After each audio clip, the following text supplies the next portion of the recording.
Stas specifically, because Fox is another one of those characters that can just be blow up. So I expect this to be a very explosive match. We're going to see, though. I'm actually super excited I get to commentate this one. I am as well. I mean, it's your boy, so I mean, yeah. You wanted more West Virginia people up here. You got your wish. And yes. I got my wish of seeing Tommy Gamer Bass on Tommy stream. Gamer.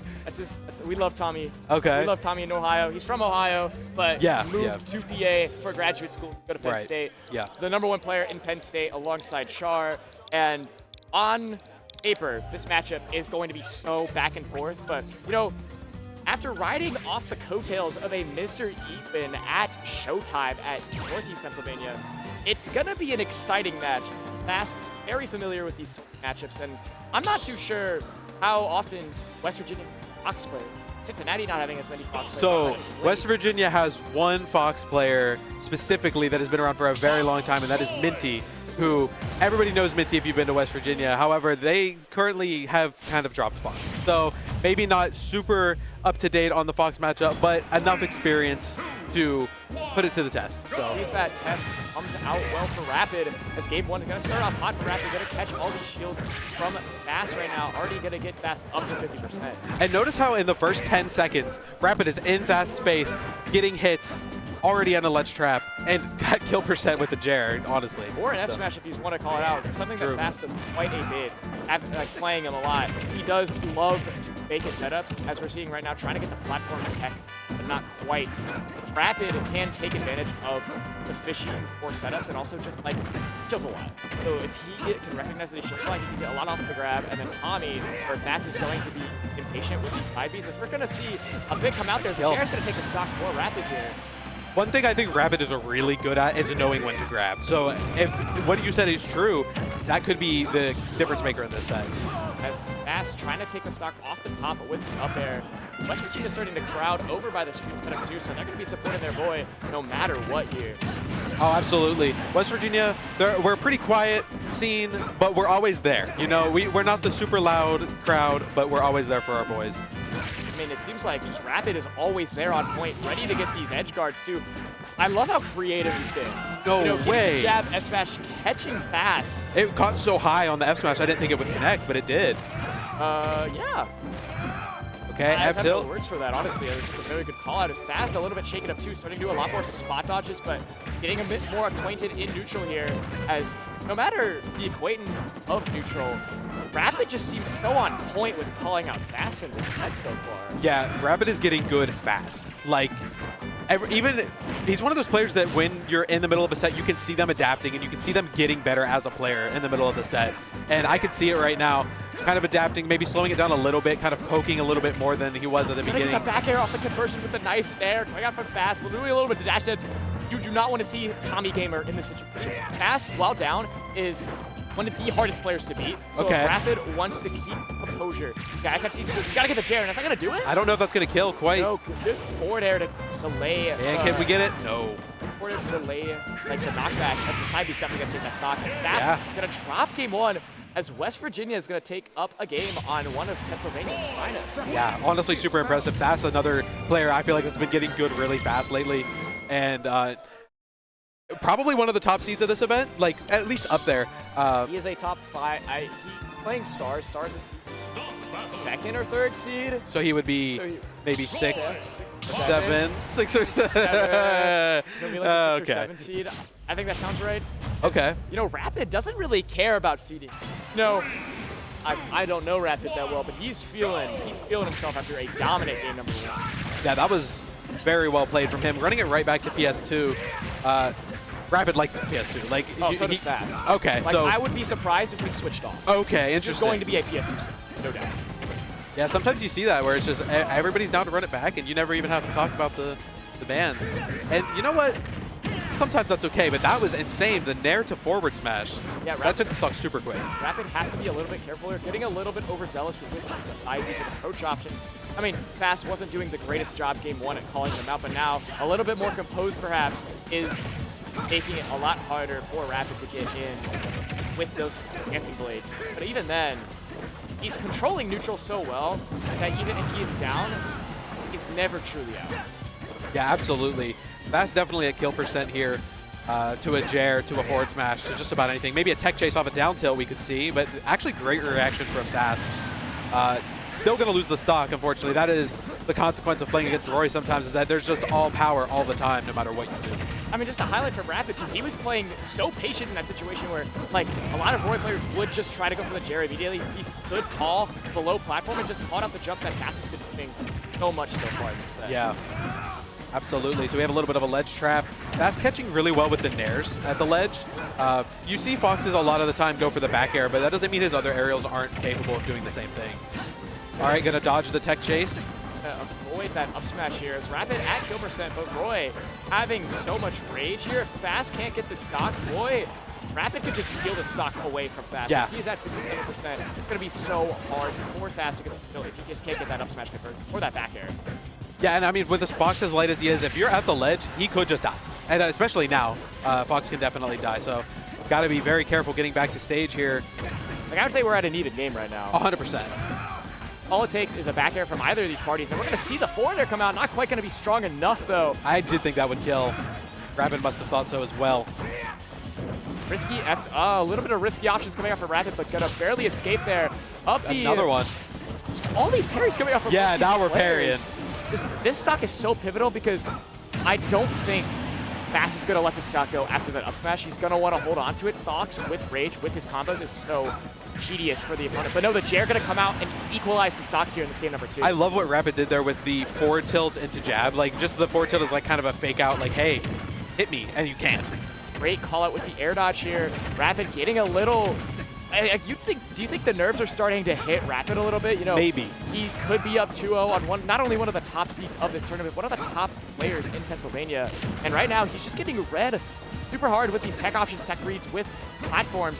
So he's just got to find a way in, as that air dodge is going to seal his fate there, as Fast going to 0 to death Rapid on that final So I stop. think what started to happen there for Rapid was he was kind of starting to hit at the same timing, and you saw Fast start to get a lot more parries. But Fast also kind of extended his advantage state a little bit better on that last stock, I think. So Rapid just needs to slow it down, take a breath in between stocks. He's still in the game, but obviously Fast, phenomenal player. He's not going to give it up. Yeah, we're going to head into game number 3. No breaks for either of these players. PS2 all the way through. Yeah. As we just have to see if Rapid, he's got to just stop being so antsy in disadvantage. Like, yes, he'll get, like, you have to recognize that for any space seed, against any space seed, you have to recognize you're just going to get hit. And it's all about how you can take advantage of their poor disadvantage. As Rapid, going to get hit for 58, but just suddenly taking so much control that even though he is down, he can bring it back if you can just constantly read his disadvantage from Fast, which a lot of it's just coming from his short hops, and he doesn't have a jump, he's going to die, and Fast just looking so hot right now. So I wonder, I was noticing last game, Rapid was missing a lot of the Blazers, that up B out of shield. I wonder if he's discouraged from doing it now, or if he's going to keep using it, and we're going to have to see if those start to hit. Almost took the stock at about 60%, maybe a little bit higher. Trying to go for the down air forward smash, but not quite here. Very positive situation for Rapid here. He's going to get the down air forward air and equalizes. West Virginia coming back over and locking in for their boy. Same with Northeast Ohio for Fast. We got an interesting set here. We got a crowd starting to form slowly but surely. Upsets are going to be 3 detrimental for Rapid here, up to 56% right now. Fast going to continue with these parries and make it so hard for Rapid to get much going when he is in the one disadvantage. Yeah, Fast with this advantage state has just been brutal so far. Rapid back at the ledge again. Great down air call out, but I noticed Rapid's tech situations have been going the same way. So if Fast catches on to that, that could be pretty devastating for Rapid. Yeah, Tommy does like to fish for roll aways, so he's doing roll ins to ensure that Tommy doesn't do those a lot. Trying to get the kill with the up smash there, but not quite get it. Fox's shield's starting to get really low. If Rapid plays this pressure smart, he can get it, but no, good coverage from Fast to take that stock as Rapid falls to his final stock of game number 3. Yeah, that back air was really nice. The side B, I don't know, maybe trying to do a little bit of styling or maybe a little bit of a misinput, but that's going to cost him at least some percent and a ledge trap.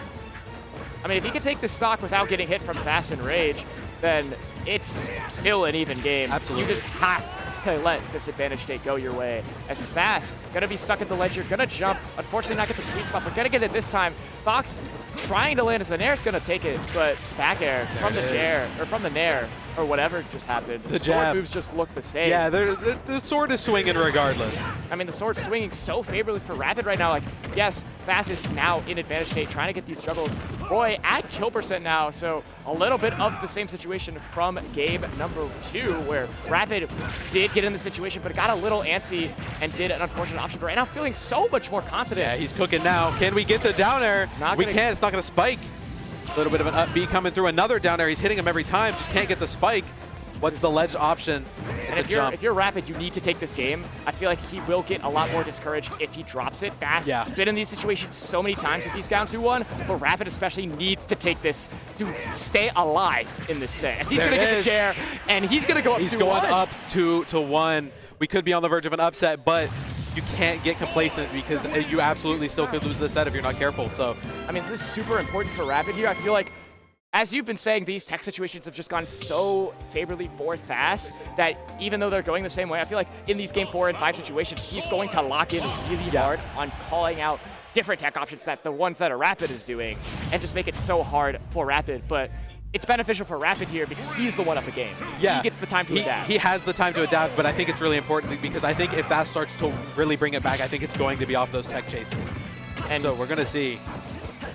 Yeah, I mean, just going back from that game, the last game that just played, what composure adjustment from Rapid.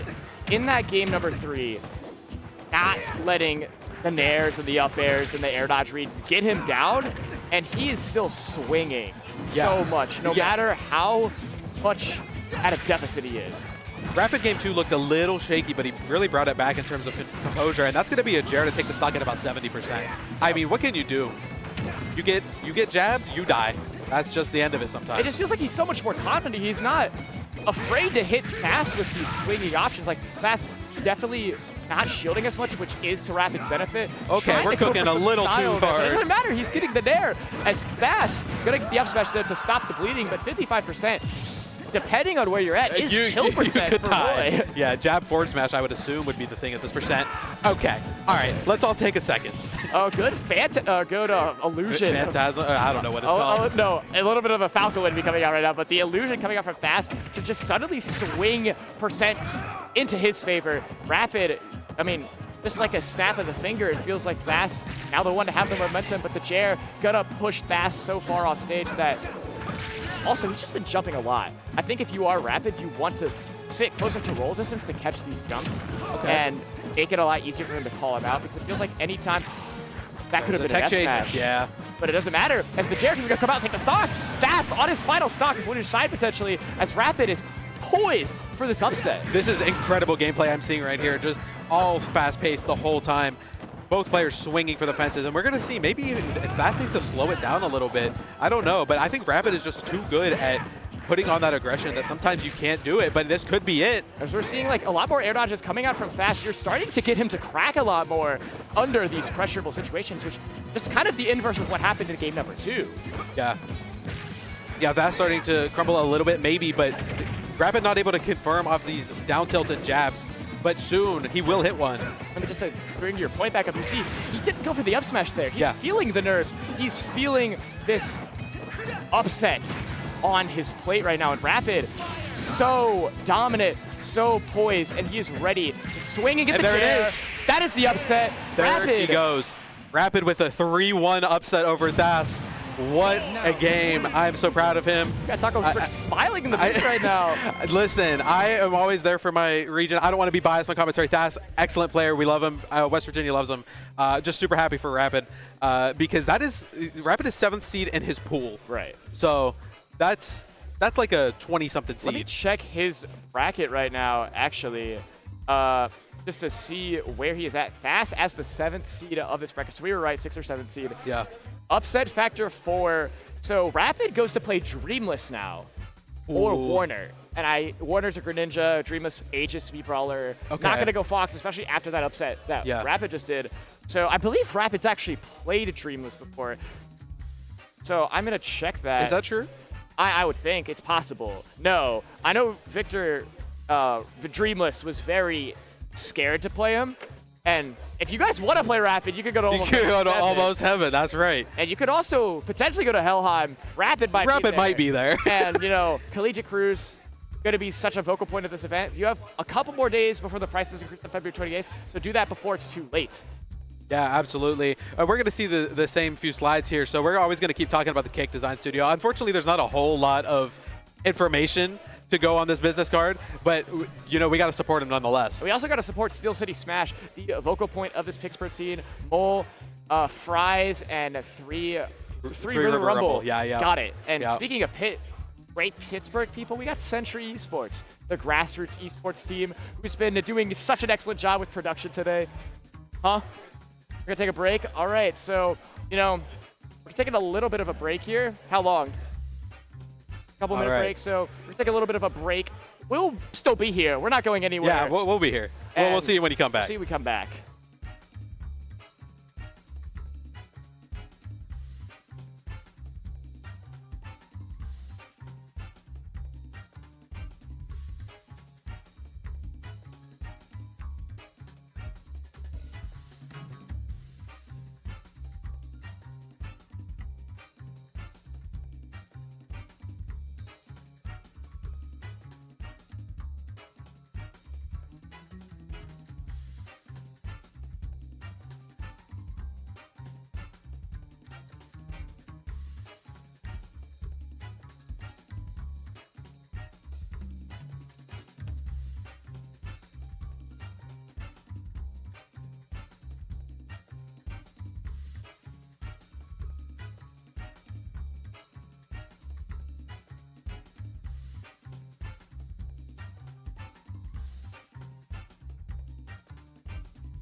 welcome back to Rushdown, a Pit Smash Regional. Make sure to sign up for Almost Heaven. It's on the screen right now. We're going to hop into our next set. After we get through these ads, we have our players sitting down. We have an MDVA fight about to happen with OJ Wadler and Squid Plumber. Yeah, a bit of a classic up in MDVA. They've played over 40 times at this point. I mean, one of these team kills was bound to happen. I mean, when you're so many top seeds are MDVA, one of them is bound to play another. Yeah, that kind of happened last year at our event where there was a lot of New York, and then when New York had to play each other, they were like, why do we have to play each other? Well, there's a lot of you. Exactly. And you're all good. So this does happen, unfortunately, sometimes, but should be a heater either way. Absolutely. And the way I think about it, and maybe this isn't like the true competitor way, is either you or your boy's going to move on to the next round. So like somebody's winning here. And you know, if you're happy for your buddies, then that's good. Obviously you want it to be you. Both of these players want it to be them. But regardless, we are going to get an MDVA rep going forward in winners. Yeah. You know, also on the other side, trying to make that push into top 6 over stars. We'll see it later. Yeah, I believe so. For now, we do have the MDVA conflict match. That's going to be a fun one. I can't imagine that this isn't for winner side top 24. Let me check. However, both players will make it out if we're in the part of the bracket that I think we are. So, yeah, this is a qualifier. So, Squid Plumber, OJ Wadler. Actually, they've only played 8 sets. Who's that? They've only played 8 sets. Really? So, 6-1 in the favor of Squid Plumber. When did OJ Wadler take the set, though? The last time OJ Wadler took a set was in July of last year. Okay, so it's been a little while. It's been a minute. This is the first time they've played since December, so we're getting all focused up as we are getting into game number 1 of Squid Plumber, OJ Wadler. Yeah, both of these players obviously super talented. I thought OJ Wadler might have been a little underseeded, not to rag on the TOs by any means, but I definitely think both of these players are super capable of making this happen. Yeah, I mean, I imagine it was just because of carpool conflicts. I know like, I was helping Nathaniel out with some seeding conflicts, but I mean, when there's so many MDVA players at such a high level, one of them is bound to get seeded low for the conflict, but even then, it's just too much to avoid. As right now, both these parties a bit even, but Squid Plumber definitely holding on to that advantage state with some excellent whiff play. Yeah, honestly, really solid so far. Just kind of keeping OJ Wadler out. I could see Mario, like, with the cape, could reflect sometimes, but it's often not so simple. Taking that stock right there already. And we're going to see how Squid Plumber manages to hold this lead, but almost dropping the stock right there. Yeah, I think the big emphasis Squid Plumber has been focusing on is, yes, Mario could reflect these projectiles. Yes, Mario can put Squid Plumber in a bad spot because Belmont doesn't really have a lot of options to land. Right. But Mario can't, like, horizontally approach well against Belmont. Because, like, yeah, his aerials are not exactly the longest. You know, back air, a bit, very good, don't get me wrong, but against someone of range caliber like Belmont, it's going to be a struggle for sure, as OJ Wadler just has struggled to really find his way in. Yeah, it's funny when you talk about Mario back air and it's like, okay, this move is really good and it feels like it reaches across the stage, and then you actually play against a move that reaches across the stage, you're suddenly like, okay, well, maybe it's not as strong. I mean, obviously still very good move, but I mean, we're going to see it come out there, trying to take the stock with Mario back air. Maybe they're hearing us as the back air is going to take the stock, but so is the other stock going down for OJ Wadler. I mean, a back air takes an eye for an eye, I suppose. Yeah, a little bit of an advantage state getting started here for OJ Wadler. Ooh, the up smash into forward smash. That's a how to play smash combo. Oh, that is actually. And we are just seeing so much up air coming out from OJ Wadler. And right now, he's looking just so much more comfortable in this situation. Just seeing so many, so much of this situation going in the favor of OJ Wadler. But Squid Plumber gonna fortunately take back stage center, but not for long, as OJ Wadler gonna try and get this stock immediately with the, I guess, jab. We are having a lot of technical difficulties right now, so. That's okay. We can see enough. But OJ Wadler trying to bring this back. He was down significantly and almost taking that stock with a back throw. Not quite, but that is going to do it. And that back there is not going to result in stock loss for OJ Wadler. Yeah, true. And honestly, he couldn't afford for it too, so good thing. through as OJ Wilder going to start his own little advantage. But no, Belmont going to air dodge out of it. I don't know exactly what frame Belmont air dodges, but it feels like Squid Plumber's just been able to get out of it so much. But OJ Wilder not taking out of that as the excellent cross into the down air, into the up B. Classic combo for Squid Plumber as he's laughing to the player cam as he takes. Yeah, he's having a good time. Yeah. He's here for fun and also to win. And so far he's doing both. So good for him. Yeah, I mean, right now, OJ Wilder just having such a hard time being able to get in on Belmont. Yeah. I mean, in that second stock, he did such a fantastic job with coverage, with putting Belmont in a disadvantage. But when Belmont is not in that disadvantage and you're sitting at the stage, Mario on the side, Belmont just in center stage, Mario can't get in. Yeah, when he got in, he was doing phenomenal. Like, it was like a 60-second advantage state. But unfortunately, that only happened like one time. Yeah. So if he can figure out how to get those openings, we know that his punish game is good enough to carry those openings to a stock.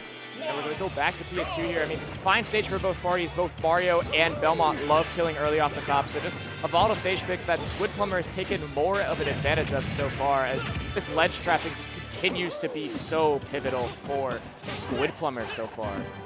All right, there we go with the grab. Going to opt for an upward combo, a little bit of a juggle. And 41%, we'll take it. I mean, Mario can get a little bit more, and we're going to see that right here as he does. But it's just going to keep going. Going to catch that down air, too. And that down air is not going to quite take it. Good DI coming out from Squid Plumber. Up B not going to take it either. Yeah. As we're seeing what we saw in that second stock of game number 1, where OJ Wilder was able to keep such good control. But once that control is lost, now you're in this situation with Belmont where all of his blues outrage Mario. Yeah. And Mario is going to have a very difficult time getting in on Belmont. And I would honestly, like, from what I'm seeing, right, Belmont is getting stuck on platforms a lot too, so maybe OJ Wilder can take advantage of that and kind of force that pressure onto Bloods. Yeah, so far, a very even game. Oh, I love that, actually. Little bit of a turnaround, up smash. Catching the, like I imagine Squid Plumber was waiting for the cross to hit so he could get a conversion, and OJ Wilder recognizing that and going for the up smash instead, going to take the first stock of game number 2, and going to catch the down B, the holy water from Squid Plumber here.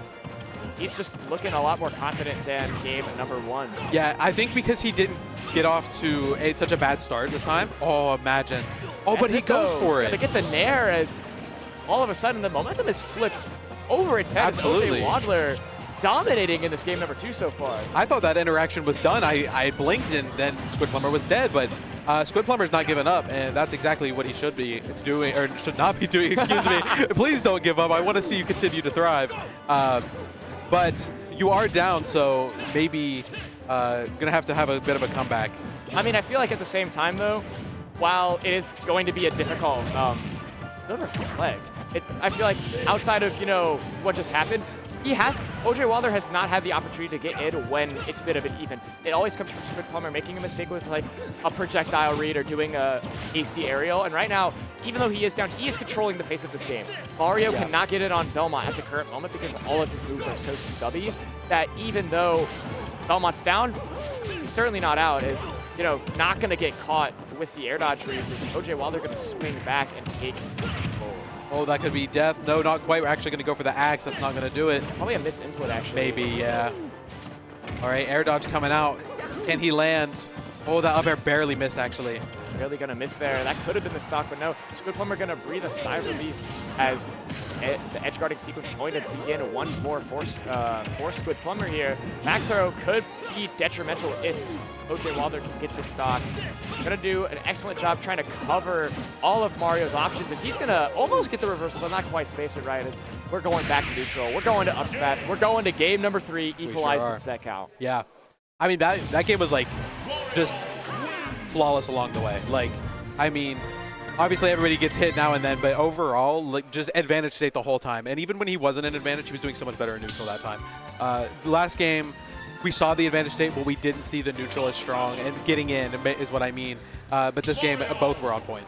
Yeah, I mean, especially since OJ Wilder not committing to all those disadvantage options, the spot dodges, the air dodge. He's playing more grounded with shields, which Belmont can't really get much off of. And going to monoplat, very interesting pick for this match right now. We haven't seen a lot of monoplat action in this tournament so far, so seeing it come out now is a welcome surprise. Yeah, so I'm wondering if Squid Plumber wants this, I would assume because he just wants to sit under the platform. throw stuff. But we'll see, because right now he's kind of sitting on the outskirts of it, maybe just trying to find that advantage state. I mean, at the same time, though, Mario does not mind hugging under monoflags. Like, I think the high ceiling is going to make it difficult to get the kills on the top, but the forward is just going to take the stock anyway. Yeah. With the low floor on Hollow Bastion, OJ Wilder's going to get a lot more mileage with these kills from the bottom rather than going off the top. I didn't even think about that. That's true. So that's something you definitely have to think about, especially since this is a 2-ban rule set. This probably could have been another ban from Squid Plumber, but it could have been another ban for Squid Plumber in game 1, but he can't go to it because, you know, it's a rule set. It's a rule set. And maybe feeling confident on the stage, but the F smash, the forward air, going to take that stock early as, you know, OJ Wilder stuck in the air right now. If he can land, this is definitely not going to be in the favor of Squid Plumber for much longer, as the back air going to take it with so much good shield pressure with all those projectiles. We're going to need the game once more, despite the early stock from OJ Wilder. Yeah, Squid Plumber definitely keeping up, but this advantage state is devastating. Can we get another forward air? That's both stocks so far going to be taken with the Mario forward air. But the question is, can OJ Wilder really ride the momentum, or is he going to have to rely on getting another early stock with forward air?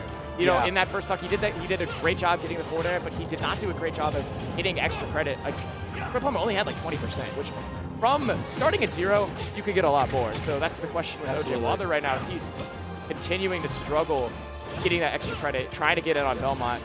The Squid Plumber not really making any of these mistakes after losing the stock, but immediately once he gets the lead or equalizes the stock count, OJ Wilder's just on point. I'm noticing a lot more up Bs from Squid Plumber. I don't know if this must be some sort of adaptation, but it's working. I'm seeing most of them hitting, and obviously if they don't hit, you're going to take a lot of damage, so you have to know what you're doing with that move. Yeah, just OJ Wilder slowly climbing that percent, climbing up in percent as well, but finally going to get a lot more extra credit here. Up to about 60. This could be very huge for Squid Plumber, or for OJ Wilder. It's going to be huge for Squid Plumber to get out, and he does, as the up is going to send OJ Wilder away. And the good call out off of the jump there from Squid Plumber to OJ Wilder as the stock count is equalized, but as we've seen, immediately as stocks equalize, OJ Wilder always answers back. Yeah, let's see it. I mean, quite a lead right now. This tech, another forward air to a forward air, not going to do it. It's not meant to be this time for the third stock in a row. Back air going to send Squid Plumber off stage. He is going to make it back. Mario can't really commit that far.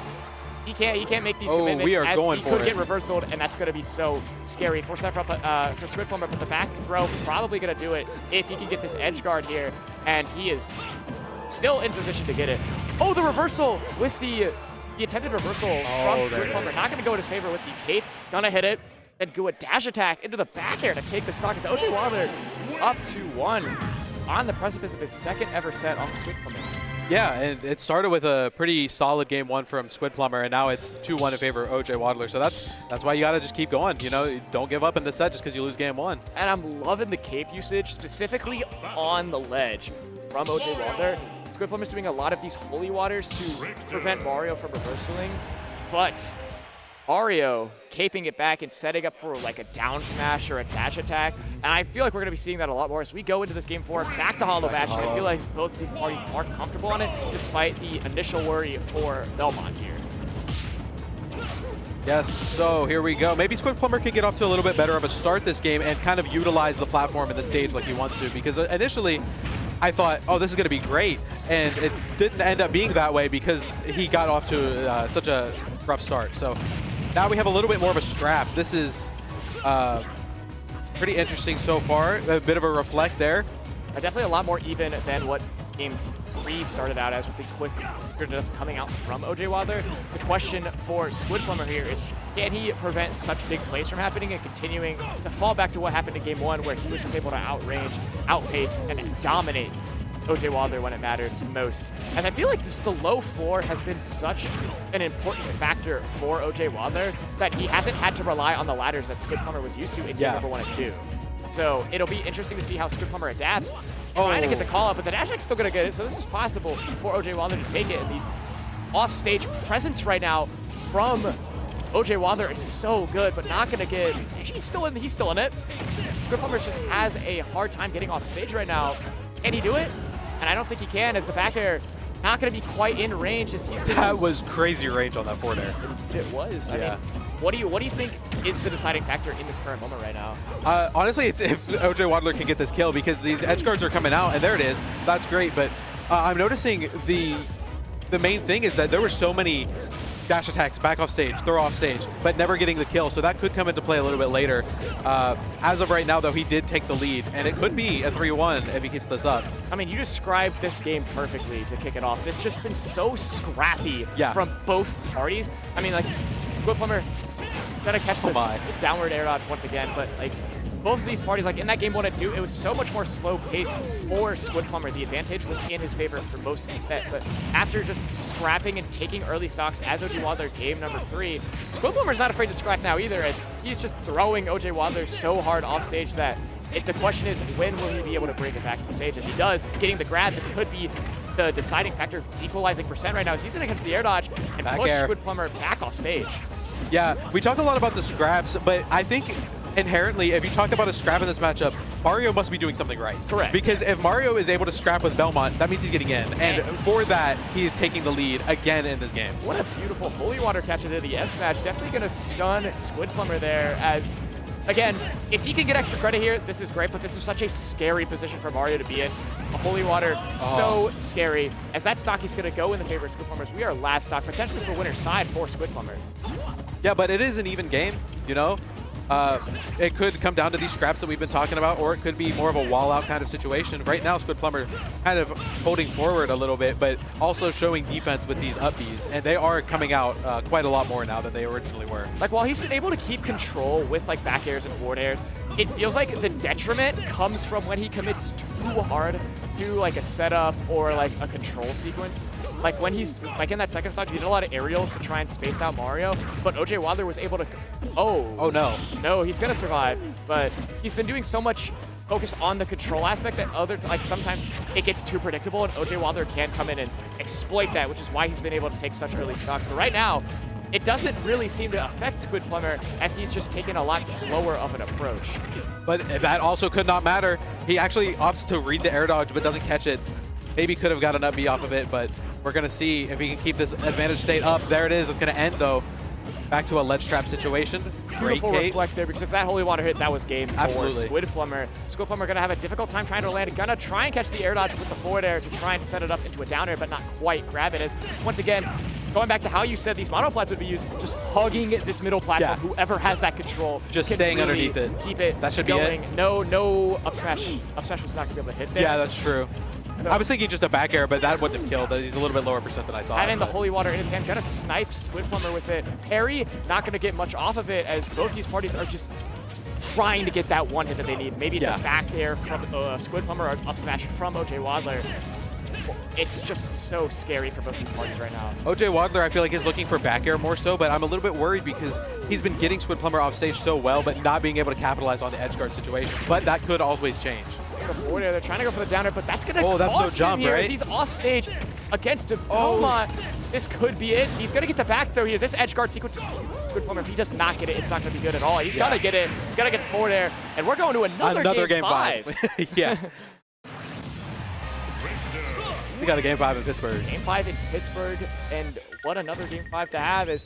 It felt like OJ Wadler had him figured out with this control, but Squid Plumber finding his way in and really making that hurt. That's what I was kind of talking about, where it's like when we first went to Hollow, Squid Plumber couldn't get his footing, and he lost the game. Correct. But when he did get his footing, I thought, okay, maybe he'll be able to take the game, and that is what happened, because he was able to stabilize, get onto that platform, throw his projectiles, throw out his zoning, the forward tilts and the forward airs, and it's helped him a lot, and that is why we probably are not going back to that stage for Game 5. I would be surprised if we did. Like, it felt comfortable for OJ Wadler in the first instance of Hollow, because Squid Plumber coming off of the loss definitely needed something to switch up with. We're going to go back to PS2. Yep. I think this is fine. It's fine, yeah. Yeah. I mean, if a stage is fine, then, you know, either player could win. It's not going to be super dominant either way. I mean, it could be, but not Again, because it's just going to be the battle of if OJ Wadler can force scrapping situations, or if Squid Plumber can really get going with these edge guards. As he's going to start off very hot, getting Squid Plumber all the way up to 82. Even though he didn't get the forward air there, he has the percent lead, which is going to force Squid Plumber to be a little more aggressive on paper, but he's trying to go for this, like, more distanced approach. Yeah, so OJ Wadler with a little bit of a lead. Seeing him slow down a little bit, but it actually ends up hurting him as he gets forward smashed. So maybe kind of falling asleep at the wheel there. I mean, he's been reflecting those holy waters quite a bit, so I just say it's a fantastic call out from Squid Plumber here. Maybe you should air dodge, like stop air dodging down if you're OJ Wadler, because it feels like Squid Plumber's been able to call those out so well. I'm not sure what's happening. Not sure what was happening there. Just a little bit of holy water action, just causing both parties to flub a little bit as we're back into the situation from that last stock last game where he's just standing there. Standing there menacingly with the whip as OJ Wadler's struggling to get back, trying to get some sort of answer to Squid Plumber in these last hit situations per stock. Yeah, of course. That's going to take the stock. That's a super good call out. Call out on the jump there. Not seeing that much from Squid Plumber in the set, so the fact that he did it, definitely some past set knowledge coming in for that call out. Is the air dodge probably going to be to the detriment of OJ Wadler, but the reflect going to save him for now, and the dash attack not going to take it quite yet. Not too strong there. The fireball on the axe, super interesting. I've also seen OJ Wadler use the fireball against the holy water to kind of clag with it and disable it, or at least delay it. Correct. And right now, stocks, everything's completely equalized right now. I mean, obviously it comes down to playing someone so much, but it feels like what OJ Wadler has done has earned this set from Squid Plumber throwing out all of these aerials, preventing Mario from getting in, to really being able to force Squid Plumber to be aggressive. And Squid Plumber's done a fantastic job of that, especially in this fifth and final game. And the question for OJ Wadler is if he can really make those big plays like he did in game number 3. Yeah, I mean, we saw the incredible advantage state before, and we're going to need a little bit more of that to finish off this set. We're going to see if he can dig deep and find it. As of right now, we're just playing a little bit of keep away.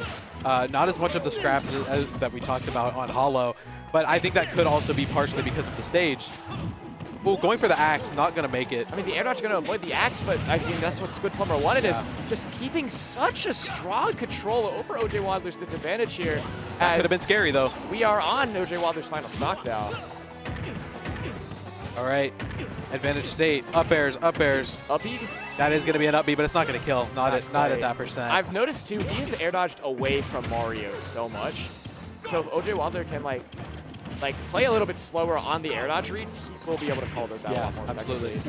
Trying to read the air dodge, the roll in, but he hasn't been rolling in that much. He's been rolling out, so a bit of a miscue from OJ Wadler there. Squid Plumber gonna take advantage of them and push OJ Wadler so far in the corner that Squid Plumber is just going to eat it up. Yeah, we're going to see here OJ Wadler kind of letting the game slip away from him right now, but that's going to do it with the forward smash. Coming out from Squid Plumber, surviving a thriller game 5 in the Plumber. So he advances to top 16 side. Yeah, I mean, what a game. Top 24, actually. But no, it's top 16 for winners. I'm right. You get 9. Because you get 9. Yeah. Right, okay. Yeah. It's true. Yeah. So good set. Another game 5. Squid Plumber is going to keep the streak going, though. OJ Wadler notoriously having a little bit of trouble in this player matchup, but showing that it was capable, or that he was capable. Yeah, it was a very good effort from OJ Wadler, though.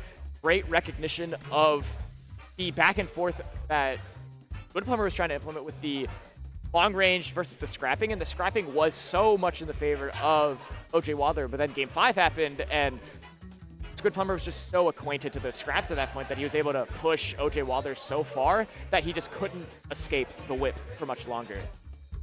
Yeah. Great set, though. Shout-outs to both players, of course. Shout-outs to Squid Plumber for taking that one. We're going to see who we get next. We got Peanut and Stars. Okay. Interesting. So I did notice that we had talked earlier about the Rapid and Warner set, which is happening on the side stream. So if you have a multi-stream up, make sure to check that one out, too, because that's going to be a banger of a set. It's going to be on Pitt Smash Party, Smash Club. Pitt Smash Club, I think, yeah. If you go to startgg/rushdown Pitt, you'll find the we'll figure it out somewhere with the stream. So, yeah. We're going to see Peanut versus Stars. Stars talked to me about this set earlier in the day. He was not feeling the most confident. Peanut, very accustomed to Cloud, having enhanced PV for the longest time in MDVA. Yeah. Now, at the moment, not playing the game. So, Peanut probably feeling confident in Cloud. I mean, the best Macs that I imagine Stars has played are like level 7 up in Tri-State and Leafyified in Florida.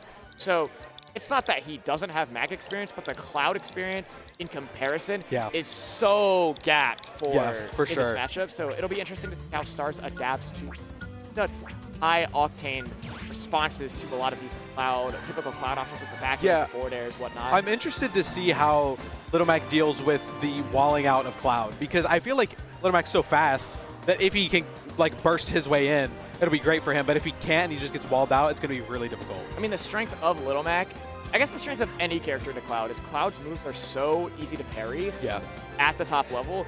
And especially for Little Mac gets so much off of a parry. He could get an up smash, an up tilt, an up B, a down tilt. So I imagine we're going to see a lot more parries coming out from Peanut to force Stars to play a bit more patient, maybe a little more grab heavy to ensure that the advantage state doesn't rely on Stars messing up. Yeah, we're going to see. I mean, these players getting ready to play here, headsets on and whatnot. So we'll see what stage we start on. Could be the classic PS2. Could be somewhere else. Never know. And right now, this should be a really fun set. I mean, will it be another Game 5? It might be. We might be here for a while today. But that's okay. I'm having a good time. We're here in Warner Chance, but I mean, as much as we're on the mic, I think watching Rapid was super formidable, and especially since Warner beat Dreamless, I'm all for Rapid to make it to the winner's side. I don't know. Where is Warner from? Warner is also from MBBA. Oh, okay. So they went with a giant MBBA carpool. Oh, here we go. We are going to get into the set. Peanut playing Stars. And we're not on PS2, actually. We're on Small Battlefield. Similar enough, but not quite the same. Right. I mean, the factor of the matter is if this is not Star, I don't think. Is it? I don't think so. It's not Star. It's definitely Star with a Z.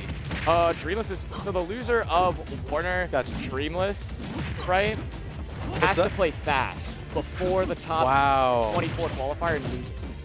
So that side of bracket is a bloodbath right now. Yeah, that's a set I would like to see as well. So they're happening on this off stream right now, and right now, as I was alluding to before, the aerials coming out from Stars going to be, I originally thought it was going to be a Peanut's benefit, but right now these aerials are just so well spaced. We are going to lose the KO punch there, but Peanut was probably going to look for a different way to kill anyways, which he finds. So good timing.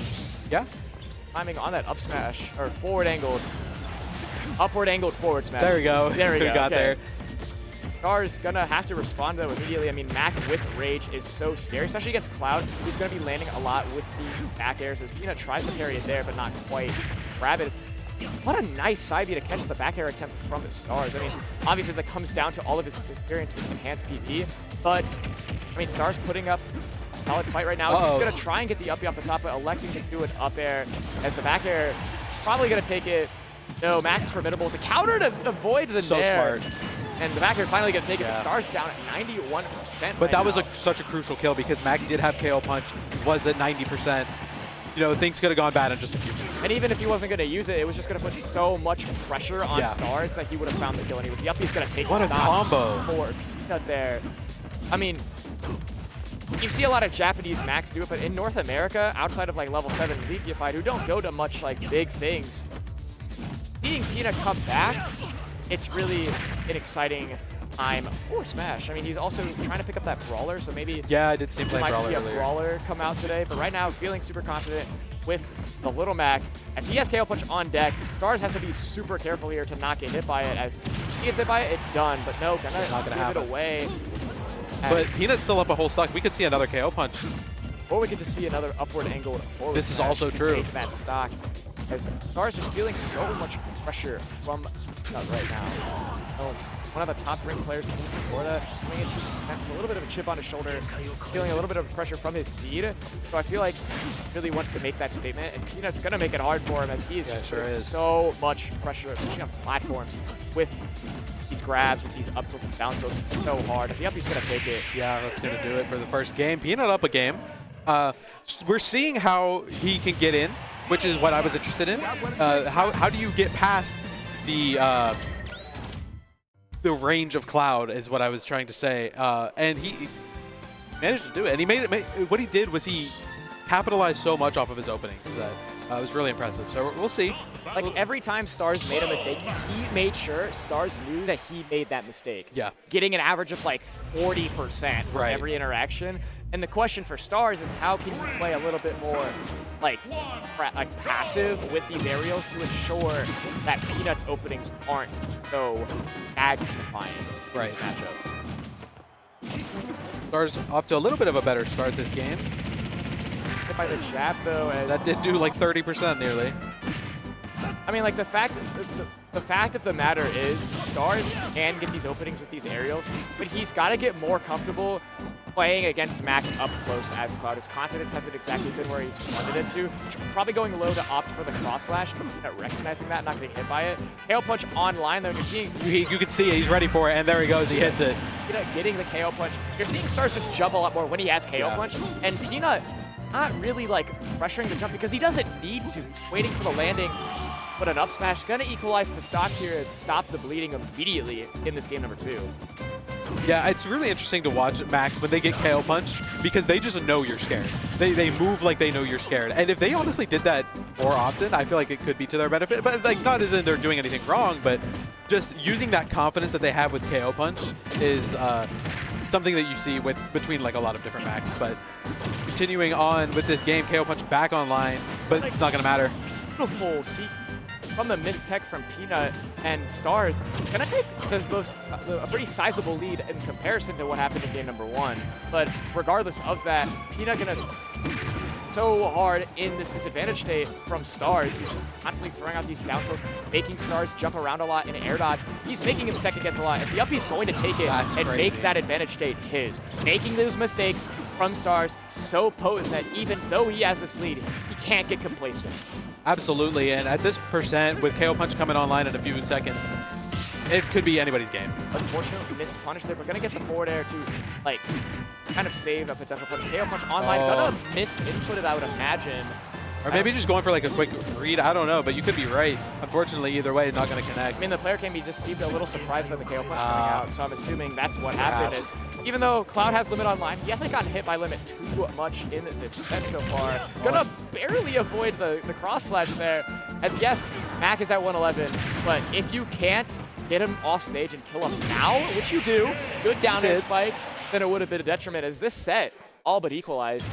Yeah, and at this point, it looks like we might be going to another Game 5 at this point, so we'll see. I would not be surprised. I wouldn't be surprised. I mean, I'm here for some good games, and so far what they have delivered. So I mean, you were saying during the break, even though we've had a sizable amount of DQ, this bracket still feels so stacked that even in pools, it is a struggle to really make it out. You have to fight your way to make it out. Like Fast having to play Rapid, but Rapid making it through. Rapid, unfortunately, going to go down to Warner. Yeah, I saw that. Like, it's just so dense. You know, Dracath making their way all the way to top 24 qualifier against me. Another game 5. It's just like there's so many talented players here. We're going to see a lot more talent. We got a Hollow Bastion here. Interesting. Again, you know, only 2 bans. This stage honestly is pretty favorable for Little Mac here. Yeah, I thought so.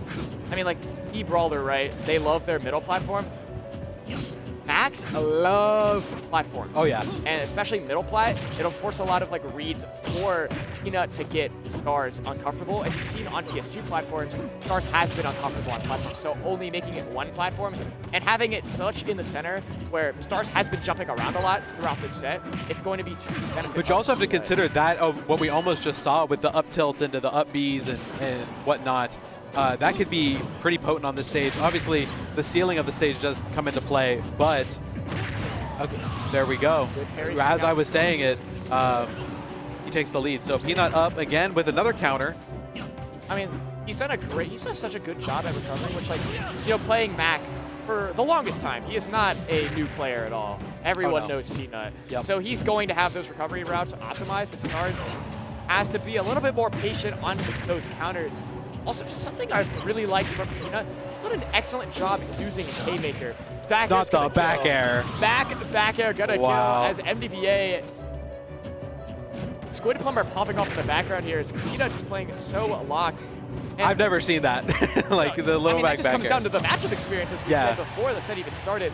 But what I was going to say is these Haymakers, Sybes coming out from Peanut have been so good, catching like the cross slashes, catching the immediate ledge options, but the down air going to come out from Stars to potentially start a reverse 3-stock to not make him so frontal in this set.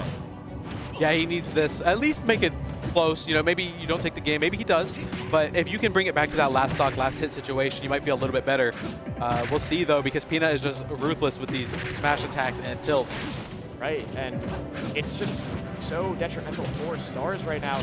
He's got to take the stock, whether or not will let him, as the back air is going to get rid of KO Punch and the Nair is going to take it, as Mac going to drop the last stock. So he is making it closer. But Cloud at 104. You need a comeback from Stars if you want to stay alive in Winner's side here. Obviously, still game 3, but with the momentum Peanut has had, trying to go for the call out with the finishing touch and not get it, as the conversion coming out from Peanut to take game at number 3. Probably a misinput from Stars, Probably, I would imagine. yeah, I would imagine. Peanut making sure it hurt. Oh, yeah. On another top seed. Yeah, he's, excuse me, he's taken his advantage states to the bank. Like, when Stars messes up, he is capitalizing, and I think that's the difference. He has cashed an advantage state stimulus check every single time Stars messes up, and he's making bank. Yep. I mean, maybe Peanut owns the bank. If you really think about it, he might the be. Bank of advantage state. He might. And he's just constantly cashing in, cashing out when he needs to, and he is up 2-1, so he is poised to take this upset. But Stars is not going to let him. You saw in that game number 2, he was able to focus so hard on those recovery routes that died early. We'll see if Stars can bring this back, or if Peanut's going to upset him and move on to Winner's side, top 16. And we're on small battlefield here, switching it up a little bit. I think this is where we were on the first game, So maybe going back to familiar territory. Peanut already starting off with a lot of damage. Peanut is so good with the up tilt, like up Bs and whatnot. Obviously, it's something that Mac just has, but I see Peanut just use it so well. He's always looking for it. He's always finding it. And he's done such a good job with these grabs that even though, like, sometimes he'll get into disadvantage, but he's putting so much pressure on Stars to not shield as much, which is opening up the door to, like, F-tilt and up-tilt and just getting these kills in such a potent way, as the down smash is going to take this first stock of the floor. Yeah, went above the ledge, probably not super intentionally, but it is what happened. Now we have KO Punch online. I thought we were going to see something crazy. What happened? What happened? Up tilt claiming it with forward tilt, putting Cloud in such amount of hit stun that Mac was able to win the frame advantage and get the KO Punch kill, as Stars is looking all but frazzled. No, gotta take the stock with the Nair. He's not out. This was how game 3 was. Not in the same way, of course, but he was down 3 stocks to 1 and ended up bringing it back, so we can't count out Stars quite yet, but I imagine Peanut feeling so good right now. He's got to be confident at this stage, but again, it's not over. We're going to see what we can get just grabbing at the ledge. You don't see Little Mac grab a ton because you don't get a lot off of it, but you do get positioning off of it, and that's what he's doing currently.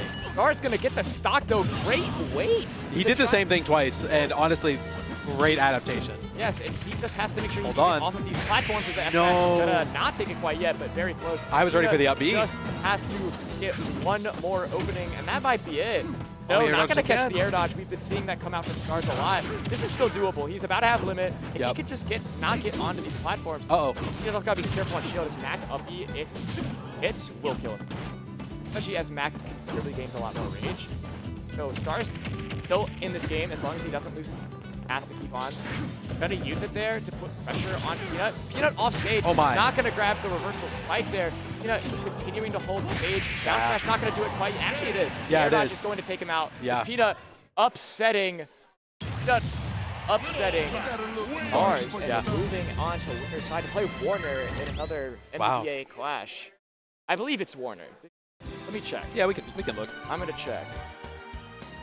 Yes, because Fast lost to Rapid and then Warner beat Dreamless and Rapid. So yes, this is going to be. Shoutouts to Warner, by the way. I'm not familiar with him, but making 2 upsets, or at least maybe one of them. Dreamless. This is the 16-17. They were pretty much in the same spot here. But the fact of the matter is, MDVA cooking in the winner's side of bracket. Speaking of cooking, you could cook up some great cakes, cookies, and cupcakes, and so much more. I love that. Go to Your Sweet Cake Design Studio. Contact information on the screen. I like that. You were just cooking a little bit, in the commentary. Shout outs to everybody at Steel City Smash. We have many locals around here, Mole being the Melee, Three River Rumble, and Fries being the Ultimate Tournaments. And I think Fries does a lot of other games and stuff, or at least they try to. I don't know, I'm not around too much. Street Fighter. Do you guys have Guilty Gear? You guys should do Guilty Gear if you haven't. I mean, Sentry Esports should do some more Guilty Gear. See them on the screen right now. They've been helping out so much, and you know what? West Virginia also helping out the attendance of this event. And you know, almost 7-7. Biggest West Virginia tournament of all time. Already at a B tier, $750. Top bonus that is growing. Catering for free if you register early. Would you please register early? Huge venue. And speaking of huge venues, we got Helheim in the Cleveland State University Ballroom and Student Center. We have all the action from the Midwest in Helheim. Already a C tier, about to be a B tier. And if you register now, you'll sign up, and you won't have to pay $20 more to sign up in a couple But will days. you get free catering? No. Okay, I'll bring some McDonald's or something. Hey, There we go. that's a pleasure indeed. I'm very curious to see what we have up next. Feels like we've had like 4 sets on stream, right? I don't know. I haven't been keeping track, but nobody up quite yet. So just hang out for a few. Looks like an interesting set just happened with. Is that Perp? Yes. Checking the bracket right now. I'm going to do the same. Tai Tenga making a loser, but it's like beating. Oh, Tay Immortal is a classic. Tay Immortal, that is a banger. Mercanip's beating Wyvern 3-0 and advancing. I don't know what happened to Bass. That has yet to be. Has it been? Let me look. I'm assuming Fast on Bass's debut right now.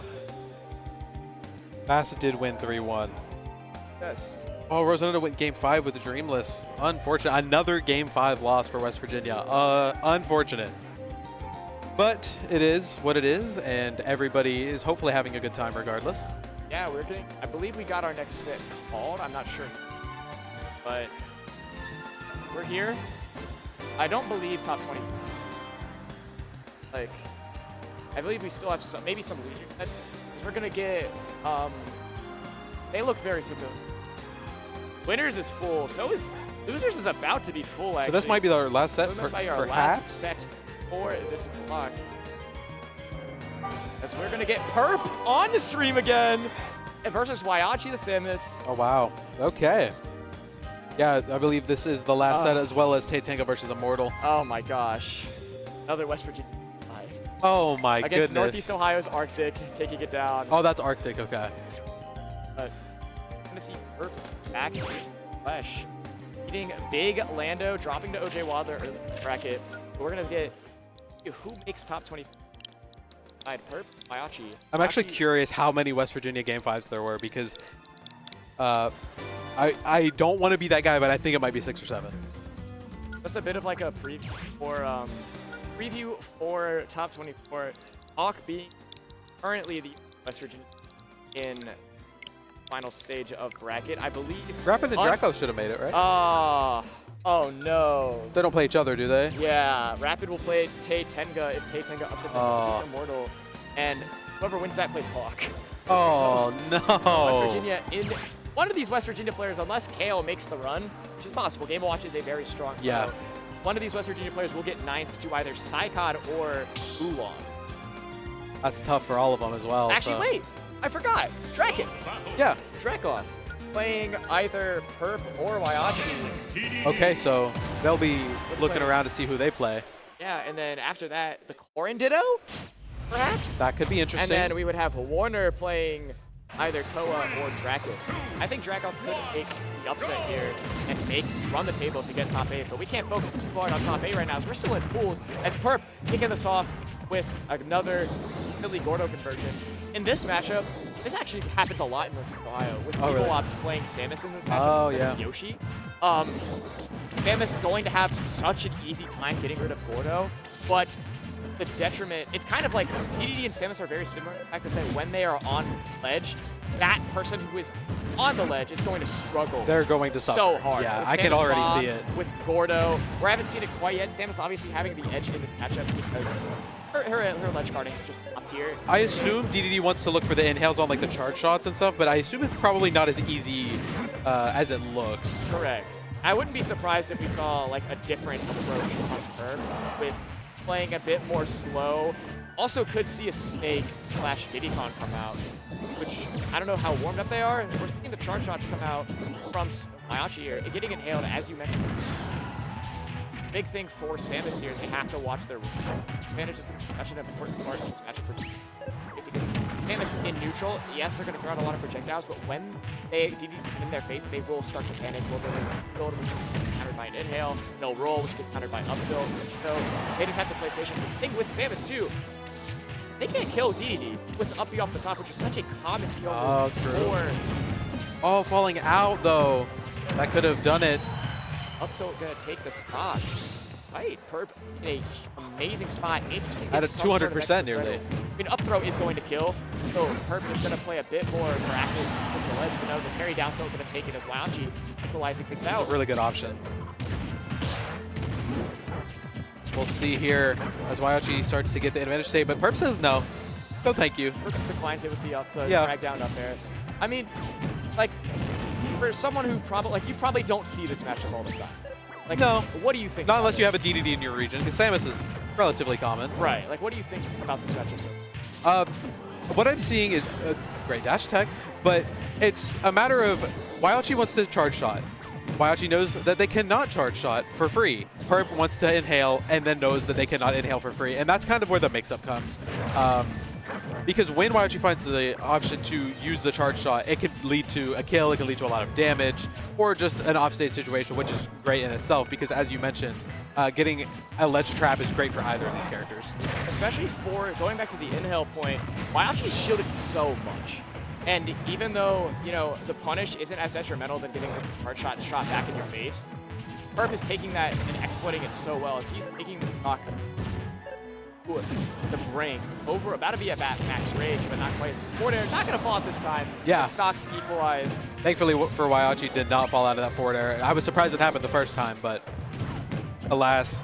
And we have a pretty even game here, but as heavy as Samus is, DDD is heavier, so we could see a little bit of a high percent scrap. We'll find out though, as we are inhaling the missiles and going for a grab.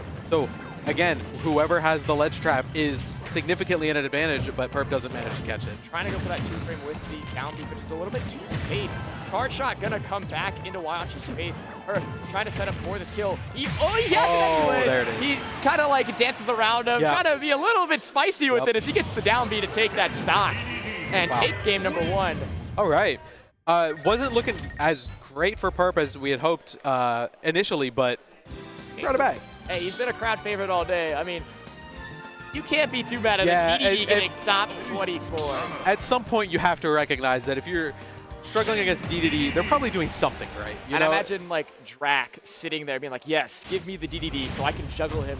Yeah, Corrin DDD doesn't sound great. Oh, it sounds horrible. Yeah. But right now, Samus DDD being played right now is Perp up 1-0 in a top 24 loot cycle. All right. Battlefield being a good pick here for Samus, honestly. I mean, there's a lot less room for DDD to work around, and Samus's like kills are gonna, off the top, are gonna be a lot easier for Wyochi to claim. But so will the perp smash, so will the up tilt. You have to be factoring that in and not giving in to the inhales. You have to not shield as much. You have to play a bit more proactive on the offensive side of the game in order to really spin things around. I'm noticing how strong Samus down B is in this matchup. Like, obviously it's already good, but it reflects the Gordos, it catches the DDD on the ledge, it combos into whatever it normally combos into, but it just seems so strong, and that goes to show, like, when we're talking about how whoever's on the ledge is struggling, that is a big part of it. And right now it has been Perp here, and also not having the best time landing here, but the important thing is, like, Perp was at this percent game 1, took the first stock anyway. Yeah. So the fact of the matter is, can he hold it on, or will Wyochi take the stock and have a honestly pretty big lead in this game number 2? He is going to take it with the up tilt as Perp not having an answer for the high octane offense coming from Wyochi. Yeah, of course, but again, Samus heavy, but not heavy enough to live everything. I did think that forward air killed, but oh, the Gordo on the ledge is so smart, not going to catch. Retries are not the charm for Perp. They're not going to be able to get the edge guarding secrets, which honestly pretty huge for Wyochi because now Samus close to max rage here. Yes, DDD is heavy. Yes, DDD will get hit a lot, but it's going to matter a lot more when your moves do a lot more damage. So Wyochi's going to take that so hard and make sure that this percent lead is kept and that stock is kept for a very long time. Yeah, up to 150 now. Living pretty long, but at this point, a lot of DDD stuff's going to kill. Not quite the down tilt, though, from that point in the stage. Going off stage. A bit risky for Perp here as Wyochi going to reverse this back into their favor as Perp going to struggle to get back to the stage right now. Can he get this stock, or is Wyachi going to go up 2 stocks to 1? Or 2 stocks It would be 3 stocks to 1, yeah. Yeah, same ratio. Yeah, I'm just a little thinking far ahead. I was thinking about perf, but Wyachi just doing an excellent job keeping at bay. I mean, you were saying it earlier, whoever has the ledge just wins. Yeah, and that's what it's looked like, because this has been a 2-minute advantage state, and it's just going to keep going. As Wyachi going to continue that advantage state with a back air, and suddenly, not even suddenly, just progressively slipping so far away from Perp that Perp has to take the stock now. Max Rage Samus can do so much, especially up air like chains, so the projectiles are going to do a lot more, and Perp not having an answer to ledge trapping. This forward smash going to take it. Wyachi dominant. Yeah, that was a statement. That was, hey, I shouldn't have lost game 1. Let me show you why. And right you have there. to think, will Perp switch Snake or the Diddy Dog? I mean, Perhaps. I don't know if he's practiced them today, but I can see the Snake working out. I mean, he's definitely poised to play it, and I feel like DDD Samus, when it's adapted to, is so hard. Can't make much adjustments. That looked really difficult, because even when he dropped from the Angel platform on his last stock, he was already at the ledge. Right. Like, it's just like you couldn't get away. At the same time, even though DDD has had advantage state with Gordo at the ledge, Samus can just say no. Yeah. And we're going to see the King DDD thug it out, which I'm all for. We're going to go to monoplats. This is Perp's territory. 11 just stages open. But Samus not bad on the stage. I was going to say, I feel like Samus can do some damage here as well, so. For sure. I mean, I feel like with the less amount of space, DDD will have, honestly, a better time getting, like, back. Like, you would think, oh, less space, Samus could do a lot more, but DDD being very threatening as a character if you mess up. So Wyachi opting to go a bit of a different. I imagine like they banned the bigger stages. You don't want to get DDD. Yes, you can give Samus space, but you don't want to get DDD space, especially since you get all their setups. So it's just going to be a matter of if Perp can bring it back and really take control of this platform. Yeah, we're going to see this game looking a little bit better for Perp. I mean, obviously, it's even-ish. That's not going to take it with the Gordo, but he's going to keep shooting them. And I mean, why not? Am I right? Yeah, I mean, if you have nothing else to do, you know, you might as well throw him and you might get a kill. Get punished for it mostly. Like these Gordos, you're just not going to get punished for it initially. Yeah. Good forward tilt to catch the neutral get up from Wyachi. I'm loving these mix-ups from Perp. That forward air going to take the stock from Perp. It's such a weird thing, but I'm surprised DDD forward tilt doesn't send farther. Like, I see it and I'm like, that's going to kill, and then it's just not even close. I don't know. Low-key, if it was a kill move, it would be pretty busted. I agree. Like, I'm just surprised. It would probably kill at like 80. Yeah, so as we carry on, Perp with the lead here and expanding it, look out for that charge shot, but also look out for the Gordo. With these inhales in this game 3, like Wyachi in game 2 did such a great job at pressuring him with projectiles and forward airs in that ledge situation, so opting to go, because Perp would swing, but now Perp isn't swinging in that spot, and is opting to go for inhale, which is forcing Wyachi into shield and forcing him off stage so consistently, and now flipping the narrative from game number 2. Yeah, it was a 3-stock one way, and now, I mean, it'll be difficult, but it's possible to see it again this way.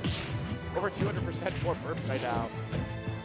Oh, I imagine Wyachi's going to fish for the up throw, take the stock to the SL. Really? Okay.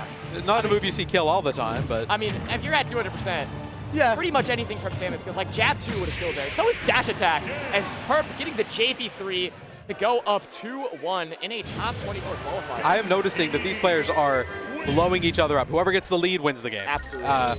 It's a matter of who sits at the ledge longer. I mean, who ledge traps and who is at the ledge, and that is who loses. Right, we got Northeast Ohio up in the front, supporting our boy Perp. I mean, you were like this with Rapid, but this is my boy Perp. Oh, absolutely. Classic Neo Avenger. Really the person that built the scene to what it is. So it'd be so awesome to see Perp dominating even in the modern day. Yeah. Like if he does well at this tournament and, you know, does well locally, he could get PR for the first time since 2019. And he's that'd be awesome. For that right now. Making a comeback, getting on state PR. I mean, Ohio, obviously a very strong region, so. Yeah, and the question for Wyachi here, how do you adapt to that high-octane offense from Perp? You were shielding so much. How do you work around that? So, I mean, I think starting with the stage, small battlefield is what worked. I assume there's MDSR, so you can't go back. Right. So PS2 is similar enough. Obviously more space, but the 2 platforms, which might not come into play as much. So really it's just going to matter, can you get the lead like you did before? Because if you can, it should be smooth sailing. But right now it's pretty even. Like, I feel like for DDD, like, if DDD gets a lead, Samus can bring it back. I just think Perp definitely got in YLG's head a little bit and really was able to steamroll 2H JB3. Right. But if Samus is the one that's up, you saw in that game number 2, Perp couldn't do anything. Yeah, exactly. So it really does, like, it matters more for Perp on who gets this first stock. Because, like, yes, if YLG drops the first stock, Samus has all the tools to counteract DDD, so long as they don't get impatient and start shielding That's a lot. the key word, yeah. Start throwing out a lot more options. Perp's sharking out for this forward air right now, gonna opt to go with the control here, and opting to hold the ledge there. I mean, gonna get hit, but not gonna die quite yet. Holding the jump though, gonna make it back. Back air read, not gonna work out. Actually gonna get up tilted instead, and Perp is up. I mean, Perp doing a fantastic job at reading all of these options coming out from Waiachi.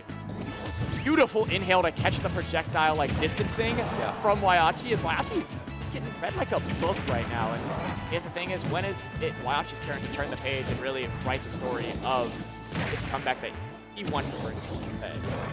We're gonna see, but like I said, the story of this set so far is whoever takes the lead really runs with it. So maybe not. Maybe there's still time, and there is still time. Gonna blast the Porto back into Perp. But also blasting the charge shot. We kind of wanted that. Yeah, I'm not sure why the charge shot is out wasted.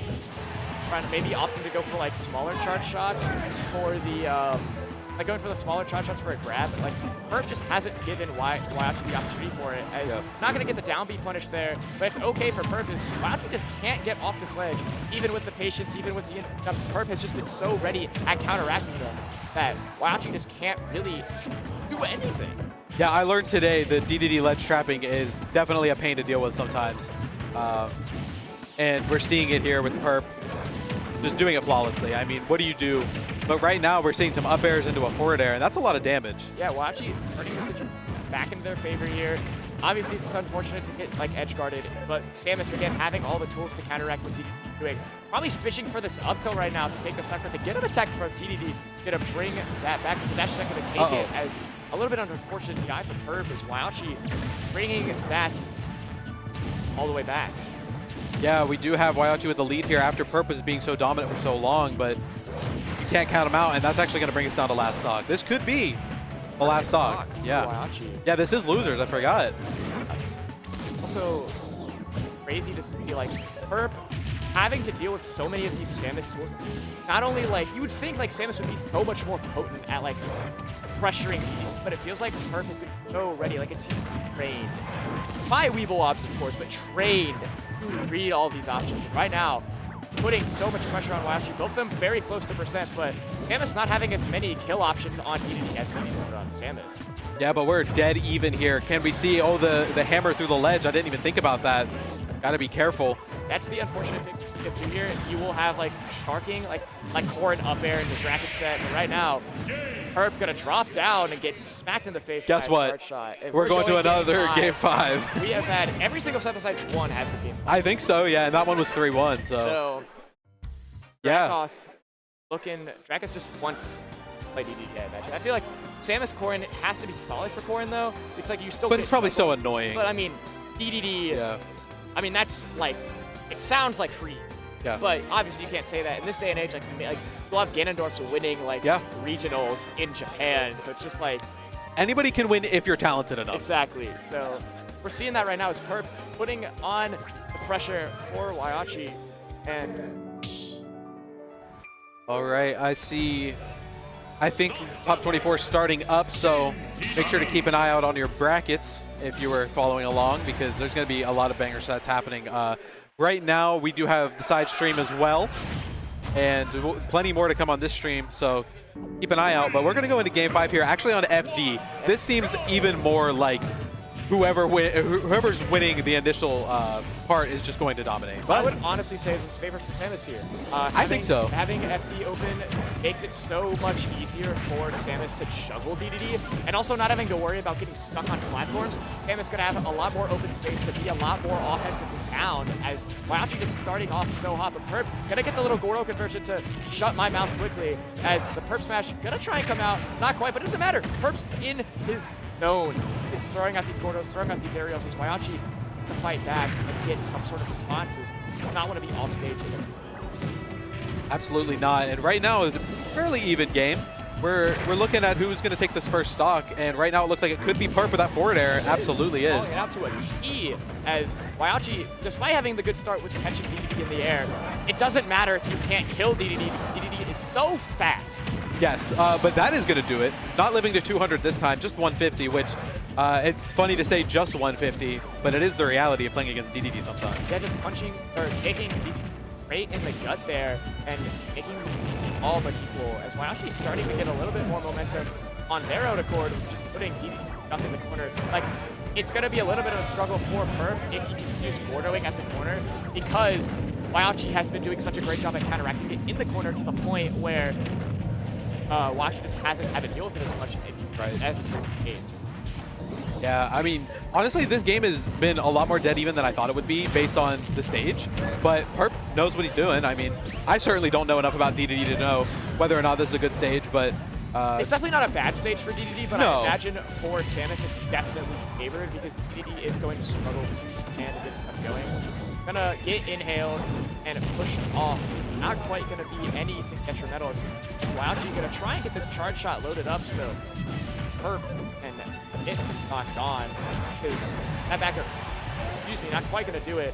Perp desperately needed to keep the stock right now, as Wyochi historically so far in the set has done such a great job with Max Rage, but the inhale hitting the Gordo back out of Wyochi, and Wyochi on their final stop. Yeah, he said hold that. He said, I'm gonna throw this at you and then you're gonna catch it, and he caught it.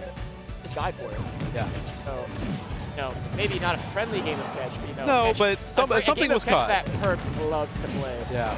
As if Wyochi can take the stock quick, it's still definitely a game, but Perp can't. If you are Wyochi, Perp can't get something after this edge guard. He has to get hit by the up tilt if you're Wyochi. It feels like that's what's going to happen if Wyochi. It's actually a forward air. Great pressure from Wyochi to We're down to last stock. Force Perp in a last stock game 5 once again. Perp trying to hold on as Wyochi fighting super hard. PA and Northeast Ohio all in the crowd right now, rooting on for both of their players as Wyochi, what a charge shot. Up air drag down, gonna be to the benefit of Perp, but it's not gonna help him out too much. He's still in the corner, but gonna re-grab the Gordo. And incredible free grab with the Gordo and the up smash. Oh my goodness! Perp popping off. Perp popping off, saving that one for the entire set. Wow. The Perp smash, gonna take it. Perp up 3-2, moving on to top 24 loser side. What a statement from Perp. Wow, he held that up smash for so long. I couldn't believe it. I was like, you watch somebody charge something, and you're like, you release it now, right? And then they keep holding it, and then it still hits. And then they're stun locked. They're like, okay, they're not going to throw it out. Surely I could just wait here. Yeah. But no, Perp's going to whoop and get that out of there. Northeast Ohio getting another representative in top 24 with Psychod, Dr. Curve, and Perp dominating alongside Winners from Weeble. We have plenty of Northeast Ohio in this top 24. And I believe this is our final set for this block. All right, well, I had a great time. I hope you did as well. It was a pleasure. I had a fantastic time. Yeah, pleasure commentating with you. This was super fun. I'm going to go spectate some of my boys. I assume you're going to go play. Yep. Unfortunately, I'm not in top 24. But it was a great time, and I hope everybody continues to enjoy watching this event. So we'll see you. For that, though, we do have some ad reads as almost 7-7, one of the best tournaments ever, and Helheim. Also, one of the best tournaments ever. Yeah, being like a couple weeks apart, almost 7-7 being West Virginia's biggest tournament, as well as Helheim being Cleveland State's biggest tournament. So if you guys want some Midwestern action, definitely sign up for both those brackets, as both those are going to be a heater. Almost certainly getting Samba and Syrup, the Tri-State crew really coming out. Yeah. Especially Syrup trying to defend the almost 7-6 title. Zamba won. Zamba won? Okay, I think. I mixed it up. I don't know. Maybe I'm forgetting. I think it was Zamba. But it was definitely those two in grand. It was 100%. So let me double check. But, you know, as I'm checking this, you guys should check out Steel City Smash. You know, if you're local, you want to check out a tournament, do that because this is the place to do it. But now it was Zamba. Okay, Zamba. well, that is going to do it from us, I believe. But it was super fun, and I hope everybody continues to have a great time watching this tournament. So yeah, I have been Dr. Curb, and I was joined by the fantastic West Virginian O in Taco Spring. Yep, that's right. And it was a pleasure, Taco Spring. Yes. You were doing such a great job, and you know, I just love coming to Pitt and seeing all these fantastic talents. I hope Northeast Ohio continues to do great, and I hope West Virginia puts on the hurt over this Pennsylvanian talent, as we're going to be signing off and going to a little bit of a break until Top 24 starts. So winner's side, as we're going to be starting off with, oh, they're waiting for me. I think they're waiting for you. I got to get up there and play. So we'll see you. Good luck. Have a good time. All right. Goodbye.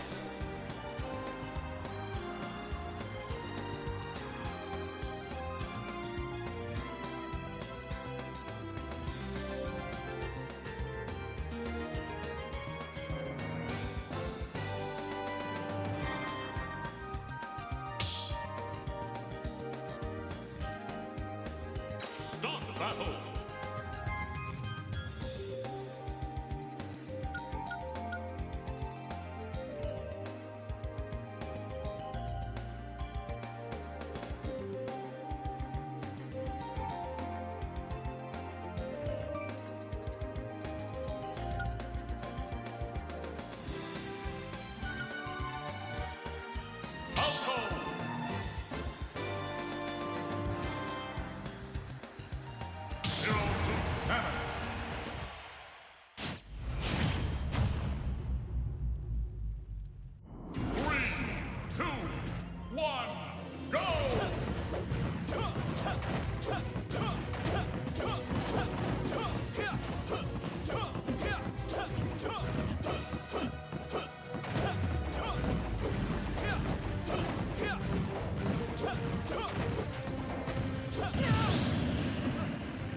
Had enough already?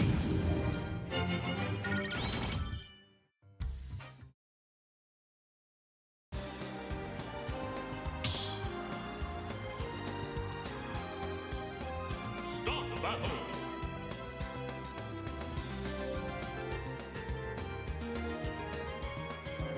Zero Suit Samus.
Zero Suit Samus.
All right, welcome back, everybody. We're just about ready to get top 24 started for.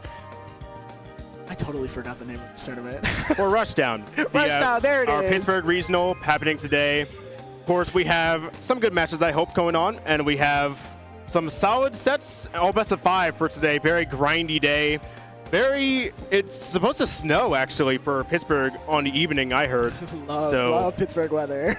Yeah, I can imagine that's a bit of a rough ordeal. Listen, but we've been getting some nice stuff though. It was like 30s last week. So. Yeah, the weather's been very inconsistent for sure. And unfortunately for you, I'm way out of region. I can't recognize these players by face. Yeah, so we've got Spliced on the left versus Dr. Curb. Spliced, our hometown hero, Pittsburgh PR. Dr. Curb obviously needs no introduction. What if he did? If he did, then I would describe him as Ohio's #1 player. Okay, it's getting started and all that. Small combo going. Probably should get one more hit, yeah. And then just like you want to see how he starts up. Kind of aggressive, but Splice gives him a good amount of space to get that done. Yeah, what I am looking forward to seeing is both of these players are pretty explosive, particularly Splice. Loves to go for a whole bunch of nonsense and very aggressive and very good about his decision making. So yeah, it feels on both sides. I feel like Zero Suit is so spindly is when Splice is playing him that way, playing her that way. And it's just like I feel like that is going to mess up with Falco's hitboxes and the overall game plan. But at the same time, I feel like how Zero Suit is playing around is going to be hard for her to like pick up good openings on Falco. So I feel like it's going to be you said it's going to be explosive, but I feel like they're just going to have to be playing it a little more patient than they might want to. That should be a kill right there. Yep. Dead. Yep. Zero Suit players be loving Tekken. I was talking to Splice before this set actually, and he said that he feels a little bit out of place making winner's side top 24 here. Oh, that DI was rough. Yeah, that was rough.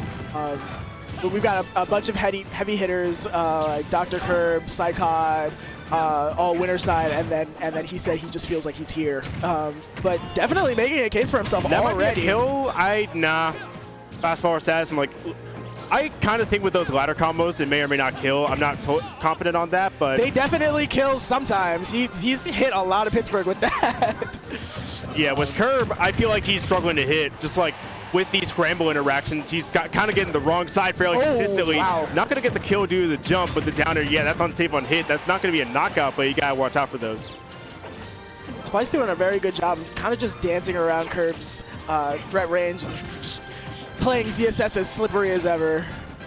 Yeah, I feel like got to slow stuff down. Like Curb's doing that with a couple of lasers, and he's going to get it confirmed here. And he's going to get some good edge guard opportunity, but he's not going to pick it up. You just got to worry about that. Seriously, there's so many options to work with, and I feel like Flip Kick is being favored by Splice right now. And they are just very ahead, and this could be big. Oh, Splice loves going for that return flip kick, trying to catch people's recoveries. With Falco's recovery being as linear as it is, I wouldn't be surprised if we see a couple of those this set. Yeah, we're seeing another edge guard opportunity. Yeah, they are staying pretty far away from that edge guard opportunity. It's like they kind of hold center more often than not when Falco's going there. There is always the opportunity with that high jump height that they would want to skip it out, like right there. But just like sometimes you want to just hold that positioning to get that ledge guard opportunity standard. But I don't think that's what Splice wants right now, and I can't complain. Dr. Curb getting a big opening off of that reflected paralyzer, but the side B's going to do it. Yeah, that's going to take the knockout there. And right, I think with that game, definitely a very scrambly game went by in a breeze, really. Yeah, and I feel like that's gonna be one of those games that just straight up, you're gonna have a tricky time to like really adapting to that, because like a lot of those interactions were just like scraps that you can't really get too much data on, because I feel as though those are the situations where the adaptations are just so much less reliable, because there are just so many situations where it just like it works and then it doesn't work the next time because of a completely different set of circumstances that you just weren't prepared for. For sure. So let's see how Dr. Curb answers back. Oh my god, is his controller light up? That's so cool. Right, we're heading up to Hollow for just counter pick, and I think let's see a couple laser to start, and like holding center is Spliced, getting a couple of Zairs. Forwarder not really working with, so gets the corner, and that's a footstool there. Nice stuff there. We have some solid. That's going to be a combo from Falco. Let's see what the damage is going to be. 34%, perhaps not what Dr. Curb would have wanted. Yeah, you might want more than that if you're Falco. Rising there. Yeah, but you still have a lot of positioning advantage doing that stuff. So I say 34 damage. That could have been so much more. Just the opportunity was almost somewhat there. You got like about 20% more from that, but just not what you want. You see Splice dancing around Dr. Curb's shield. The air dodge read.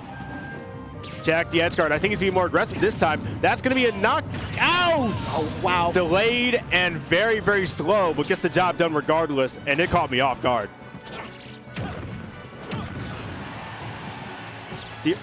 I'm checking for flip kick. Yep, right there. Yep.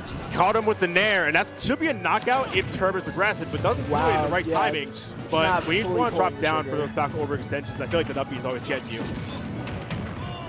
Late up smash hitting that spot dodge, and Splice is really trying to run with this lead he's got here. I mean, he's not running at all. I mean, if he's running towards the guy. Air should kill here, yeah. But I'll say he wants the lead, and he wants more of the lead. He doesn't want to slow down. That's not going to be a kill. Doesn't get the spike hitbox. But yeah, Curb was a bit aggressive going there, and it's going to ease some extra damage for it. But these reversals are kind of 50-50 in whether they work out or not. Ooh. You have to think out, is it going to be worth it or not for Curb to continue his actions?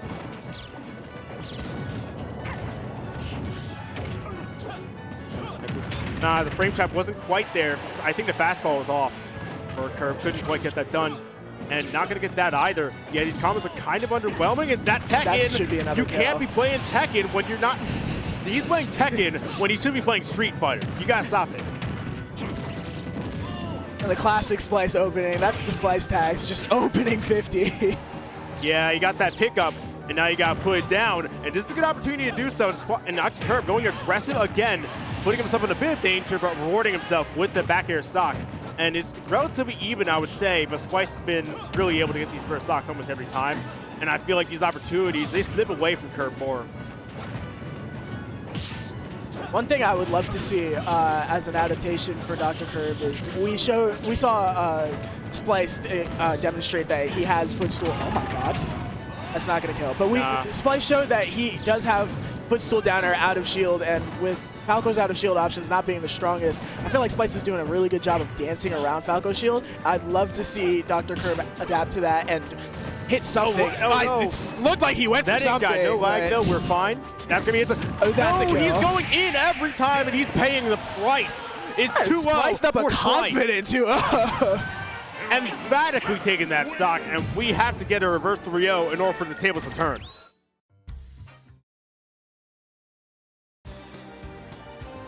Is that a 7? What is that? A 1. A 1. That's so cute. Listen, we got to get one on the board, though, for Curb, because, I mean, I feel like the Hollow Bastion counter pick, if they want to be scrapping like that, if they want to be, like, going in, I feel like the side piece is doing work, too. I think FD might be a ban, because I think that might be a ban. Hey, I would try going for a flatter stage if I am Curb. I just feel like that is the ideal for him. And Small Battlefield, I think, is a good choice, too. Really good platform coverage for both these characters. Spot dodge, really good timing on that. Yep, combo there. And that's going to be very small, but good platform pressure again. The grab and Curb, I'm not sure what the intention was there, but it gets hit regardless. A couple laces Brock can bring in.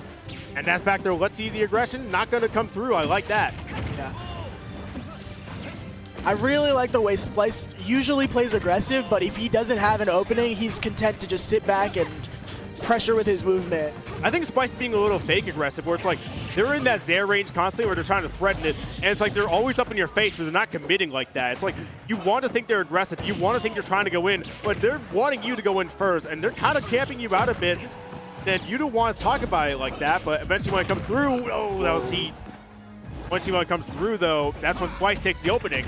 And Dr. Curb is swinging. Up. I wonder if that's a little bit of desperation or if he really thinks he has those reads. These spot dodges are heat. These timings are nice.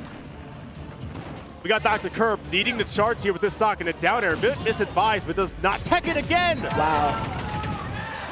Splice answering right back with that. Play Mortal Kombat.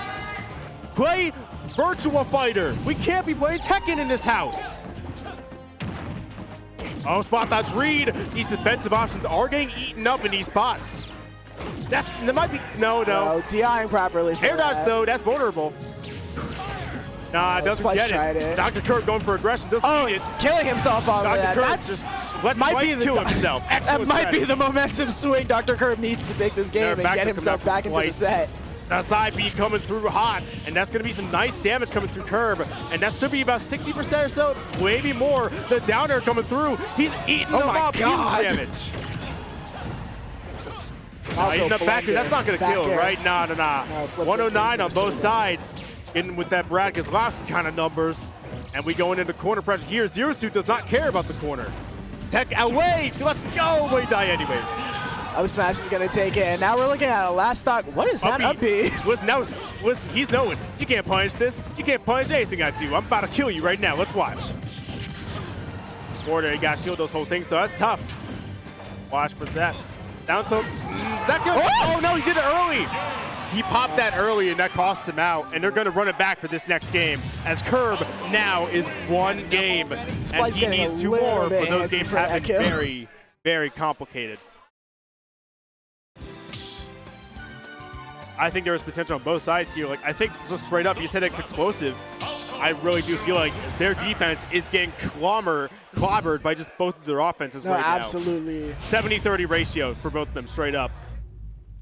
3, 2, 1, go! There on the left, yeah, I think he was going to try doing it, but got lasered instead. The pummel is not working out for Curb. He wants to use up tilts. He wants Zero Suit to land. Doesn't need it though. Still going to get some damage.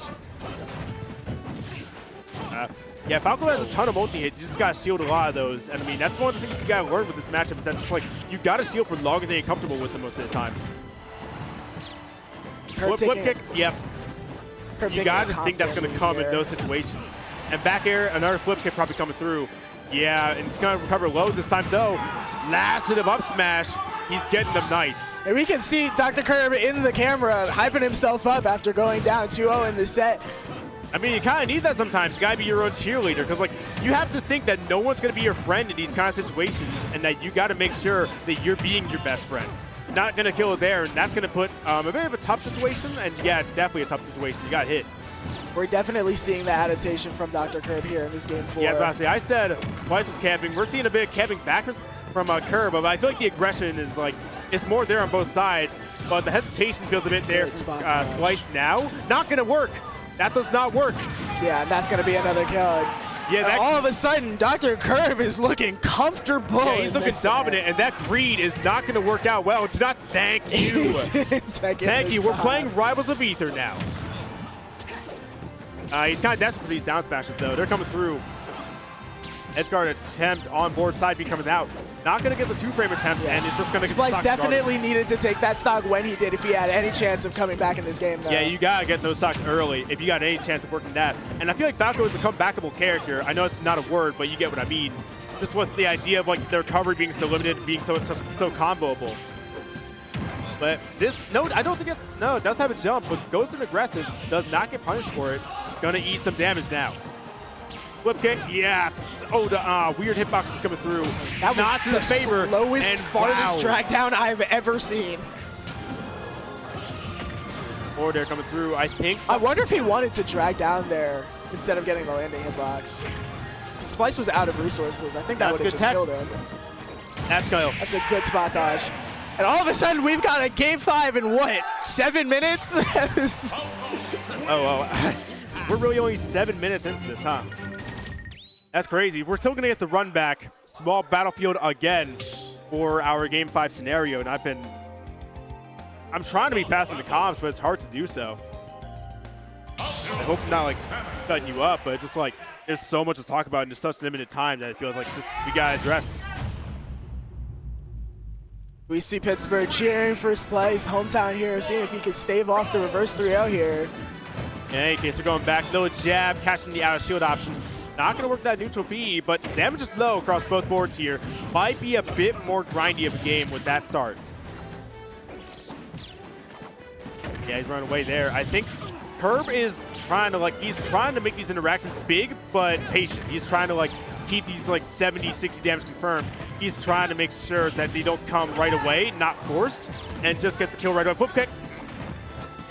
One thing that I do really appreciate about Dr. Curb and the way that he has changed his trajectory over the set is, oh, is that going to kill? That's killing. There's the ladder kill that we were talking about. Only 68%. That is brutal if you're Curb, but you just got to run that back. You two-stocked the man last game. You can absolutely make this comeback. Oh, that was awkward, and the down smash was not right there at all. Might be a kill, depending on DI. Nah, not even going to hit. But one thing I was saying is one thing that I do appreciate about Dr. Curb's adaptation is he's done a lot better of a job calling out Splice's slippery movement and figuring out where he wants to be and placing hitboxes right there, right as we see him jumping back to ledge, trying to be aggressive. Yeah, I think it's not even a slippery movement. I think like he's stopping the movement more, and I feel like they're just. I think Splice is being more comfortable moving now, but I feel like in these past couple games, there's been a little less of the ability for Splice to just move around the way they want to because of the way Dr. Curb is playing against this. That was scary, but does not connect.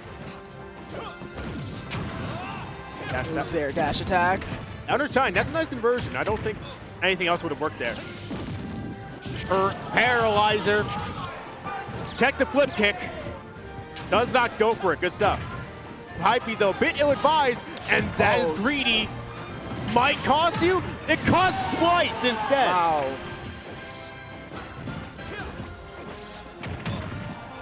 Anyhow, not going aggressive this time, just wants to keep the stock for as long as possible and convert that one opening into 36%. You think that's small? It's not anymore. You got to think that's some big stuff now because like that puts you in the air, that pops you up. Oh. Taking in again. Oh, that's side switch. Nope. That's just gonna straight up kill. Yeah. We've got a game 5 last stock in Pittsburgh. Sterling Marlin numbers versus Jack Sprague numbers. We're gonna be hitting this out. We've got some one more stock chance from Pittsburgh out here in the crowd. Being loud as can be, but we're gonna have to see their actions speak even louder for whoever wants to make this comeback work. I don't care who it is. It's a comeback regardless. Whether it's a reverse 3-0. Oh my God, and that's cashing him out, just barely. Dr. Curb completes the reverse 3-0, popping off with the rest of Nia. Yeah, but I was gonna say it's a comeback regardless of game or set, but Curb makes it work and makes that up smash count. A slight charge beating so much too. And I mean, you saw just all the way through, they were eating each other up very, very badly, but in the end, Curb just was able to keep pumping along, keep pummeling and pummeling and pummeling, and I feel like eventually Splice was just not able to keep up. Yeah, this is why Dr. Curb is the number 3 seed. I mean, there's that top adaptation you see right there. Yeah, and as this bracket moves along, I believe that was winners, so... Yes, these are all winner sets right now. So now we've got Oolong Psychod up here next. Gotcha, we got Wii Fit Trainer Ike. I believe Psychod, I forget what region he's from. I think he's Ohio. Yeah, he is Ohio. And Oolong is an MDBA rep from here. I'm curious to see versus Wii Fit Trainer whether Psychod favors the Cloud or Ike, because he co-mains both, but he tends to switch them up depending on vibe, matchup, however he's feeling. I'm honestly, for this matchup, I might be feeling the Ike. I would be inclined to agree, yeah. It's a little bit longer range, a little bit more to contest Wii Fit's awkward hitboxes. Yeah, I just feel like it's like exploitable, but in ways that they're both exploitable, but I feel like Wii Fit doesn't hit Ike's exploitables better than Cloud, at least. I feel like Wii Fit just does better exploiting what Cloud does, and I think even if Cloud does better in the matchup, I know it's Psychod for Ike, not Cloud.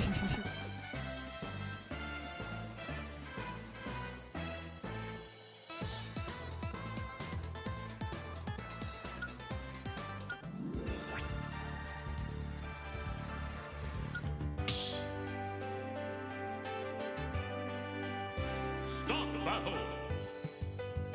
First, as we're rolling along, I'm going to be real. Like, I know these two, but I don't really watch them play, so it's going to be kind of fun to like actually see that happen in action. Psychod was my round 1, actually. First time I'd ever play him. Definitely a very, very good player. See him stealing himself before the set, trying to lock in.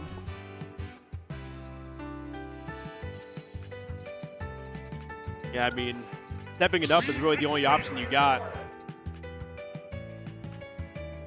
Because, like, if you want to step down, the door's that way. You can get out of here, go back home.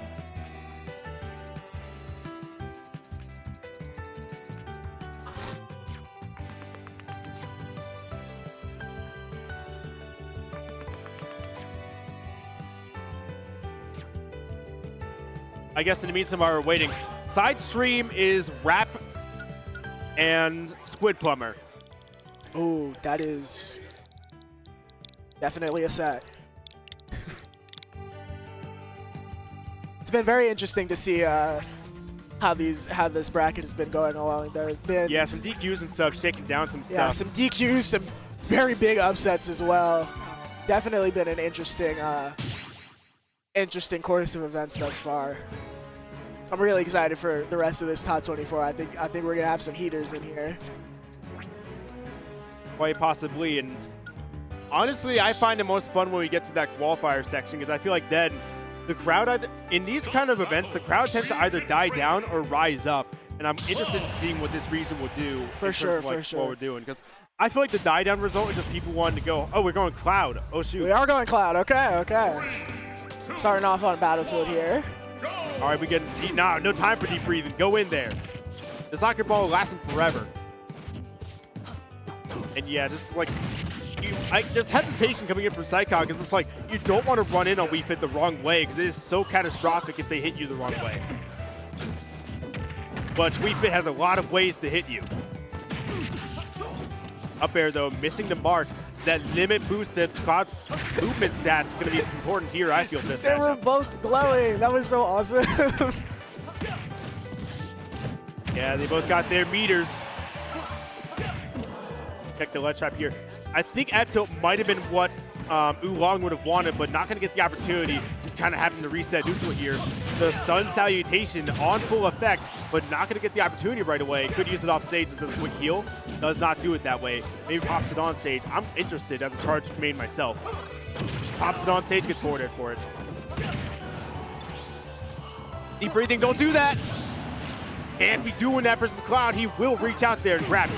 That dash attack at ledge, I think, is going to be very big because I feel like a lot of Wii Fits love to do that soccer ball at ledge and stall and threaten a little bit, but Cloud dash attack is just so big and so strong. So I wonder how much Oolong is actually going to be able to get away with that in this set. Yeah, soccer ball missing the mark there too, or volleyball, my bad. In any case here, that up throw is going to lead to nothing. I think it is a soccer Oolong ball. is missing his stuff right now. I got to be messed up in the crate. I got to be messed up if I'm Oolong right now. You got so many opportunities to hit in terms of like the player-on-player skill, and it's just not coming to you. Going to go for that little plank strategy right here, getting a little bit of cheap shots in here, trying to get that limit to drown out. Doesn't quite get the job done yet, but should be able to stall it out off stage. That's outside B, yep. Yeah, let's get the stall, and still going to be ledge trap, but the crouch coming in clutch. After a rocky first start, Psychon is definitely up, and he feels like, well, maybe it's starting to slip a little bit, but ow, what a parry. Check potential edge guard coming through. I would wonder what Wii Fit edge guards with. Well, they don't right now in that regard. Trying to go for some quick back airs, gets the job done. Put Wii Fit off stage. Not going to get a dash attack through, but very close to limit, and that is going to matter for this recovery. Nah, I was thinking cross slash on like the comeback. Ooh, parrying the last hit of that side B. That was a spot that, not a parry, but the grab didn't come in. Didn't get the move, dash to forehand. That's going to kill. No jump. You get Goomba stomped into oblivion. Not going to kill there either. Soccer volleyball. It looks so similar to a soccer ball. Oolong does get the kill. I think it is a soccer ball. It's got the hexagonal pattern. I swear it's a volleyball. Because the move's called header.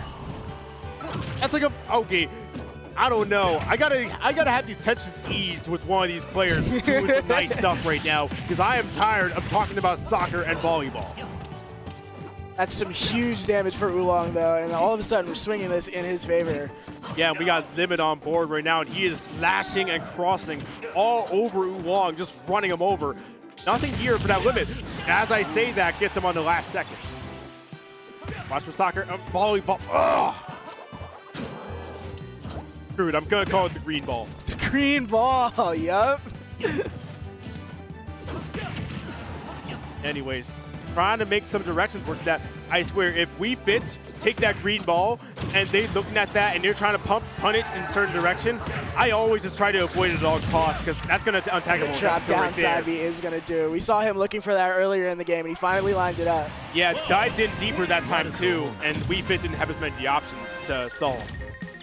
But yeah, if I see a Wii Fit hitting that green ball in any sort of direction, I just assume that they know what they're doing and it's going to hit me somehow. That's They're wizardry. definitely very tricky with it. Listen, that thing does not go angles made by Einstein. That thing goes in newtons. Stage is going to just be small battlefield on that end. I like that. I feel like Battlefield is kind of a rocky stage for anyone against Cloud. I feel like it's a really good stage. Yeah, I feel like that is a really good Cloud stage. I'm surprised we went there for game 1. They're not going to be safe.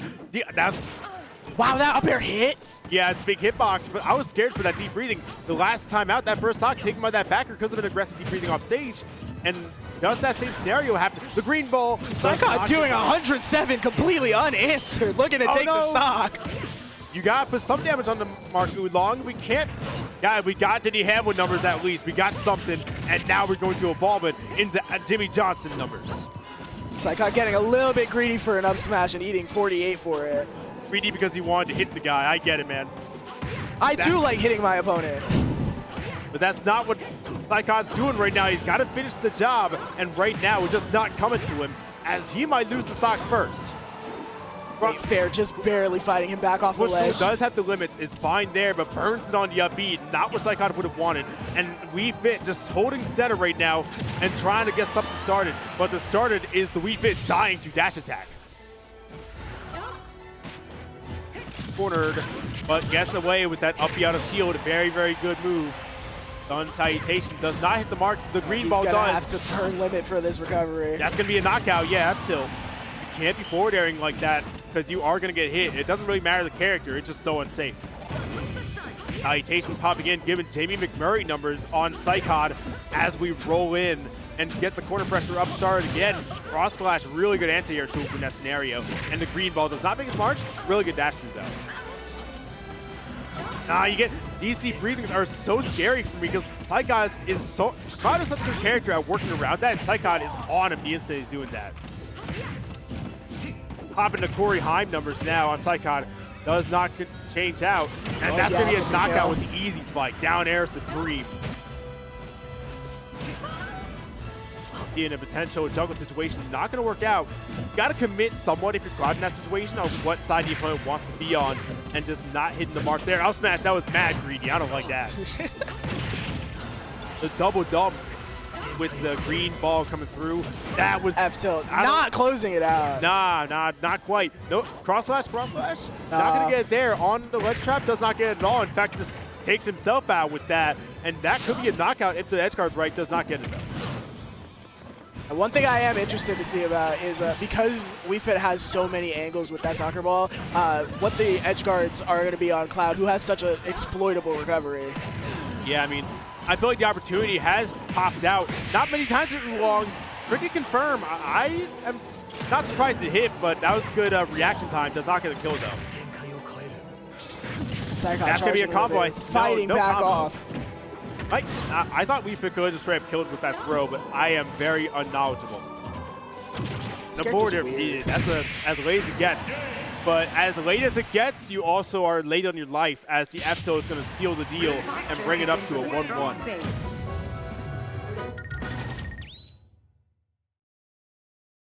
Oolong answering back in this game too. We've got a back and forth set here. We'll see how Psychod responds. Right, of course. ZDI counter pick. I have my doubts that'll be popping up anytime soon. I feel like no, considering how comfortable he's feeling on Cloud, I would be surprised if we see that in this set. Yeah, at least from my end, I was doubting it. I wasn't doubting it, but I was just expecting DI. You know what I'm saying? It's hard to doubt anyone right now. And if I am doubting someone, well then shame on me.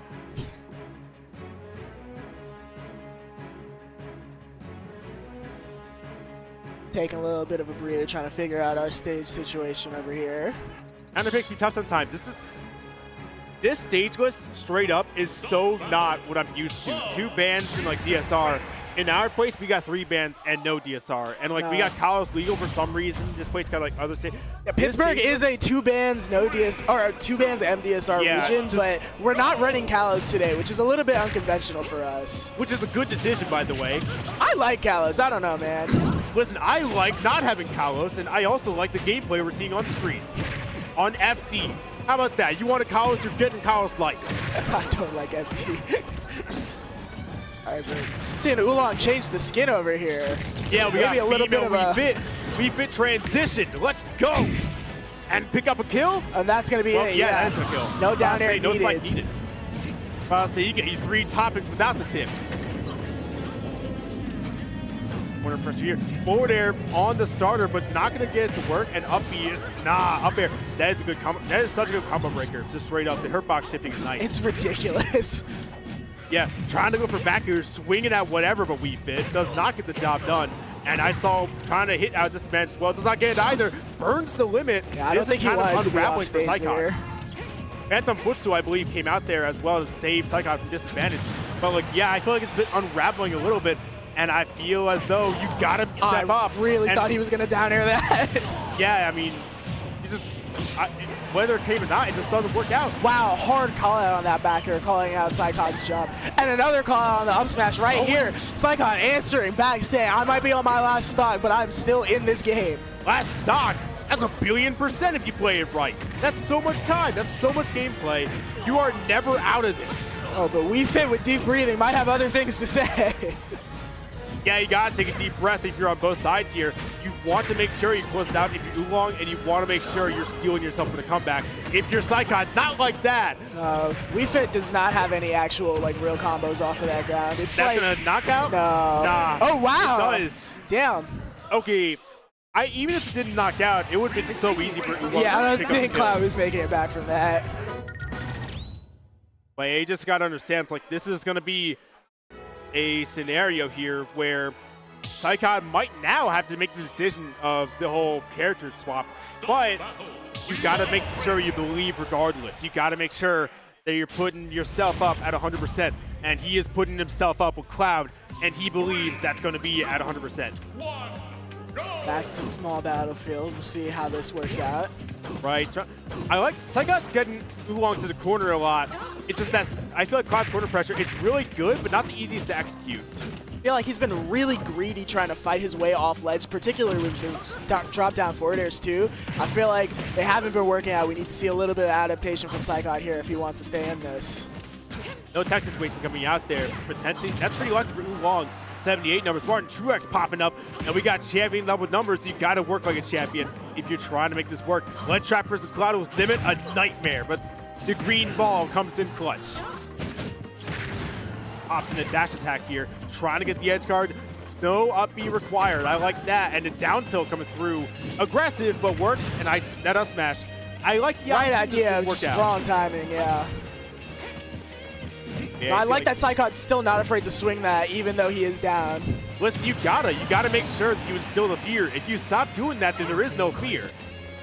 But you gotta make sure that some stuff you do, even if it doesn't work, it's all about the game of, like, you gotta figure out, hey, what do you want? What do your opponents want you to do? And you gotta start popping stuff. It's like, okay, they want me to do this. Okay, you gotta do it sometimes, whether it works or not, just to make sure it's like, oh no, I don't want you to be doing that. Psychon grabbing that shield. I think that's the first time we've seen him grab all set, actually. Bro, I hate Cloud grab. I agree. That's not the first grab, by the way. I saw one in, I believe, like game 1 or 2. One, okay. No edge guard potential here, but ledge trap, no aerial. That was good. Up he was early, though. And a little bit greedy for these punishes. Yeah, 67%. We're packing up to Corey Heim, and we are going right back to the ledge trap scenario. Sun Salutation eating up. No, that's a bad scramble on both sides, really. Yep.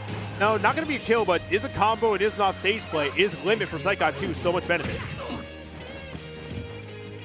Cross slash is the preferred option for Psychon here. Expect that to come out.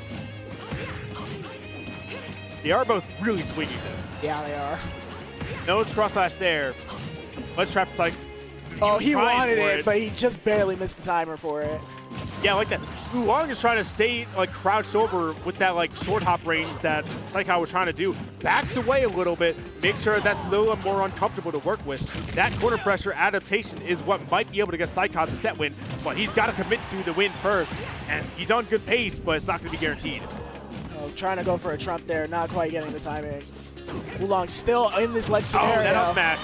not going to hit anyone, and Psychod getting a free limit on boot. Yeah, both of these players getting a little bit antsy for the kill here. I mean, you got to be right. It's like you have to take away your opportunities, and I mean, you said antsy, and sometimes it's too much, like getting hit by that cross slash right there. But I feel like you've got to make sure that you're going too far in rather than too little. Because if you're going too far, it is so much easier to reel things back than to pump it up.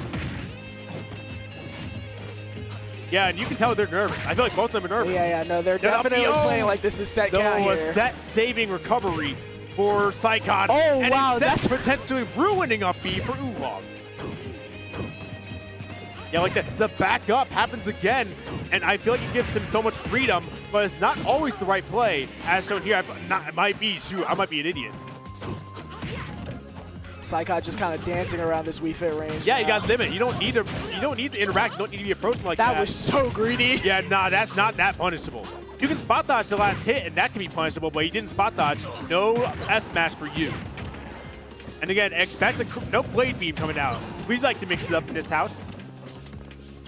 That dash attack could be lethal. Yeah. Does I'm not very scared here because anything. Psychod has been having a hard time getting off ledge, but finding his way back with that up B. Ew, that is a massively good up tilt coming. Wait, yeah, it is F tilt. I forgot my character moves. Psychod really struggling to find something here. Yeah, getting F tilted for the set. It.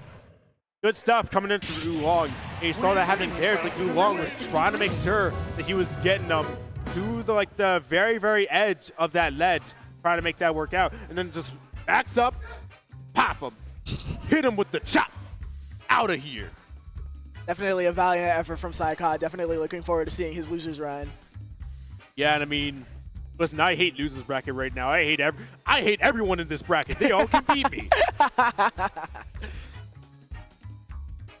If I'm anyone in this bracket, I'm kind of mad because, like, what do you mean I gotta fight this guy? Definitely some heavy hitters here. We are awaiting our next set to be put on stream.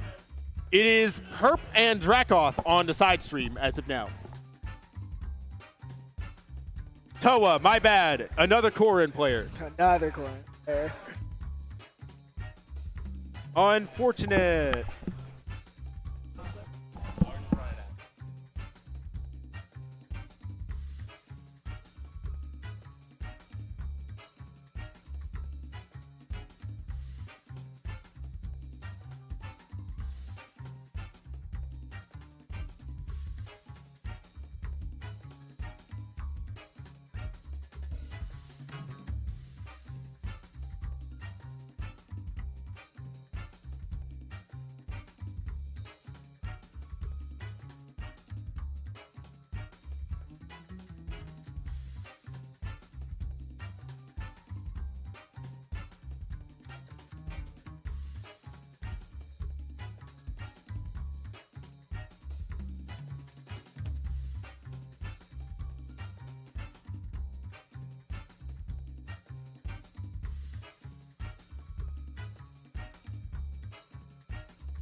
battle.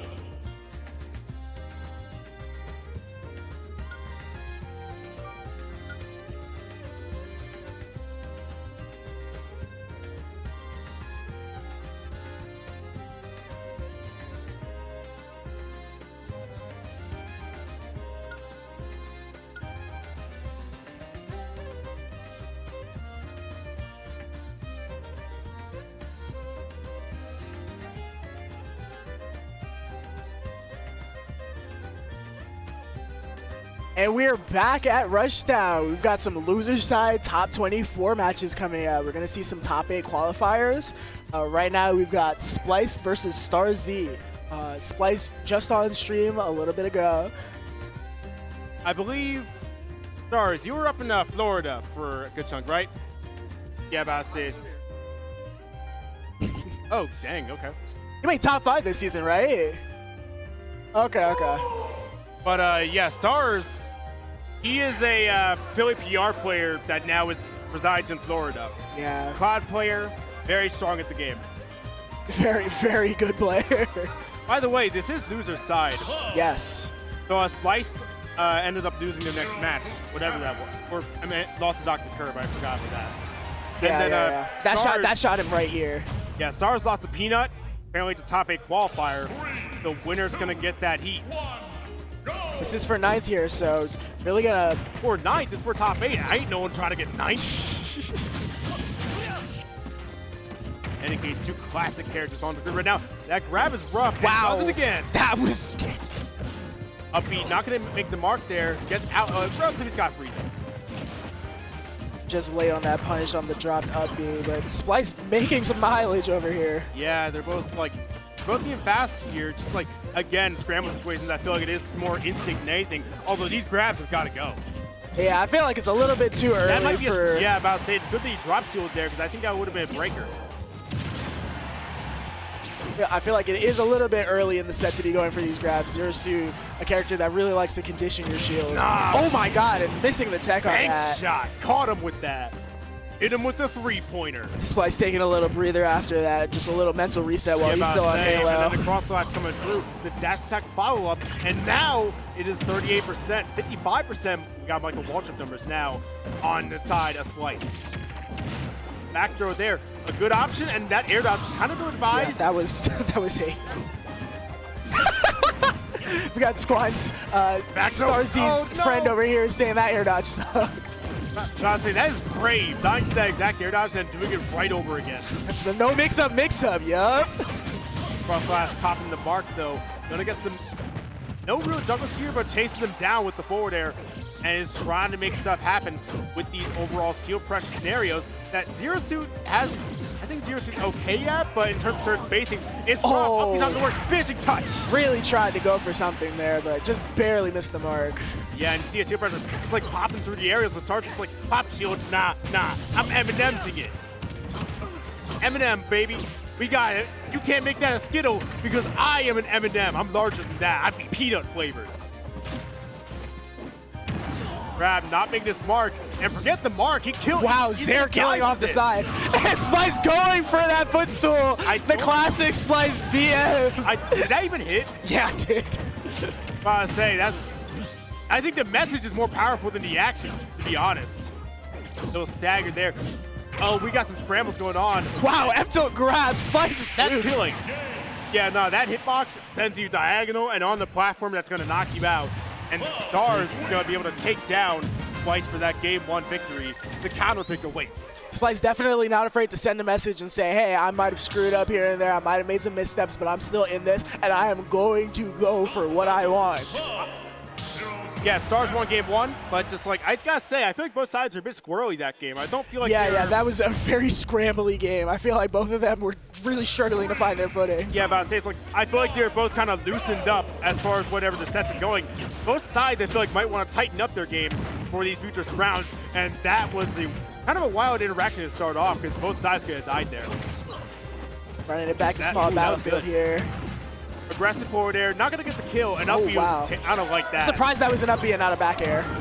There's the back air. Oh my god! Splice, you maniac!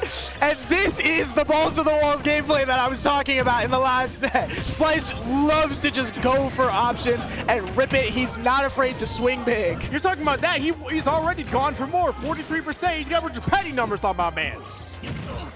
And he's going for more. He's trying to ladder him. Not yet. Not yet. He doesn't want that much disrespect on my man's yet.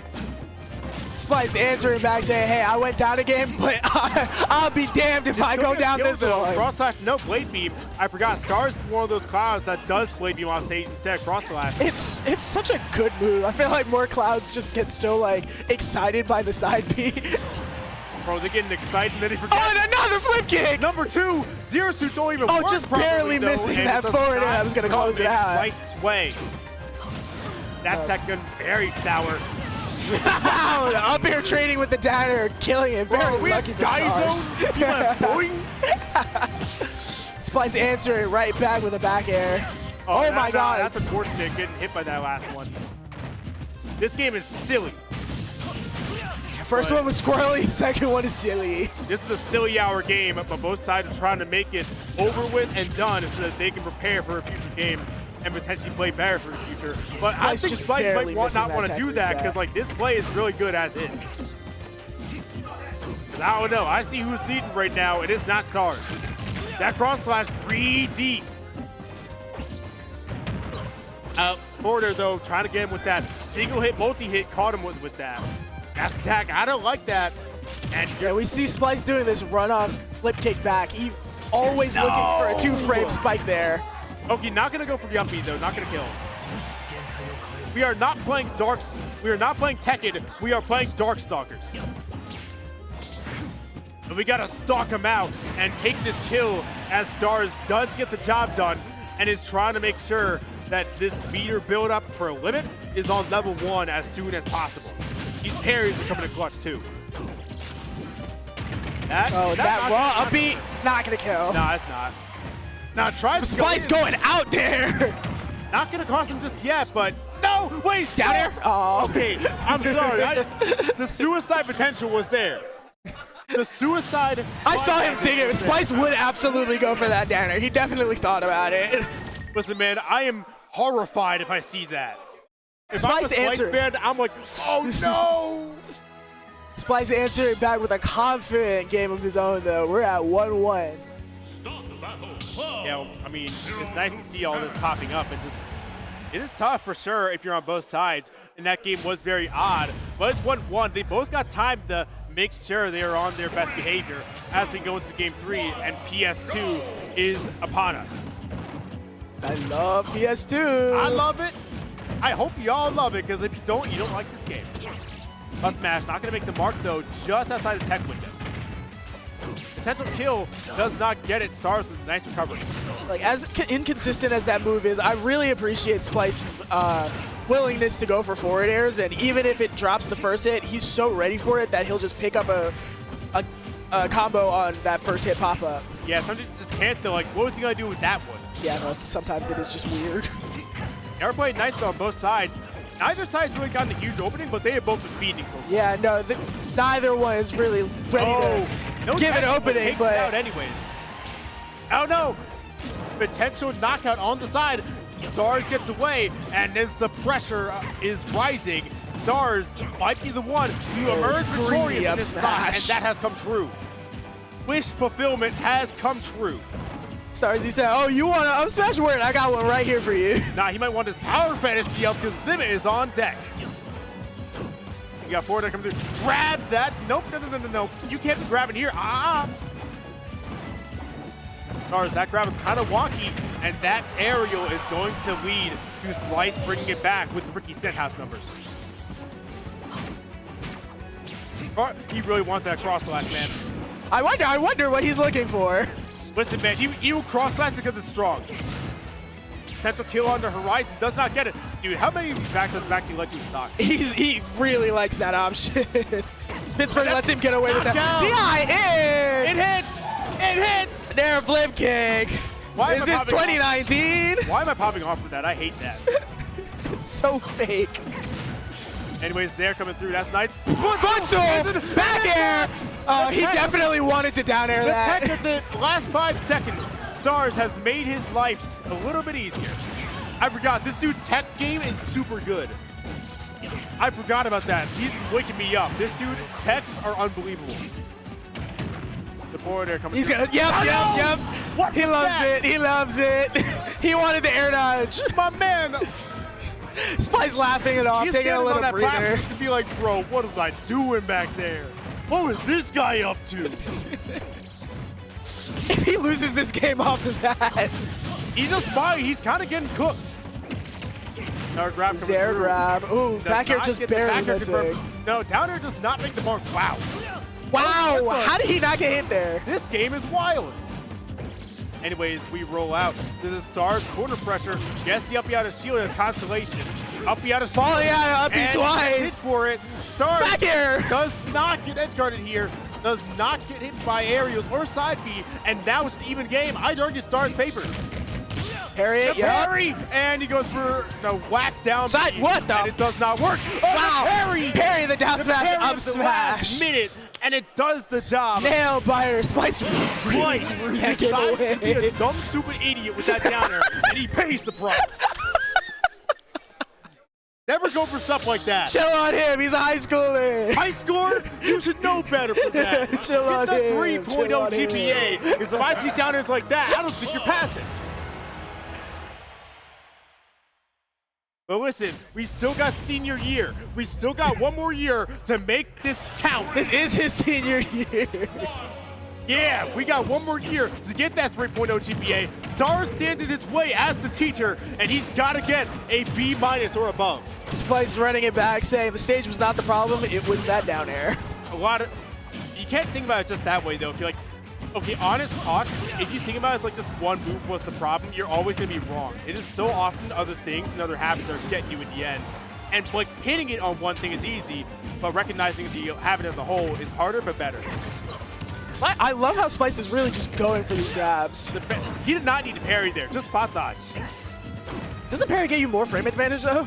I mean, probably not. Spot dodge is busted in the game. Parry gets you like 3 frames. I'm used to just parrying it. Okay. Oh, wow, what the?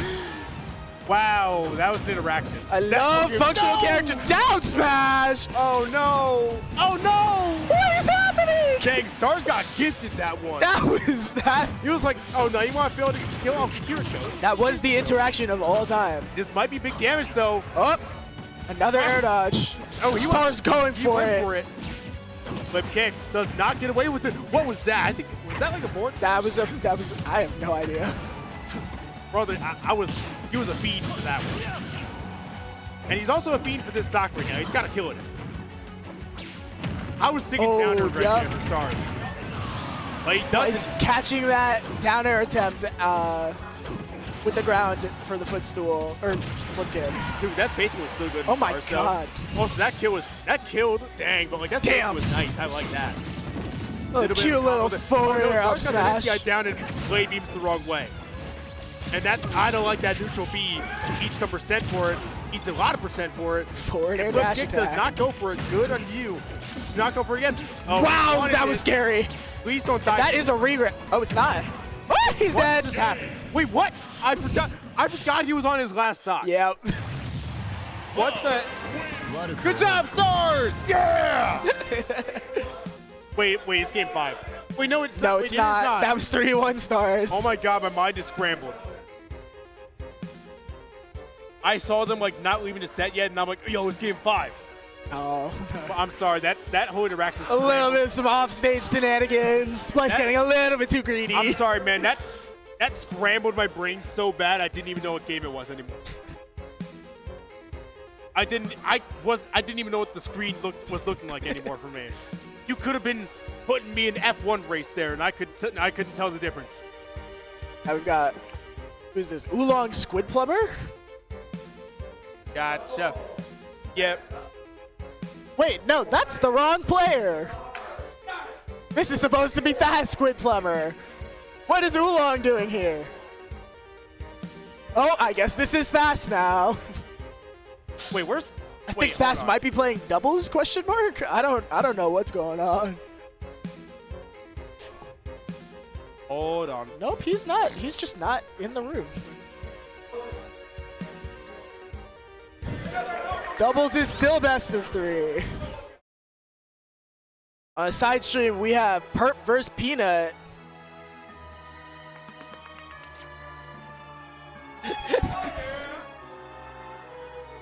Fast has returned to the room. He's looking for his controller and his giant bottle of green tea. Yeah. Cool. There he is. But let's see. If I could say, these two have definitely played before. I have seen Squid Plumber take the dub. It has gone very close, though. Expect a planking out of Squid Plumber's side. Yes, definitely some 2 high-caliber players here, though. We're in for an exciting set either way. Listen, Squid Plumber does not want it to be exciting. That dude is going to plank and corner. I love Holy Fire at ledge. I will drop down Holy Fire, and it will hit you through the stage. If Squid Plumber wanted this to be exciting, he would not play Richter. I will hold ledge and then drop down. But he still wants to win, I can tell you that. He still wants to be winning. Absolutely. Both of these players hungry for the love W. winning.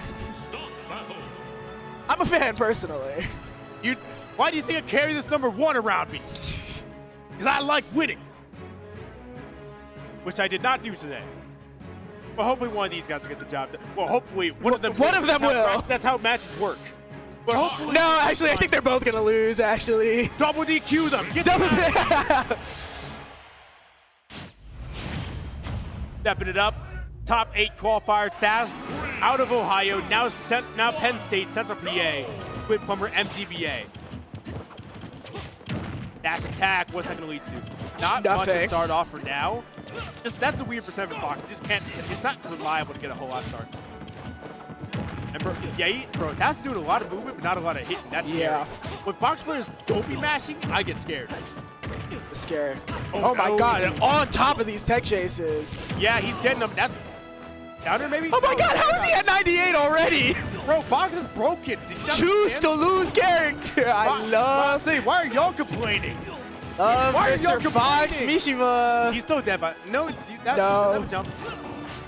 Gets the nair out disadvantage.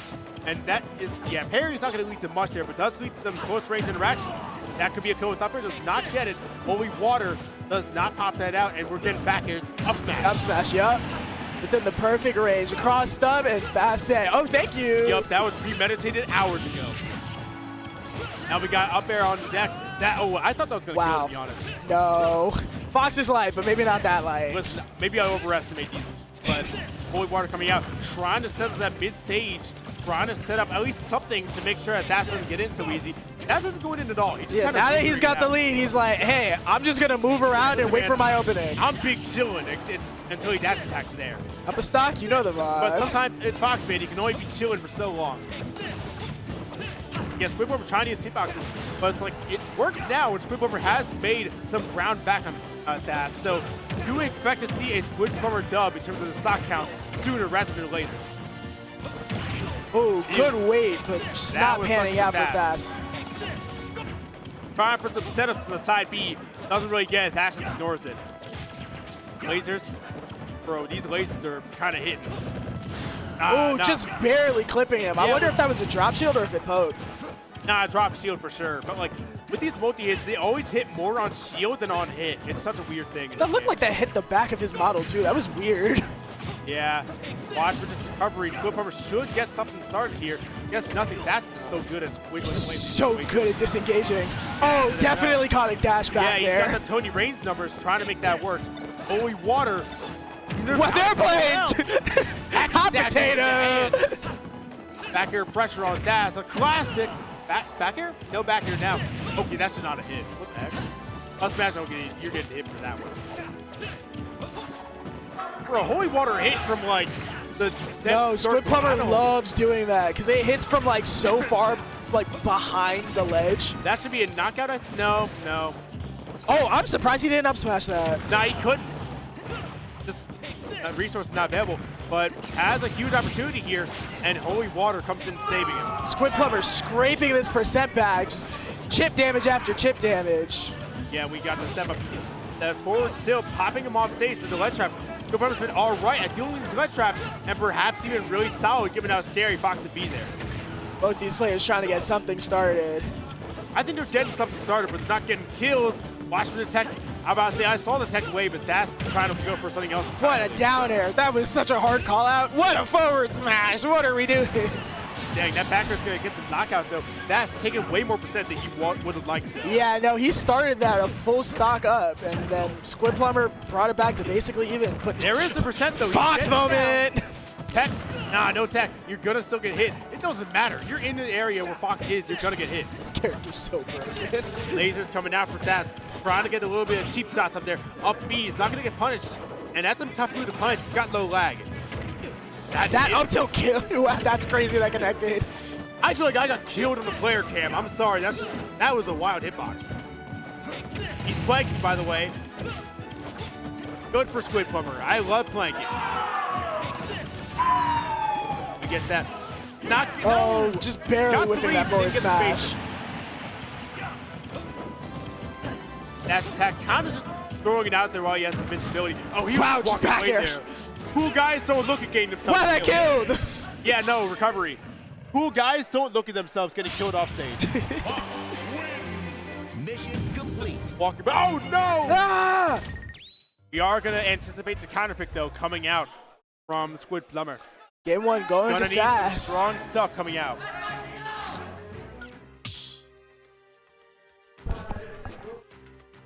Start the battle.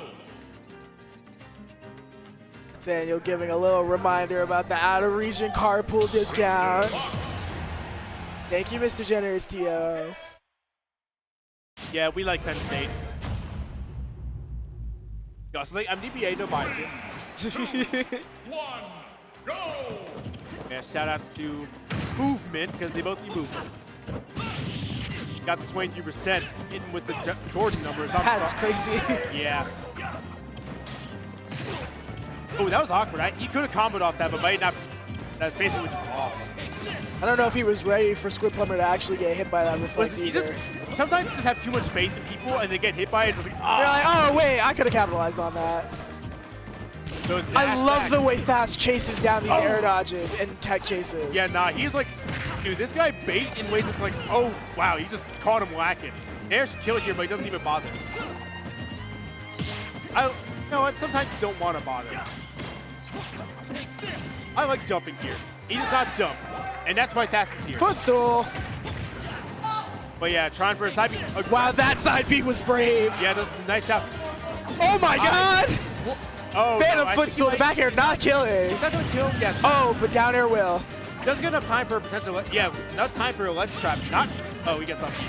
8%. Here we go. Here's the planking that Squid Plumber is famous for. Anyways, we're racking up some damage up on Squid Plumber's side. Tyler Reddick numbers now on Fast, and given that box, it's more damage than you might expect. Now I feel like we're seeing a little bit of a reverse of what we saw last game, where Squid Plumber took the first stock, and now he's just running away with a percent lead. That's right. Squid Plumber's kind of being awkward on these tech spots, but I think Fast being a little timid at calling him out. Side B's 2 for 2. The dollar menu has returned. Down air cross, that's crazy. Oh, that's gonna kill. No! Oh, missing the spacing. Up smash is not gonna get the job done here, but that's 190% on Squid Plumber's side. That is not great. I think an uppy out of shield is probably going to kill Fox here with max range and how it light he definitely is. will. See I'm Squid Plumber shield camping if I'm Squid Plumber. pumping the brakes a little bit, saying, I got the percent lead I need, now I just need to wait for you to come to me. Nah, it doesn't bother. Okay, just gonna be an F tilt here or something? It's a little bit of a rinse and repeat ledge trap here. Forward throw. Not gonna be aggressive here, and up he hits from a mile away. And forward He's tilt, so big. not gonna kill here, and Fast just kinda That's kills what are himself we doing? on that edge guard. Overcommitting way too hard. Yeah, he can't be. Oh, that up air. He had to have gotten that though. He's got to get some sort of momentum up, and he's got to step it. And this is the opportunity he might need. And as it's slipping away, possibly just right now.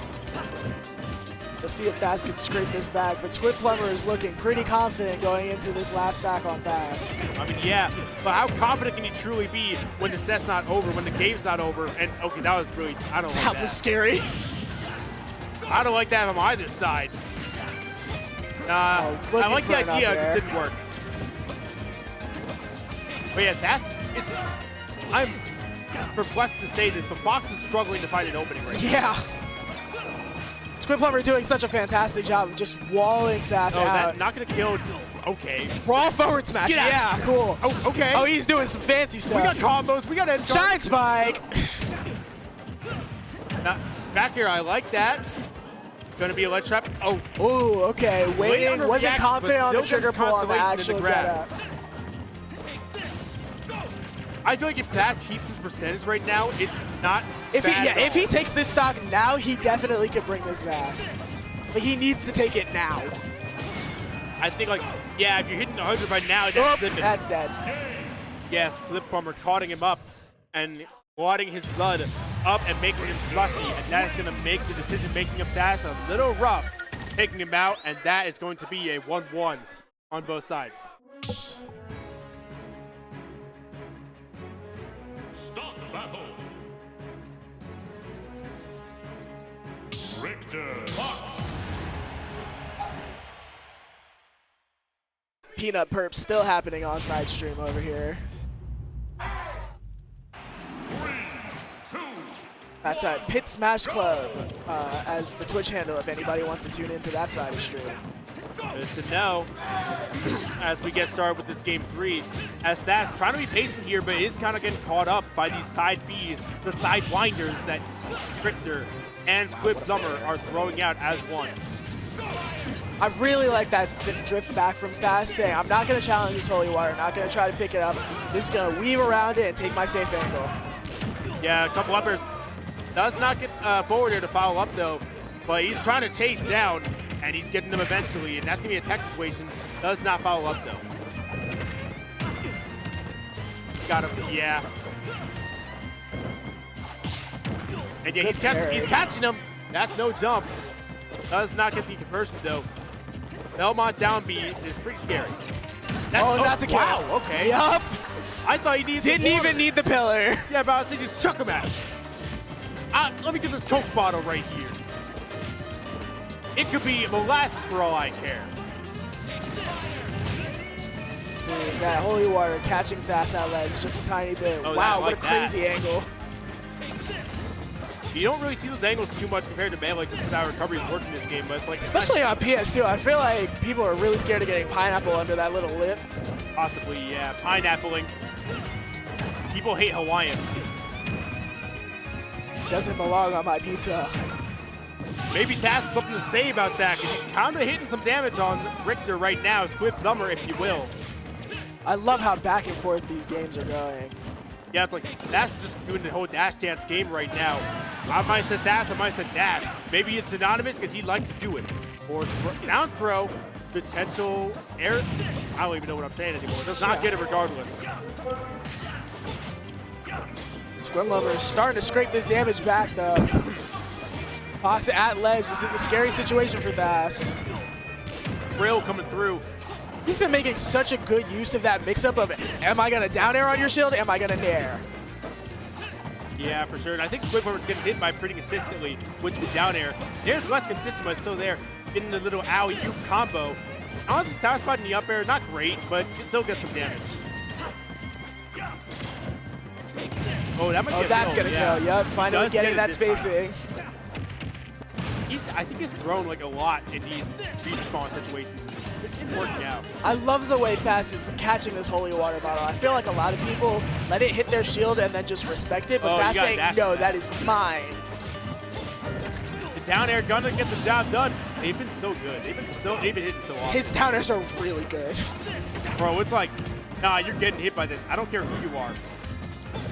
Don't matter. Dash attack coming through. This is the percent where that's gonna start being a problem. And wow, we're back to melee for sure with that one. Yeah, people forget that is still frame 1 invincible in this game.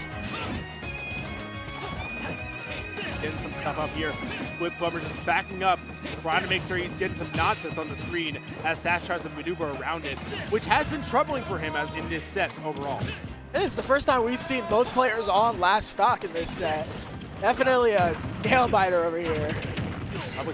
That's, it works out that that's good enough. And yeah, you see like, just dash attacking the shield, no up B coming out. Maybe a bit of odd reaction. The downer Down coming air, through. wow, just going for damage. I like that. I like that over back air, to be honest. It's good to like hit mid stage, if you will, because I feel like Richter's got less options there regardless. Because like, if you're off stage, Fox is almost up in that spot. Like you can ledge trap, but you can't edge guard, and Richter can just hit you with planks. He's hitting you with that whole Home Depot. One thing I did see in the set of Squid Plumber versus OJ Wadler was that OJ Wadler would run up and cake the flame pillar after Holy Water was active. I wonder how applicable that is in this matchup with Shine. I'm not sure, since Shine is too close on to Fox, I think.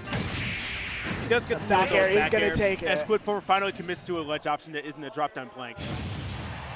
No, okay, he has done that before, but Dash has caught him that time. And it is a game 3 situation where he gets that job done, and Dash is 1 game away, and they're going to be on the counter pick route. En route to a Rushdown top 8.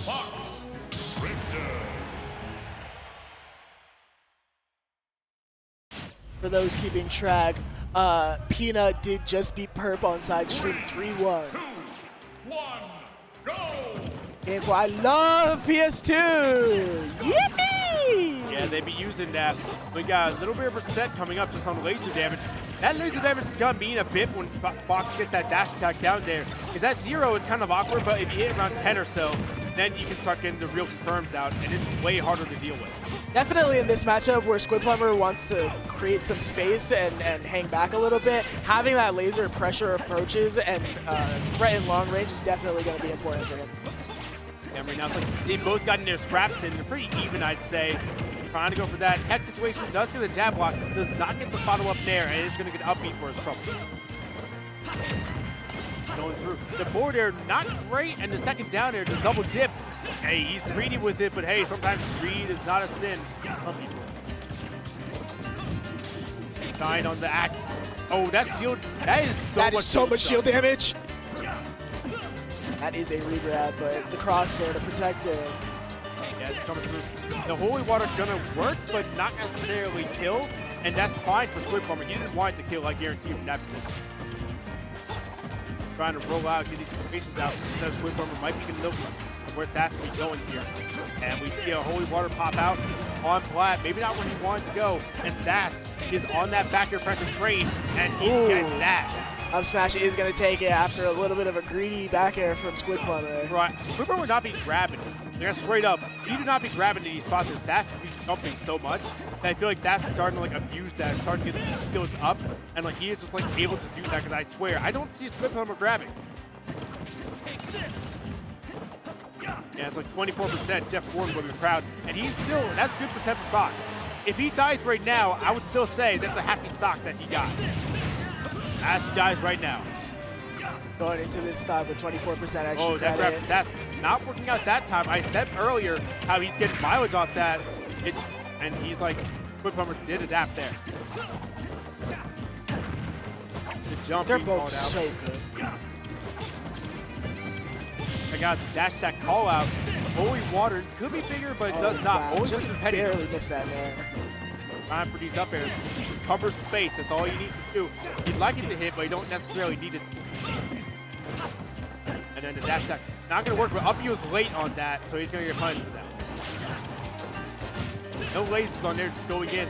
Punishes out with the F tilt. Maybe not the best tonight. Just get hit.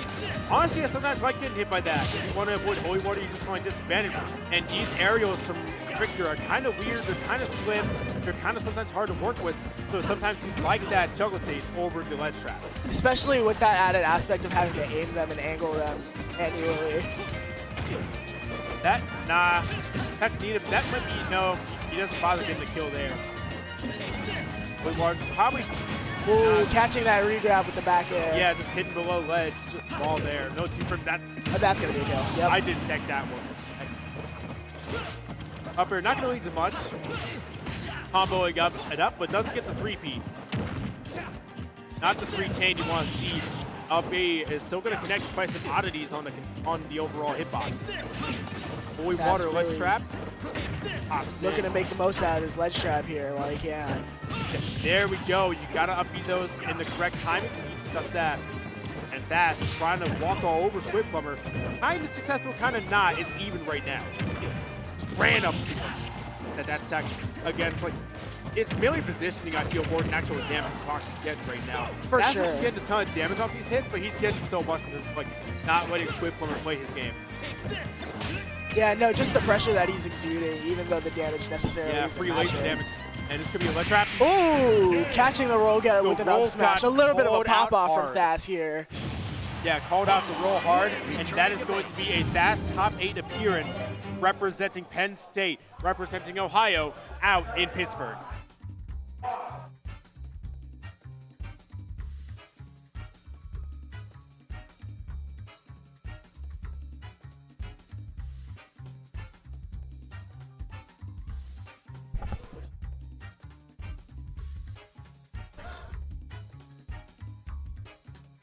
Now for our final set before top 8, we've got Psychod versus Hawk. Squid Plumber taking forever to get out the way.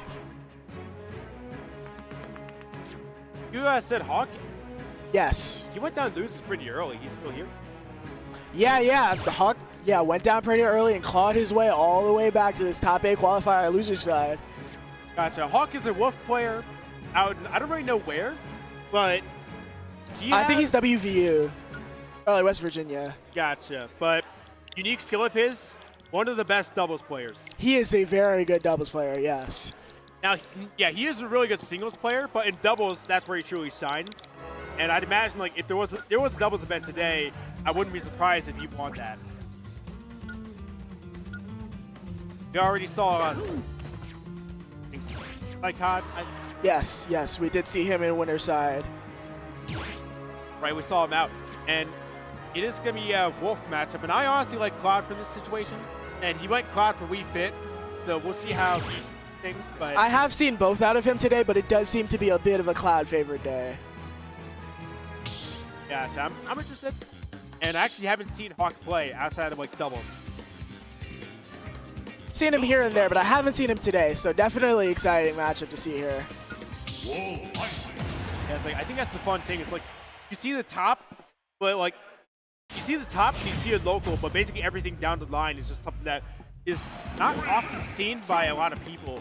And I feel like it's really nice to just like be able to commentate these events and see like We are hey, getting this we are guy- 0 for 2 on our character picks for Psychod. Yeah, we got Ike now on the boards, and he is starting us off with Kevin Harvick numbers off that little confirm. Grab confirm of Hawk's own 47%. That's a lot for that combo. He's popping lasers. You know the game. You know the drill. It's Ike. Get away from him. It is Nair o'clock. I mean, yeah, I see it. He's throwing out those nairs, and it's honestly working. That chase, guess, dash attack. No real edge guard opportunity right now. You just gotta make sure Ike doesn't get enough out of that to justify going to those bases. I can't remember. Is this his Path of Radiance ult, or is this Radiant Dawn? Bro, I don't play those games. He doesn't play. Okay. Up smash, call out. Doesn't play that jumping around game. Now that smash the call out and Wow, just rip another one. Yeah, sure, why not? just runs up. You're trying to down tilt him just out of range and just runs up, pushes him a little up smash again. He does not want to play the Ike games. He wants to play the Wolf games. Wolf I've pack. played these games before. Side B coming through. Yes, Oh, a little bit of a ledge cancel. Yeah, if Ike's going for side B and he's gunning for it high, expect the ledge cancel. That's what they're looking for. A B just back to ledge. Need that neutral. You see that just in general, just reset situations as we head in to another Ike combo, but is a little ill-advised on that third jump. Messes up the spacing a little bit and Does it has to again. reversal himself to get back in there. Getting the back hit of that Nair. Yeah, Ike players really like looking for that back hit of the Nair because when that got nerfed, the nerf only affected the front hit. The back hit is entirely the same. That is still pre-patch Right, it's Nair. intact. Good timing on that back air. I really do feel like Hawk he's jumping for sure, but Psychod is almost always in the air. Like I barely see this Ike player on the ground as we also he 3 lasers. He 8 damage from those lasers. Yuck. I really love how aggressive Hawk is playing this too. Back air, that's a slice and a half, and that's gonna be a pretty easy knockout. Eruption too off fair. the foot. The blue move. The blue move. The blue juice. Get that slush out of Turkey Hill. Little down throw up air action. Oh, that's no jump. Converting it into a fair. Oh, wanted to swing big. Wanted that, but was a little late. If it was a side B, I think it would have been even worse. Up airs. Gonna caught him. He caught him with that, but didn't catch the back air. On the Hawk, first time rolling through on that grab, and now they are really in Ike territory as to who's gonna win this game. Hawk definitely looking for a back air here now. They don't. Out of a lazy air to get down, but gets the job done anyway. Out of Hawk, rolling through, trying to get this kill. I feel like Wolf struggles to get the kill at these percents, like 150 or so. It's fine, but like, and we see him fishing for these back airs because what else is Wolf gonna do here? Yeah, I say Psychod, great positioning. This might just be a kill straight up, to be honest. Yep. Yeah. Run off fair. Just fair, easy pickings, and he's gotten the kill. He's gotten the game, and he drops it. Must move forward.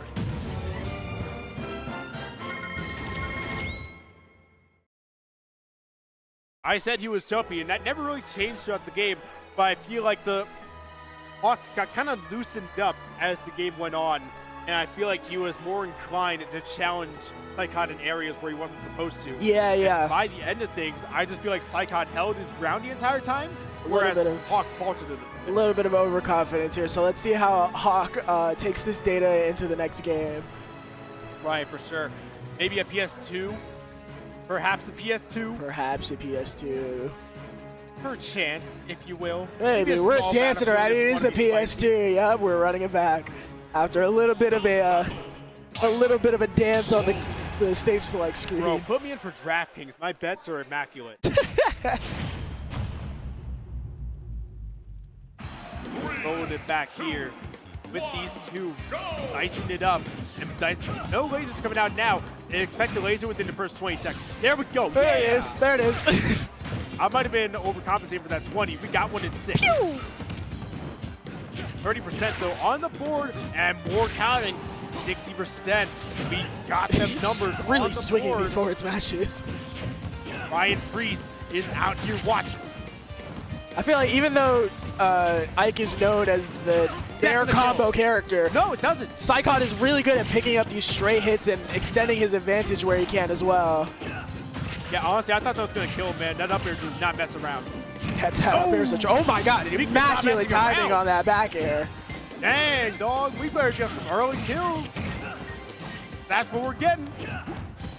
Hawk was like, okay, I wasn't killing early enough. I need to kill you now. I hate having you over 100.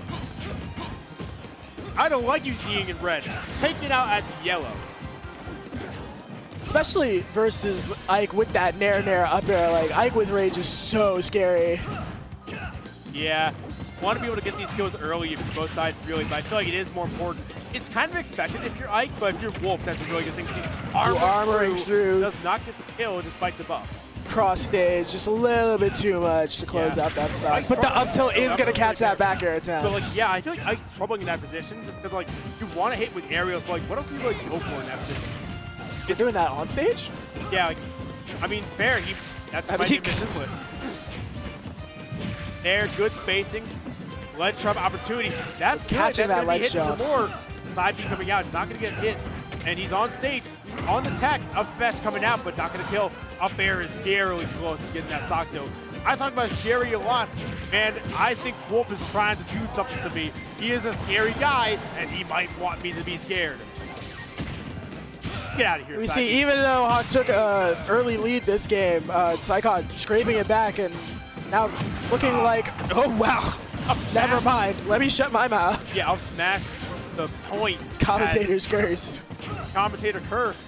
You say it's like that. Maybe it's the curse of scaredy that dash Ike attack is on right now. Could be a kill. No kill. Way late on that. With combo here coming through, I do that all the time, I swear. That down throw, you tilt so much if you aren't experienced with Wolf, I swear. Armor, but doesn't get the falling out of the up B. Rising back air, interesting. And that up tilt is putting in so much work for Psychod right now. Crunchy hitbox. And now, Hawk is trying to make stuff work. 67%, Corey high numbers on Ike of Psychod. Little late in that grab, Puts doing it out. No hits for a while now. There are answers. Wow, holy shadow boxing. Oh, just barely missing the timing on that down 11% smash. got the kill. Yarbrough numbers. Tomahawk, he was almost going to get out of that, but was just ever so slightly too late. And the tech chase, not going to commit to the tech away, and that could be a costly decision. Surprised he went for an up air there instead of another nair to try to extend. I might get it, I might not. But in any case, it's still a very close game. I don't care what the percent say, they are both one interaction away. Oh, for sure. Like right there, popping that 125-69. And Saikon hanging on for dear life. Here, it might be a knockout. Definitely getting into last hit territory. Saikon just barely getting. Yeah, he's getting nairs though, but he's not getting the follow-up. He's getting the cream, but not the cheese. Yeah, he's getting that. He's trying to. Oh my God! Oh, wow, these up smashes are flying. Weaving. Muhammad Ali is in the crowd, rising up from his grave and saying, "Heck yeah!" Yep. And stinging like a bee, he does. Saikon taking game 2. Looking like another run back as Saikon goes up 2-0 in the set. Yeah, taking him down with that one. We saw so many attempts to get that out smash rolling. So many attempts to get kills rolling. With Saikon just not even away, just out of range by like. Just doing a good job just dancing around that threat range. Yeah, I was always playing when people say, pixels away. What pixels? This game uses polygons. Triangles away. We are rhombuses away from the kill. Also, I hate that. Pixels away? How many pixels, huh? How many pixels? The camera moves. Like pixels, 1,000 pixels? 1,000 polygons? 1,000 chances for Hawk to win, because that's what he's got to do right now in order to save himself from losing out and missing out on top 8. Good starter here, gets the up tilt, a little bit of a stagger. Honestly, fine. If you take the neutral, that's that was we're getting hit. Good turnaround grab. That's an up air there. I like this from Hawk. Making a lot of mileage off of this. Saikon already at 116% in an edge guard scenario. This is some free damage coming out from Hawk. And he is going to try to convert this into a closing statement. Oh, I like that adaptation. Saikon's been going for that ledge cancel a lot this set, and so he placed an up tilt right there, and that gave him the pressure he needed to get that stock. It does get the hit. That was good closing. That last game, Hawk couldn't close. Got to make sure that you close your stuff, and that is a really optimistic starter for Hawk to be able to get that job done. But then again, we did see Hawk take this early stock last game and still closed out. Oh my God, big up smash. Does not through. kill, but it felt like it did. You get called out like that. That's a mental boom if I've ever seen one. You lost the stock in your brain. Dash attack there. Nope, don't even bother. Honestly, I like it. Fair enough. Wow, that up tilt is lackless. Oh my God. What, you think this game has laggy moves? Sometimes I'm really curious why he's going for laser there instead of just catching his landing. Honestly, it might be, it's kind of like a reliable thing. Sometimes wow, he had time for that F smash? Yeah, parry, good job. It's a laggy move. If you don't ledge cancel it, it do be laggy. Pop, quick draw, get him out of here. And oh, that might be a knockout if he catches it right, but does not even bother. Honestly, yeah. If you guess it wrong, you're just dead. Oh wow, that was I'm ambitious. Whoops, side B didn't win out there. Really trying for a call out You're there. over there. Nah, I'm over here now. Get over here. You are not allowed to get within 80 seconds of my vicinity because that makes no sense. I am talking about 50 miles. Get over here. And we see a repeat of last game where Hawk takes this early stock and Saikon claws it back, and all of a sudden we're back to even. Yeah, ledge cancel on the quick draw. 92% coming out on Hawk. He is trying to make this work, but that is still killing below in terms of numbers. 157 for Ike. You do not want to Ike at 167%. No, that is scary. He's going to sneeze and you die. I was about to say with max rate that might kill, but it does not. Buried on the ledge trap. Forward there is going to kill at the ledge. 167% Ike. I hate this about this Hawk. And he's going to eat some damage right that now. is some Kyle big Busch damage, numbers on the percent. Getting with that nair, not even parry, just nair on the punish. Bad spacing coming out. He's going to get hit. 191% though. That damage racks up. Dash attack is going to close up the stock, and we're looking at last stock here. Let's see if Hawk can make something happen to stay in this set. Immediately eating 2 nairs is not a great way to start that, but he's got time. He is not quite a kill percent yet. He's like, oh my God! I mean, he would have been dead if he got hit by that. Like, god dang. I air dodge there. I knew that was going to. And then we, my God, trying, evened up. I say for as much as we're kind of on the Wow, Psychon what a pack- call out. Yeah, for as much as we're on the Psychon pack, Hawk is really bringing this back, man. He's hitting some really nice plays. Scary that's things situation trying to land against Ike up here. I feel Hawk like it's- manages that's to, gonna- and that catches Yeah. his jump.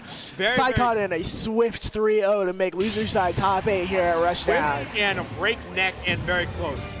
And that's the thing is like, I feel like Ike, you see the hits, you go, ow. But it's like with Wolf, you're like, okay, that's fine, that's fine. Wait, no, stop. It's like, you got to have Wolf to go on a little bit of a train. Yeah, it's a bunch of a oof, ow, ooh, wait, no, ow, stop, jeez. Yeah, it's like, with Wolf, you don't initially get like, you don't initially. But yeah, What'd no, you say? definitely excited for this top 8. I think we're going to have, are we starting right now or? Okay.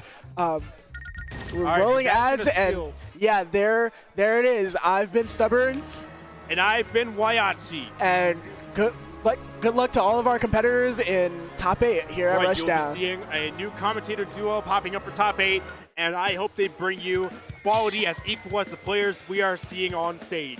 So And stay this- tuned, everybody. And this is Rushdown at Pittsburgh.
Are we up? All right, it's still on the. Oh, Okay. great. Let's talk about Steel City Smash, everybody. I actually, do we have an ad read paper or anything? No. It's just us.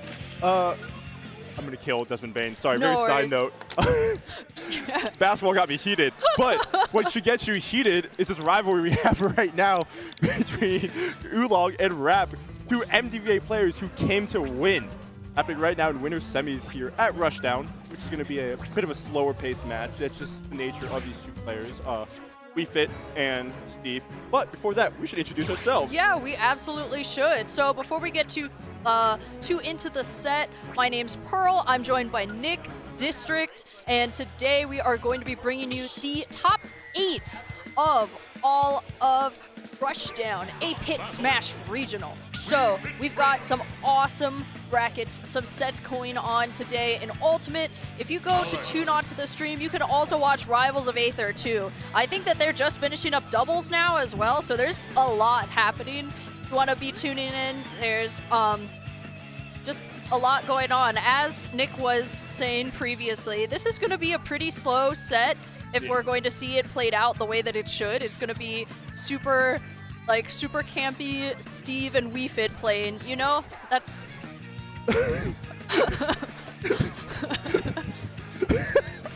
Yo. Having some fun with the caster cams here. Well, it looks like they're ready to start, so we are going to be ready to get into it. This is a matchup I know that Rap has struggled with in the past. He has seen Long instead of like a demon. And this is a matchup that I and several other Fits and Steve players do feel is actually, all things considered, not bad for Fit at all. You have the options to make Steve play your game. You have multiple tools to punish his recovery. But the main issue I was talking about earlier was you have the tools to make him play your game, which is that you can camp and play back because you're healing most of the time. He can choose to mine if he wants, but what's going to happen when you have to, when you have to mine against that? Yeah. No, I think that that's a really good point to bring up because Fit also has a whole lot of options in which she can use when anytime that she is near Steve or in order to approach. Fit has some really good options for that as well. Speaking of approaching, you don't really see Long doing that a whole lot, but he's just able to slowly chip away at a lot of these blocks and actually getting it straight through the minecart and putting up a pretty good amount of damage right now onto Rap. Is going to try to stay at the center of the stage, not going to get any stock just off of that, but the Sun Salutation is going to be putting even more damage onto Rap as Oolong is looking to lap him. Yeah, he finally getting the diamond on board, and are going to have the time to -1 up. Oolong isn't going to force his way in right now when you have diamond. But what happens when you try? What is spot dodge? You're actually getting around even like the ground hitbox of Handle there. Oolong's not going to try to get in if he doesn't have to, because why interact with Diamond Backer when you can just this the whole time? Even if it does give Rap more materials, you don't really want to get in and ruin your chances of living. Yeah, and this is unfortunately not a great spot at all. Yeah, you just totally got up B still, but Oolong just ate a whole lot of damage and has yet to take the stock off of Rap, who is way past kill percent at this point, 171. Not able to get the deep breathing, but an F-tilt from the ledge, certainly going to take that stock. Yeah, I was also able to extend it off the crafting table. It allowed even, because he did miss time to get up punish, but out there the extension on the crafting table is allowing him to, and Rap doesn't miss those, but the issue is he doesn't kill. He doesn't kill at that percent anyways. Yeah, and you could see Oolong going to be spending a whole lot of time at the ledge. You know, he has a lot of options as well, some of the planking that you can see him doing, and that minecart not enough to take the stock just yet. However, he is going to be able to get through those blocks pretty effectively and missing the up smash as well, because Oolong's just been really good at having the foresight to avoid them.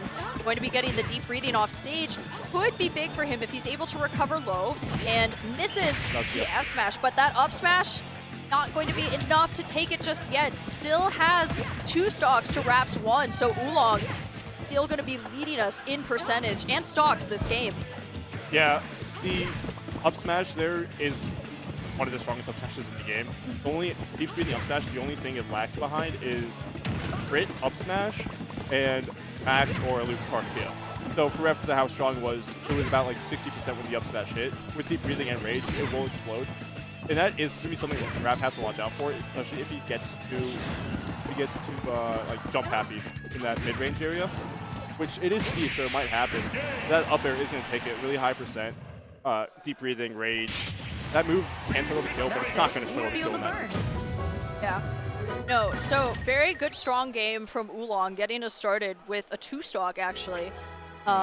You saw a whole lot of what you were saying earlier, that he doesn't necessarily need to approach Rap directly. A lot of the time, it was just him being able to use the ball, or just like that off of an F tilt is what he was able to do in order to get in. He wasn't actively trying to get over the blocks. He was just able to take away all of the space that Rap had created for himself, and then at the point that Rap didn't have diamond or gold a lot of that time, he was able to get most of his damage off of that. Also got a very early stock as well, so that contributed a lot to his win condition. Yeah, and additionally, a big part about if it's like deep breathing is like not only does it make it stronger, of course, but the increase in speed actually makes it really makes it fast. It increases like his speed, and he already has like a decent jump height. It doesn't increase that like his jump height, but increases airspeed as a whole. So, and you were talking how running out of gold and diamond. If you're able to force Steve to start chasing you around, the only way he's realistically going to catch you is by using minecart. And if you can force that out, it's it's getting rid of his gold material, getting rid of his iron, getting rid of his stone when he has to build the actual like tracks. It's really hard as commit to your full game plan when you have a character that shuts down all your potential options. Exactly, and that seems to be what Oolong is already trying to do, because the gold tool is online, and you can see that diamond in the back pocket, but he is already trying to force Rap off stage, put him into bad situations as well, and Oolong just going to be getting the deep breathing and actually punishing that ledge option for Rap. So first stock going to Oolong as he's hoping to continue on this tear. Yeah, we're seeing also the use of the backwards header, because when no matter which direction header gets hit, it's always going to be sent forward if it's being hit again. I feel like there's a refit, refit if you cancel it and then turn around and header, it's going to be still sent first direction it was spawned in. And you can use it to double ricochet off the, what you're seeing, he's ricocheting off, you're dead from that. Yeah, off the original wall hit and allowing him to get rid of the walls a bit faster. Even if it's not as efficient, it's still putting pressure on. Just because it can sometimes cover the higher option that Rap can't jump out of it and try to get like a minecart out of it. Yeah, and as you were saying earlier, because Rap has been down this entire game, it is forcing him to approach, or him to interact with Oolong, which is exactly what he wants. He doesn't currently have deep breathing, and actually going to be pretty far off stage. He really has to time this recovery, because Rap able to set all of those blocks as a fake sense of comfort, because he's just going to be able to down smash Oolong. Oof. Okay, very close to making it back, not quite. Deep breathing absolutely going to be helping with that. Rap, however, going to be finding himself in that trap, Oolong with the F tilt once again to take that stock. And we also are seeing the overextension from Rap there.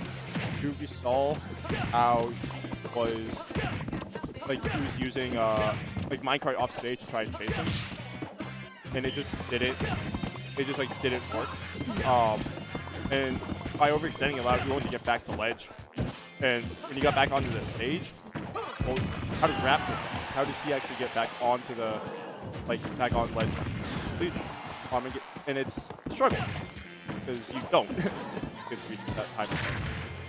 Yeah, you could definitely tell Rap was kicking himself after that interaction, because he given up not only a stock potentially for himself if he was able to continue to edgeguard Oolong, but he also lost the stock in the process, because Oolong was able to come back and just get a free F tilt from the ledge.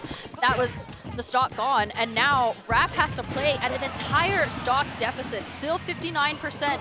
but able to seal out that stock, thankfully for Rap, as now he's trying to set up as much as he can, but Oolong still just being a shark in the waters, not giving him rest for a minute. Yeah, even the ball extending his hitbox is because of how long it's how it's always going to be active if you hit it. But Rap has been able to, the deficit as not as big as it originally was. Because even if it's just like 1 or 2 hits, you get your hits a lot easier as Steve catch up, and it builds a lot faster. It really gets most of their damage in when they're in that deep breathing form.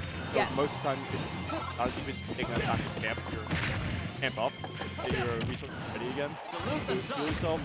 But if you guard down from this second like Rap did, that's a back air that's going to take the stock.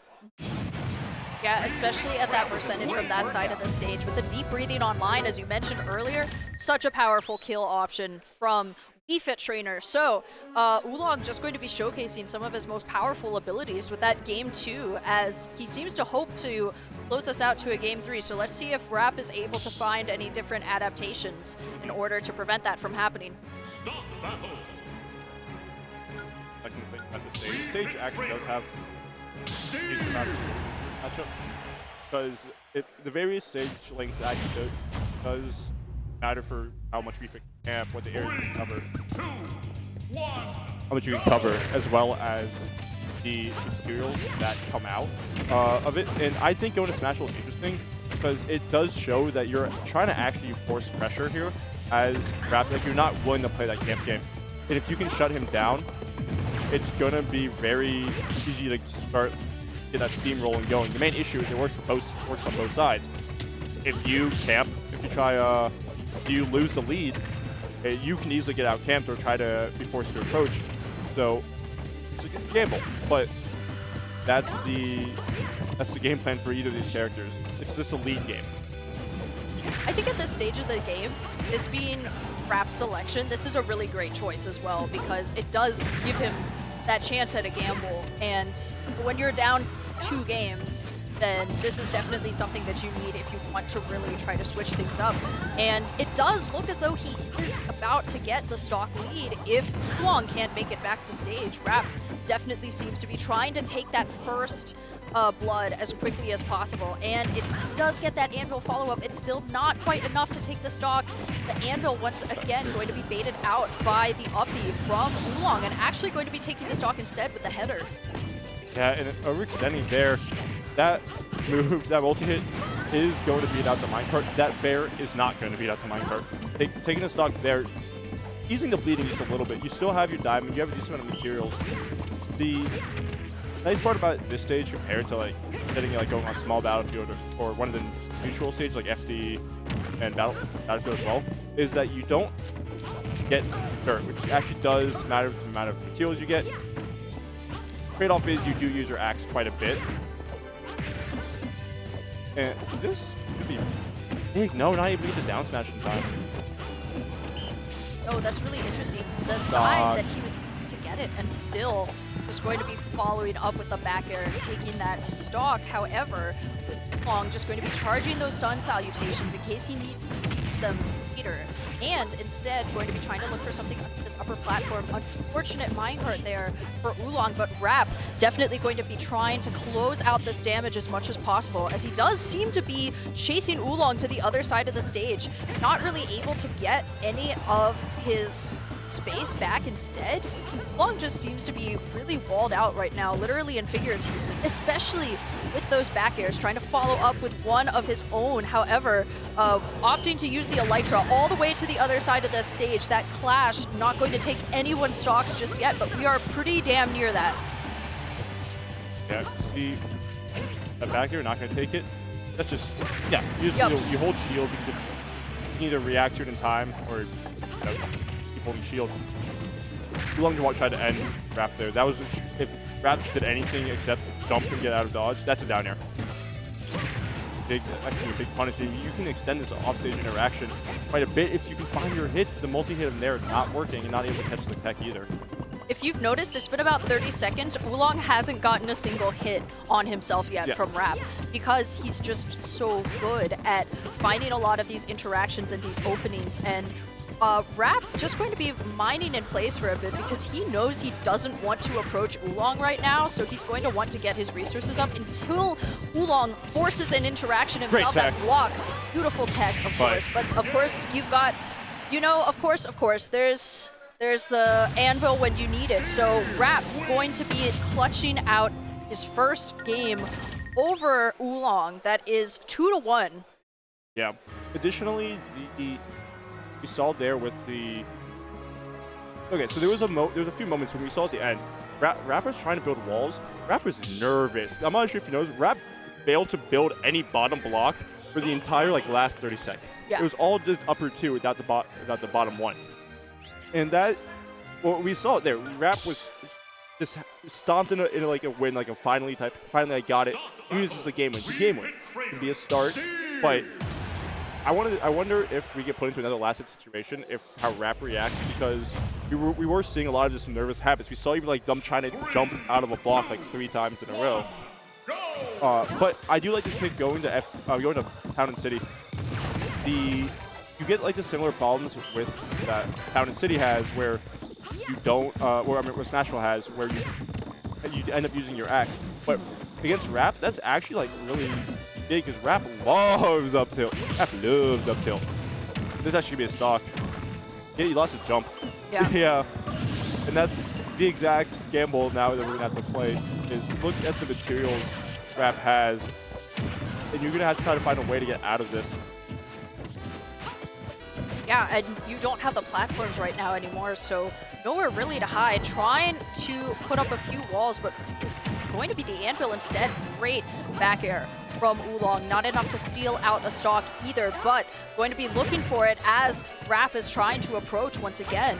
Center of the stage, finding that placement and actually able to seal out the stock. So able to staunch the bleeding pretty well. Only 6% of damage right now onto Oolong, and able to make it even less with some of his healing. Yeah. Being able to stop the bleeding in this matchup is going to be really big, especially as you get into stage that allows just for these side camping to work a little bit better. Look, there's nowhere for Rap to run, and it allows your jump height and movement speed allow you just to mess around. It allows you just to goof around it as much as you want, because what is Rap actually really going to do? You're mixing him up so much you don't even know what you're doing. Yeah, he's got absolutely nowhere to go except trying to hide behind these blocks, and Rap, you can tell, is running out of options. He's not able to set up enough for himself. He doesn't have very much time. He does have a diamond online currently. He has some gold in the back pocket. But look at those resources. They keep dwindling because every time he sets up those blocks, then Oolong is just able to knock them right back down. He's putting all of his resources into walling himself out, and so he's not going to have any resources when it comes to when you need a minecart, when you need an anvil, it's not going to be there. Yeah, you see the Nuclear just hit there, building up this damage. And what started as such a strong Rap stock, right? Was able to take some early kills on get an early kill on Oolong. This is not great if this isn't needed. Your materials are very low, and you don't have any way to really get a hit on Oolong. You're not letting him get in on you. Look at this. It's just you simply are reacting to a lot of these options that Rap is doing, and you're running away when you have to. You're throwing stuff in to mix up his rhythm. You're making him be the aggressor. And as funny as this is to say, Steve actually does struggle when he has to play as the aggressor. It's true. He doesn't have... Okay, he's not able to get the kill off that up smash, but exactly what you were saying, Nick, it's true. Finally able to get that anvil to take that stock, but his frame data is really not all the best when it comes to close combat scenarios, especially against someone like Fit Trainer with deep breathing. He needs those tools like Diamond online. He needs his other items as well if he wants to do really well. And so far, Oolong has been doing a really excellent job of just forcing Rap to into his space, forcing him to approach, getting the sun salutations as well. So not able to get any stocks just yet, but we are getting very close to that for Rap. And he it was actually huge. Getting to actually get the ball out. how you're going to land a Zulong pretty easily, actually. You get the rebound ball into the up air. Pretty high up at that point. Steve's not heavy. And that's going to be a pretty free stock. It'd be really worth seeing, I feel like, in that second stock, how he was making Steve approach it, right? How Steve, when he forced Steve to approach, his options were minecart, which is slow and reactable, especially with a move that's as fast as F-tilt on Wii Fit. And guess what? Yeah, he got F-tilted in response. Got F-tilted and lost the stock 3 times for it. Like, literally, it was very consistently punished by Oolong. I think that there were only like twice, I think, out of the times that he used it where he actually did get hit by the minecart. And really, though, it was just something, it was a free punish a lot of the times when he used minecart to recover. Maybe just a quick update on bracket. Stars has beaten Peanut 3-1. So that's Peanut out at 7th place. That's 1 MDVA down. But because 1 MDVA goes in the losers, we do have another MDVA coming up right now, which is going to be Warner versus Dr. Curb. Oh, Dr. Curb, Falco player. Warner, Greninja did get an upset on Peanut. Was benefited originally from the fast upset bracket, but made the most of it. And like I said, got the win.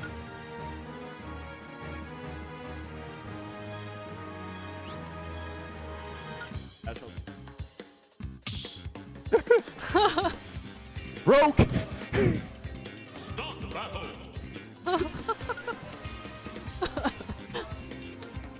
But yeah. I hate Smashers, bro. What do you mean you haven't paid your venue fee yet? Like, it's 7:30? It's 7:46. 7:46? Yeah, my bad. It's almost 8. Basically 8. You played your pool at And you're one of one the top seeds? That's the crazy. top seed. Like, literally, that is crazy. But yeah, so we're going to get Warner versus Dr. Curb. This matchup is going to be really weird. You have 2 characters that love to jump around. They love to jump around. And I would say, as a Greninja, your moves are a bit more accurate than Falco's, which is going to be kind of a problem when you have to get a combo in. But if you can find your hit, it doesn't matter the size of your opponent, you're going to get a combo move off of it. Yeah. But getting that hit is going to be hard, especially with how much Falco likes keeping you in shield. Because we know Greninja as a character struggles when they're put into shield situations, which is why we see most of them tend to just jump out of those disadvantaged situations. That's your best get out of their option. Yeah, this is going to be a pretty big matchup, actually, even just looking at the character data for these two, because you have one of the very best in Ohio versus our very own Evan Warner from Virginia. So all the way out from Leesburg versus from just across the river in Ohio. So really interesting set that we see playing out from us as well. No stock just yet, however. Dr. Curb going to be going super low, actually going to be... He got the tech, he missed the up B because he was way too far off stage at that point. So pretty good quick stock going to Warner, and if he can recover, maybe he'll be able to continue some of his extra credit. He's been getting around these options, like these defensive or these aggressive options from Dr. Curb really well. We have been seeing off stage, he's been using the neutral B to his advantage to mix up his timing. We saw that side B stall a little bit, and then allowed him to take that first stock. And he allows Greninja, a character that is very light, to live to 160. Yeah, and that's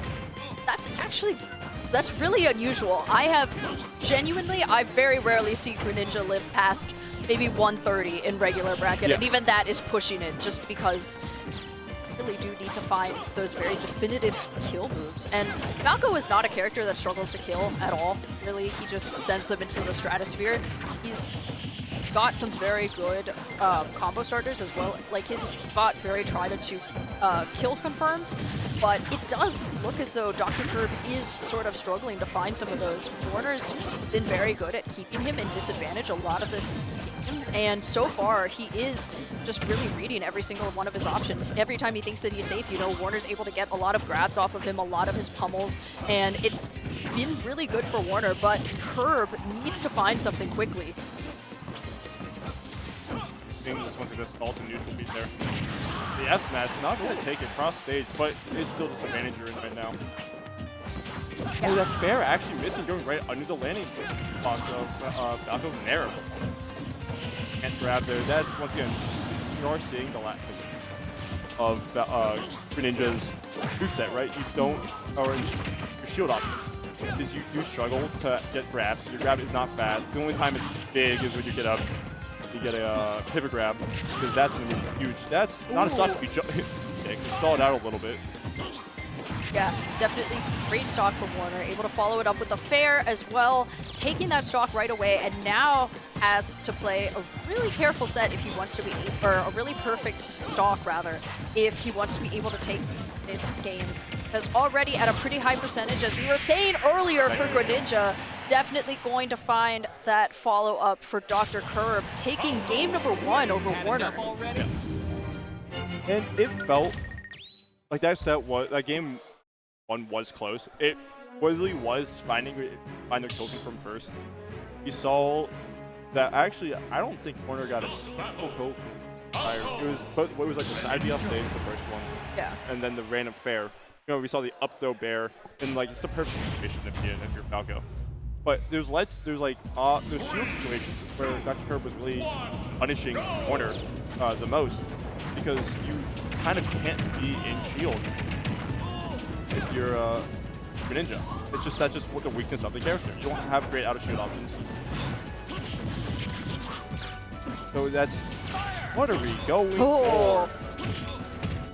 Okay, so crazy Fire Falcon from Dr. Curb, but able to try to make the next stage as well. Warner going to be looking for that punish for sure, definitely making it back to stage, and now has a potential ledge trap option against Dr. Curb, trying to find his way back up laser as well, but not able to get quite what he wants, as Warner does seem to be running away with a lot of this damage. Not quite going to be getting the stock just yet, but looking for it, and very close to it with the percentages. Yeah. Yeah, trying to get a shield grab once again, not going to work. If you have to take the stock soon, because you're letting a Falco live with rage. No, really bad. Not the greatest effect, but not going to be able to kill with that fair. A little bit stale. At this point, you do have the rage, right? But it's not going to be enough just yet. That could be a stock if you DI poorly. Yeah. No, Falco at full rage. As we were saying earlier, Greninja living to 170 is already pretty rare. Falco living to full rage is also insanely rare. This is a super duper light character. The fact that he is still not found the stock yet, at fair, not quite. But full rage once again, and the Shadow Sneak actually going to be leading us back to the stage. Warner, however, still struggling to make it back to ledge, just because able to use the get-up attack, thankfully for Warner, but Dr. Curb just really keeping him in disadvantage for a lot of that. It was just Warner clawing his way back until Dr. Curb was able to take the stock, and now he has way past full rage to try to play with. Yeah. You can find your hit right now with some of your fair. You're in a good position. You didn't really stale any moves there. You're able to get your combo hit. This is going to be a lot of damage for you. But once again, the main issue is actually getting through combo hit. Yeah, you can see he's sort of struggling to get any real combos. He is getting a decent amount of damage onto Dr. Curb, but not able to get any of his real combos is definitely a deficit for Warner, and something that Dr. Curb is definitely going to be trying to take advantage of as much as possible, because even though Dr. Curb isn't really finding any of his starters just this moment, it's still something that he can do, and okay. Going to be putting a whole lot of damage onto Warner, but not enough to take any sort of stocks just yet. Good rapid jab from Warner as he's able to put Dr. Curb off into the side of disadvantage. And that up tilt, though, going to be potentially lethal for Dr. Curb. You have to watch how you get off this ledge here, because they're looking for that down tilt, looking for that bear. That somehow got the perfect spot dodge there to get through that jab. But this is a worse position to be in than you were in that stock 1. You aren't really at any real percent. You have to get like an up, you have to get like a down tilt, hopefully a up smash. I mean, you saw that didn't connect. Trying to go for something there with the side B, hopefully maybe trying to get a jump call out. Yeah, I've seen him successfully land that Shadow Sneak before, and it's not really happening at this very moment. Dr. Curb seems to be in the driver's seat a whole lot of this game, just really finding a lot of, and you know what's been so successful for Dr. Curb? A lot of his spot dodges are really on point, and that's something that doesn't even need the spot dodge for that particular interaction. That's going to be another game going to Dr. Curb, now up 2-0 over Warner. Yeah, we saw calling out the get up attack not really being able to reach there. Not the longest get up attack, but Valkyrie also, pulls his body back, moves it forward. You can cover quite a bit of space when you do that. But you were talking about the spot dodges, but the down tilts are also like working really well from Curb. That move is, one of Falco's kill moves. It's a combo starter, and it is out of spot dodge, punishing Warner quite a bit.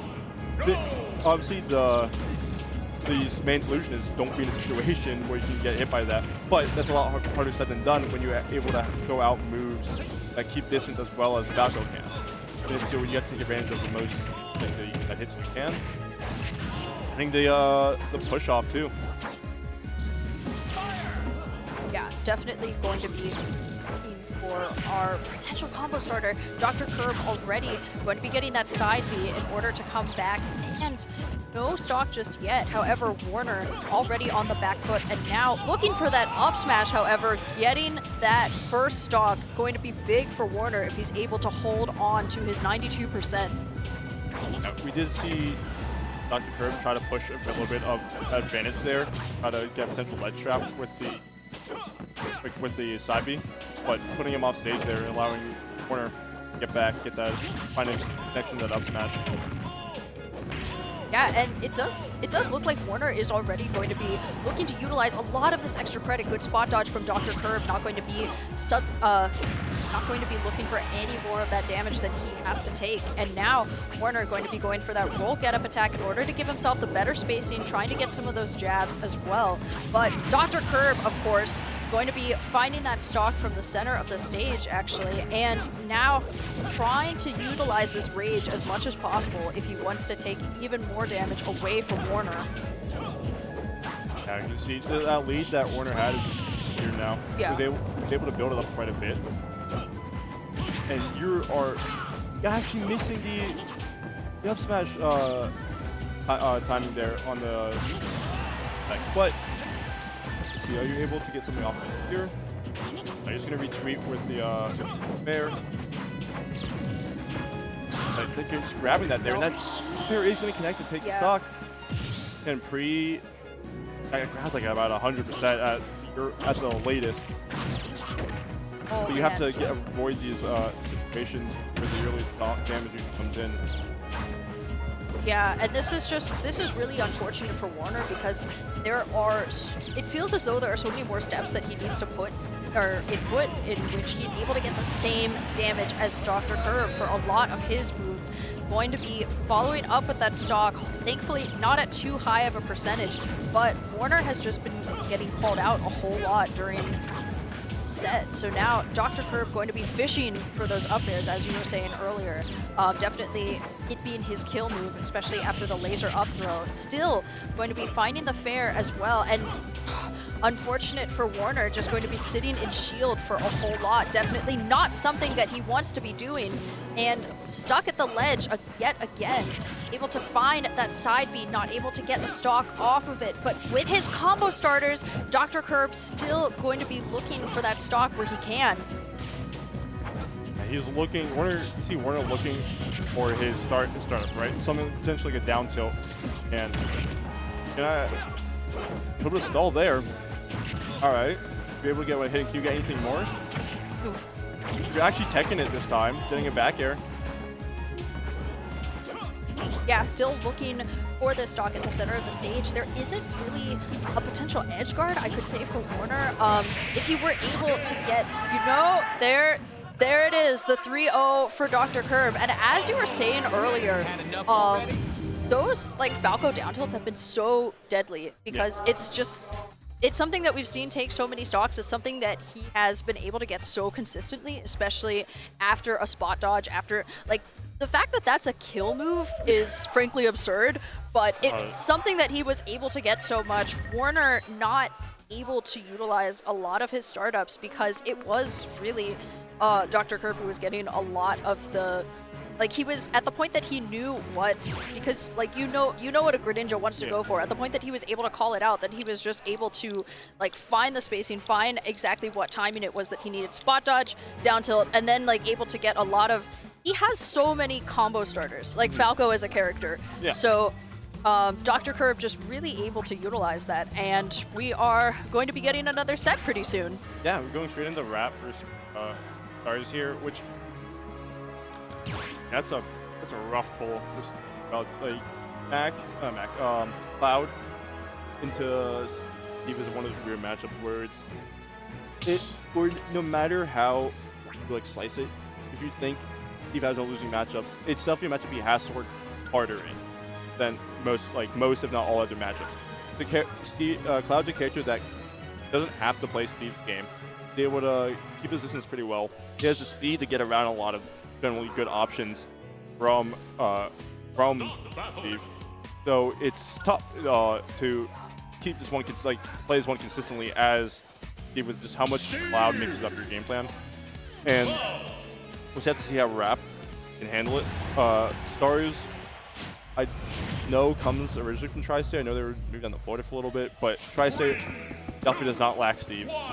But MDBA, we haven't had a big Cloud player in a while, but we'll have to see if Rappers is able to remember anything from that matchup when they were in region.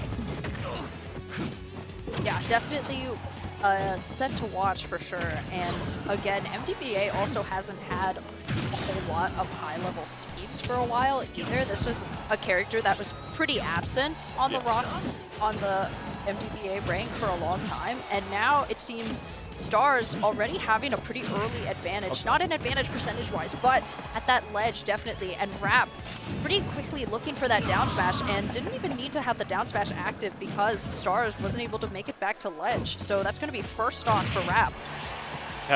The Stars had really one real option there, which was to get around the block setup by going to the corner of it, the far corner, because you can break it if you get in between it. The main issue was you didn't have the distance with your jump. You just weren't within the range, and if it was a pick option. Either you get blocked off or you lose the ability to even recover. But it did not matter. You were able to take the stock back pretty quickly. Look at this lead you're able to build up right now in the stock. You're not allowing Rap to build at all right now. You're not allowing them to get the materials. So look at this. You have one iron because Steve feels the need to actually have to go toe-to-toe with them because you lose your blocks rather quickly, and we know that Cloud has the ability to hit you through hit you pretty well. Do you have a jump? It doesn't matter. And that's the situation there as Cloud that you're just looking to avoid. Cloud, his main weakness has been such high recovery. And Steve will punish you for that any day of the week. If you get off stage, you might just be dead. Ooh. Okay, he was forced to burn the limit in order to recover, and that's definitely a tool that you want to have when you are off stage versus Steve. Already at 109%, going to be looking for that up B, and actually it was the platform that kept him from being able to finish that up B. And now, still going to be Troll Man. Okay, not the stock just yet, but pretty near dead Steve. Pretty near dead Cloud for Stars. The main issue is Cloud does have some really wacky kill frames at this point with down B. The main issue is it also doesn't matter if you get down B or not, because if Stars goes out and chases with side B, that could have been the stock if you could have found it. But, and look at this, you took 50% off the stage. You have a Cloud Rage, and it is going to take it there. You let him live too long. You didn't finish your food, and now prey's preying on you. It's exactly what happened, and it's funny because I noticed this is not related to the set, but I did notice that Stars changed his in-game tag. It was I'm stronger earlier, and now it's hysterical. So I'm not sure exactly which energy he's trying to convey at the moment, but winning energy for sure. Going to be taking that game number 1 and forcing what was I mean, he was already at like 110% at the start of that stock, so really clawing his way back up and able to complete it pretty quickly. But now this ladder combo from Rap going to be trying to make some work off of it. But now that Stars is back in the driver's seat, definitely going to be looking for anything that he can in order to take that away. The TNT not taking away his limit just yet. And now that he has him off stage, still going to be looking for anything that he can to exacerbate a stock situation. Yeah. Trying to find a limit neutral B, but didn't get it. But that back air is going to successfully take that stock. Another thing that I'm just noticing that Rap isn't really doing, and that's parrying, which is one of the main things you get versus Cloud, is that he doesn't have like his moves. Everyone knows what moves he's doing. The main issue is that he can time it pretty well, but there's a lot of situations. Hill isn't going to take it. Yeah, ceiling's too high, but there are a lot of situations where you can react to it, which is like an approaching fair on shield. Getting the footstool, but we're not seeing it. That's where you make a lot of your money against Cloud as a whole. Yeah, I would say that that's a lot of what Rap seems to be lacking during this particular set so far. And he's sacrificing so much of his materials as well, just trying to catch up to Stars. And that's precisely what you were saying earlier, that he's not able to have his ideal Steve gameplay because of Cloud, because of his speed, his large hitboxes as well, that there's just not a lot that he is able to do that he wants. So a lot of what it seems is that Stars is really the one who is the driving factor in this set, and Rap just being forced to play passenger. Yeah, I'm not a huge fan of the stage pick. I think this definitely benefits Cloud quite a bit. It allows him another avenue to get out of there, because you're not making the most of this situation due to the top platform. That is very funny. But yeah, this is just a hard situation, especially with how big the stage is in terms of like the blast zones. It can be a real challenge to actually get a stock here as Steve if you're not able to take control. And we're going to be down 2-0 there, which is going to be an issue because Rap, you saw, that game 1 debatably should have been his, right? He had several chances to kill him off stage, had some bad recovery stuff, but that mentally gets to a person, Yeah. right? It gets you thinking about what could have been if you won that game 1. And then it showed a little bit in that game 2 just how confident Stars felt. It allowed Stars to get a little bit of momentum, and that was a very clean game 2. But we are running it back to Battlefield. Yeah, getting us started. And as you were saying, that mentality aspect is really big because it's so easy to get caught up in your head when you are down 2-0 and just thinking like, man, I was so close to taking that stock. I could have taken that game. I could have done all of this. And especially going to be getting us, it is important that we are getting started on pretty even footing for the most part. And that up B, you know, just finding that option where it was, because it was this that he started with a lot of those blocks in place, finally able to get those out, and then the second that Rap wasn't expecting it, able to get the up B, sending him straight into the blast zone. So excellent stock from Stars, who's now going to be trying to avoid that TNT before he goes to attack Rap once again. Yeah, we're really also, the materials just isn't working. They're not, oh, that could be a down B. Ooh. Yeah. That's exactly what That's it was. exactly what happened. But Rap, look at the materials. Rap doesn't have anything. Rap's been playing this game with like stone and iron this entire time. You haven't had diamond really to compete with. That's like your one big thing against. You actually could find a way to get Stars off stage. That could be a guaranteed stock if you're able to get the block off. Yeah, definitely still looking for it. And as you were saying earlier, at least in the previous games, he has always had either gold or diamond in the back pocket. Hasn't had it just yet, or hasn't been able to utilize it yet because Stars has just been so adept at taking his stocks really quickly. Already on his final stock, that is going to be the stock gone from Stars. Rap now playing with already 54%, and Stars, however, still going to be trying to play with this advantage as long as possible. And for whatever it is that he can, it's going to be a lot of fairs, you know, going to be searching for him on the side of the upper platform. And again, the triplats really seem to be working in Stars' favor way more than Rap's. Oh no, that actually could just be, you ran out of materials. Oh, There's materials coming in. That could have just been the stock. You didn't have, you're fine. You didn't have the tools to get back as, sorry, is that really gonna take it? Yeah. that's it. You didn't have the tools as Stars to make it back there, and you ran because your material usage. Oh, that's a bummer. If you had one more block, that's the stock, and that's Yeah. the game. But yeah, it's a game that could be swung in your favor, take the set. But coulda, shoulda, woulda.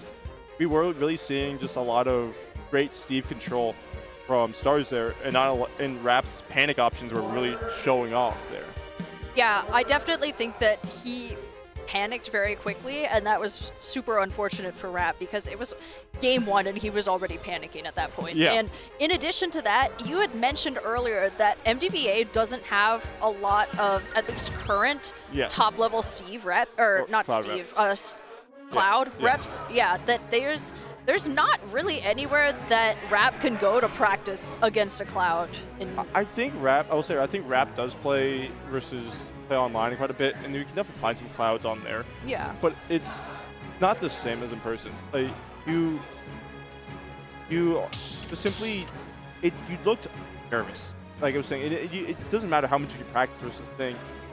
If you get nervous during the set, it will show, and it led to a lot of weird situations. Like we saw, Rapper's kind of forcing himself to play a more aggressive pace, and led to them lacking materials a lot of the time, not them having to play the game with already stone, wood, like iron tools at best. We didn't even see them get diamond, I'm pretty sure, until that last stock in game 3. But when you can't even set up your normal game plan, that's an issue. And that's a very unfortunate way for Rap to go out. What started looking like a really good game 1 for him, it quickly snowballed into a pretty dominant 3-0 for Stars. And that does mean, though, that we are down to our last 2 MDVA rep right now. Yeah. And it's going to be Warner, who's one of them right now, versus Thas. So Greninja versus Fox, another character that MDVA used to have quite a bit of, and now is kind of struggles. There aren't with, very many. yeah. There's Gokeska is one. Not. Let's get Gokeska really right now. Yeah. Yeah, and like I'm sure there's a lot of like other Fox, but like there's none really that are like they're simply gonna be put. That there's no other Foxes in this region that are to the level of Thas, and I know there's a few Greninjas in the Midwest, so Thas playing against Greninjas is not like out of the question. But it would just have to see.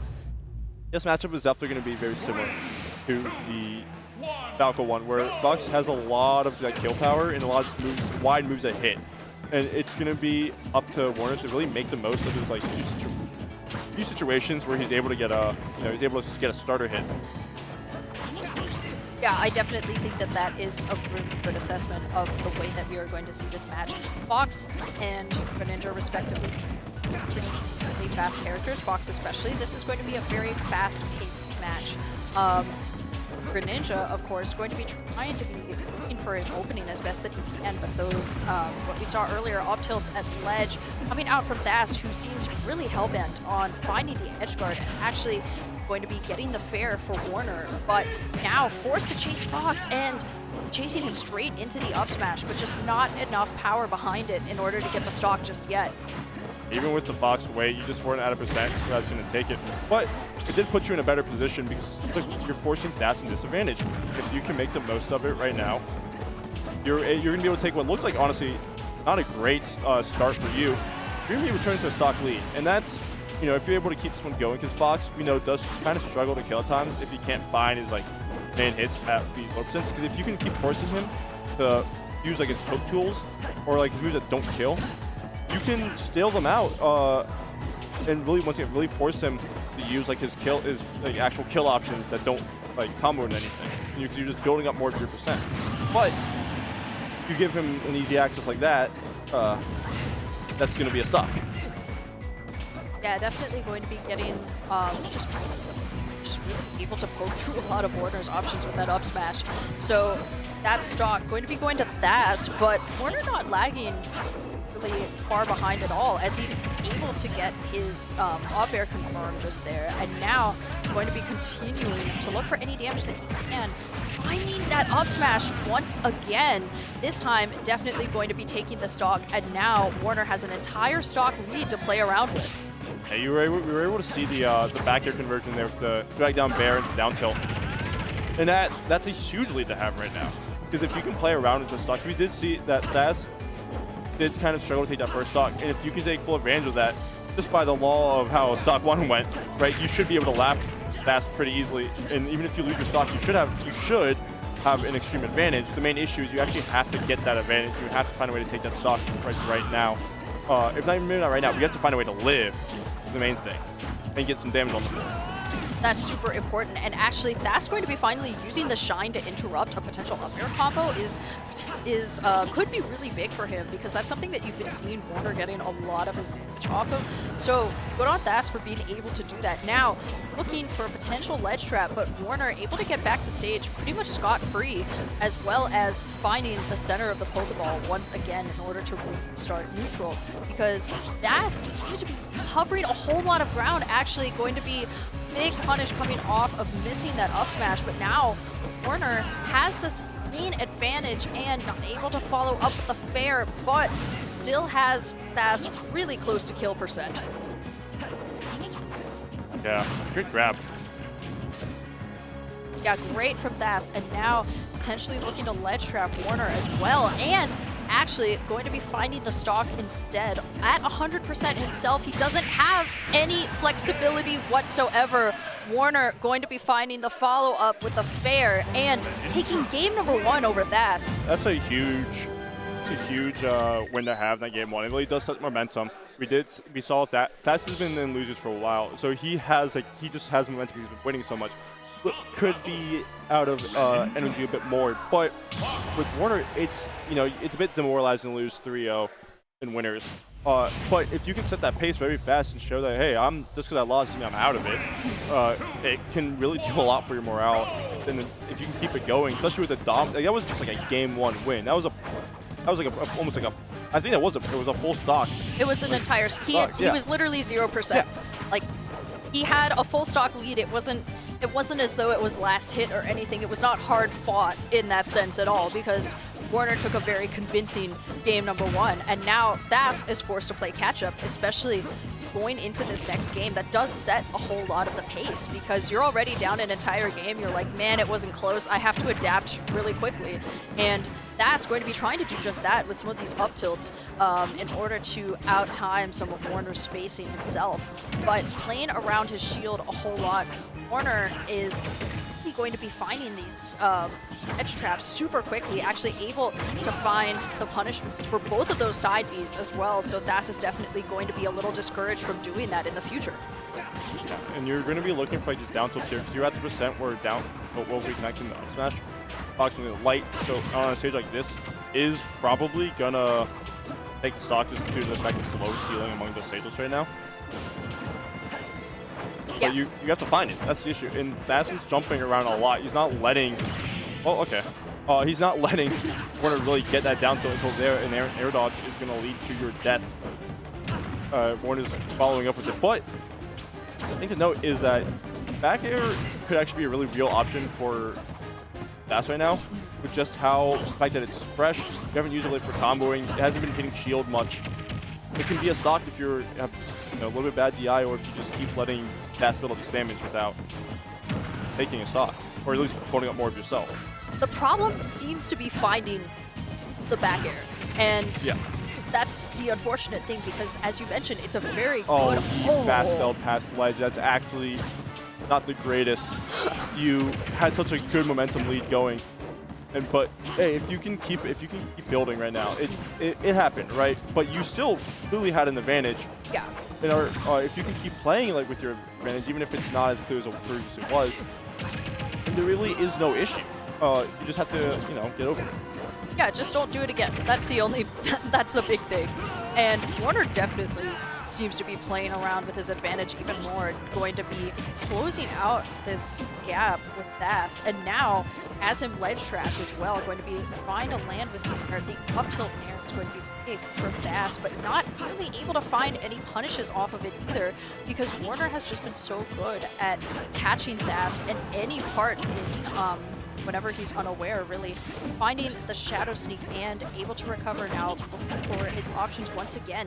Ooh, not able to get the up smash after the down air tracing, but that's going to be trying to stay really keen on this ledge, and as you were saying, finding that hit of the back air really big for him as he was able to close out that stock. And those scramble situations, you held out, so even just a little bit. That's gonna take the stock. Warner wasn't able to do much in those scramble situations. Like he got out of them, but then he kept, he wasn't able to take a stock. And he got kind of reachy for it. But that's 70%. That's hard to build back up against Fox, especially if you get put at sledge. You get it. You gotta protect. Oh, that's such a difficult spot to be in, because if you're Warner and you're not focusing on what is happening at the very present, you are thinking about that last stock. You're thinking, oh my god, if I hadn't lost that when I had, I would still be in advantage right now. And now what he is doing is he just has to build back this lead bit by bit, brick by brick. And oh man, I was half expecting to see an F smash punish him, because we've seen Fast pull the F smash quite a bit. I was really expecting to see that, especially with Warner's placement, but Thas just hasn't managed to punish it, or he's saving it for later. You jumped from ledge. That's gonna be great back here there. Yeah, it really did feel like the whole time Thas was waiting for Warner to mess up. Because if you're able to keep advantage, or even just if you're able to keep neutral as Greninja, it can be kind of hard for Fox to find that kill move, take it. For the second you overextend as Greninja and you allow yourself to be sent to an offstage position, once again, you don't have a long roll. Your get protect, as we've seen, kind of poor at times. And your jump is, it's a good jump, but you have options that against that Fox backer that's notably good at covering those jumps. So it's a very big struggle. Greninja is not a character with a good disadvantage at all. And obviously, you can point back to that SD, right? You had such a nice lead, but I don't think that was obviously it did change the game, but I don't think that was the main thing. I think that we're seeing Warner struggle a lot in those scramble situations, which is just a scramble situation, so no one knows what's going on really, but he wasn't able to find a correct hit, and ended up with himself back in disadvantage. No, I know that wasn't. I don't think that was the main thing, but I think it was something that he was thinking about in that moment that definitely affected his playing. And we are getting started once again at PS2. That's still finding these back airs, not the stock just yet, but Warner already a pretty big disadvantage, missing the up smash, but Thas still pretty determined to come back, and up smash not enough to take it just yet, definitely not at that percentage, but still going to be looking for what he can, especially missing that up smash once again. Thas hasn't successfully landed one of those yet. I think he's still going to keep looking, but Warner's been excellent at punishing them. You can take a stock here. Yep, you were able to mess up the up angle, and as he fell, that's a back air. Taking a stock, taking a back air, taking a stock. You can see a Fox one. But yeah, the up smash is actually the main thing. We haven't really seen real strong punishes on the Fox up smash. And I definitely can't say I blame Warner a lot. Your smash attacks are not fast. If you whiff it, if you even whiff by a little bit, that's you're definitely dying there. Fox will not miss that up smash twice. No, definitely not. And it's it's almost something that he can not exactly get away with, because Warner is still punishing him, but he won't die for missing an up smash in most scenarios, especially not with Greninja. And actually pulling out that shine once again, but Warner has learned to wait for the shine before he goes for even more up airs. That's, unfortunately for him, too high of a position to in order for him to land before Warner was able to rip out the up airs once again. This seems to be something that he continues to get time after time. He was right.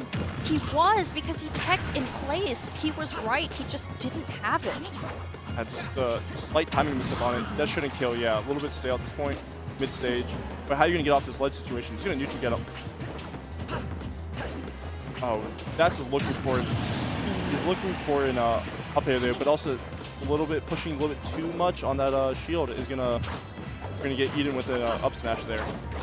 Yeah, that's unfortunately for Warner. He just got a little bit too greedy in that scenario, and okay, really good spacing from Thas to be able to avoid that up air from Warner, but still has himself at a pretty big percentage right now for such a small character, because a fair like that is definitely going to be taking that stock. Warner has to play super patiently if he wants to be able to take this, because such a fast character. We've already seen Thas demonstrate he can rack up damage super quickly, but Warner seems to be the one to draw first blood, getting us started on this final stock.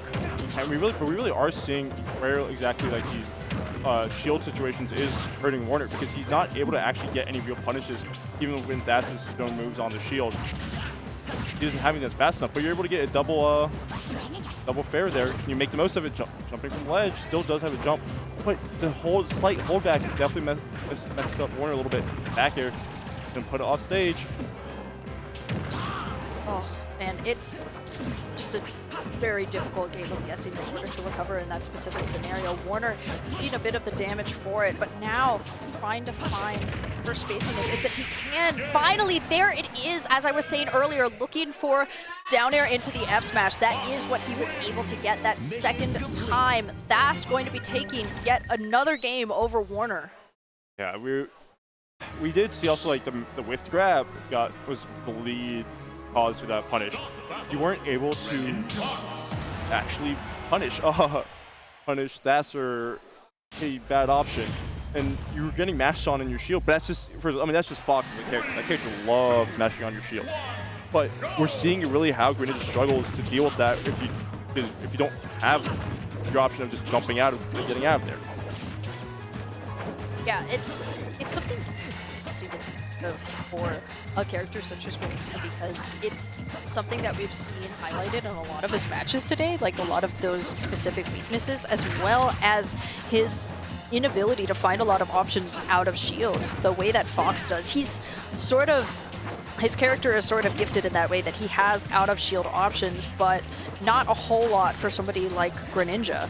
And yeah, getting us started right back at this upper platform. We do see the Bears coming out trying to get potentially an edge guard scenario, but the Shadow Sneak, yeah, finding that there for Warner, but looking for any of those follow-ups as well. The side B from Thas, not going to be able to make it back to exactly where it wants to be at ledge, but still going to be finding that respite on the upper platform as long as he can. Warner still, oh man, okay.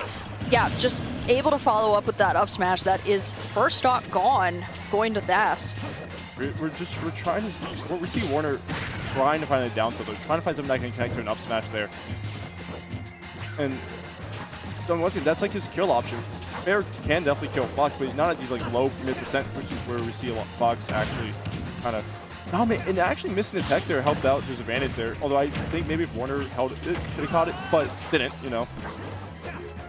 Yeah, Warner just barely going to be missing the spacing on that fair, and now trying to stall.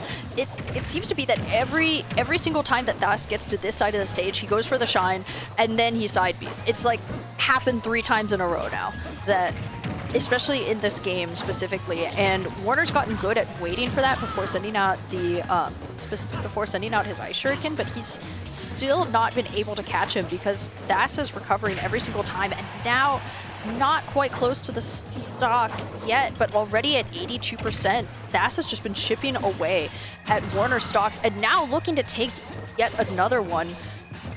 And that back air he wants that back air so bad right now. But getting out of there is going to be great for Warner, but he's looking for these grabs, and he wants that grab. That up throw definitely will take it now, but eventually if you keep committing to it like that, you should be getting punished for it. Yeah, it does seem to be what he is looking for. I And think he feels he's on his back foot. Yeah. And where Salt there went for it again, actually, not hitting it, but you got to stock. This could be something that keeps you going, but you have to, avoid getting this early combo game that Fox loves to do. He caught you. He's already, yeah. That was already from 0 to 84%, so really big damage from Thas. And now has Warner off stage. He is going to be looking for an edge guard scenario even at the center of the stage. Greninja being such a light character, this is definitely kill percent for him. But Warner still going to be looking for whatever openings that he can find, just not able to make anything off of it yet.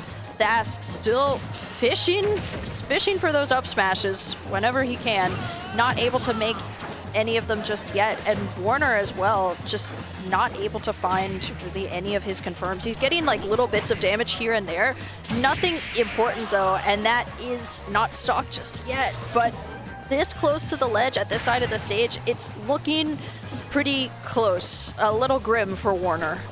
Yeah, he has to get out of the situation. That back air is definitely going to take it that time. And, I did say that maybe in a short term, that SD wasn't it wasn't a big tone setter, but we did see in the long run, it did kind of shift after that.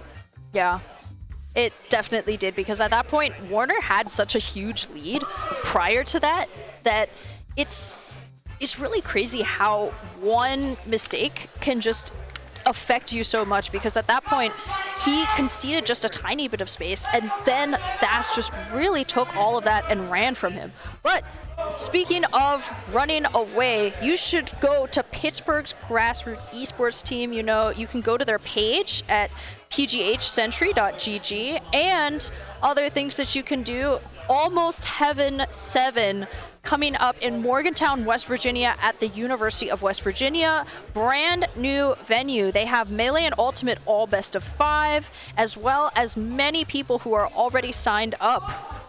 Yeah, it happened at Cleveland State University, Helheim, Ultimate Singles, Doubles, and Collegiate Crews. Happening March 28th, March 29th. That's about a month from now, a few days. You can start now at start.gg/Helheim.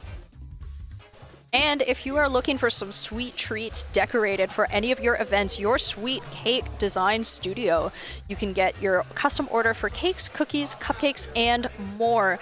Graduation is coming up for a lot of us in just a few months, so definitely a place to check out.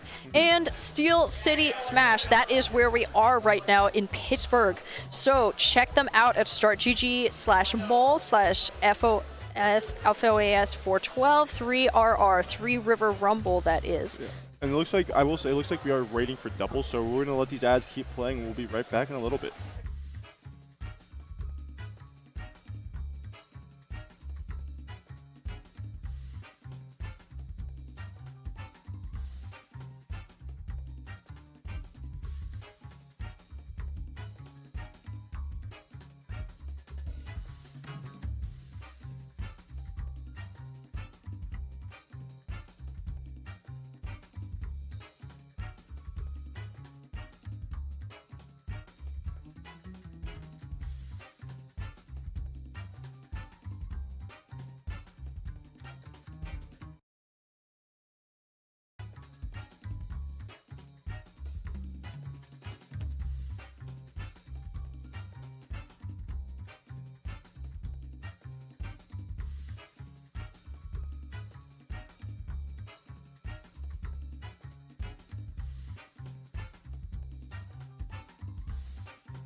battle.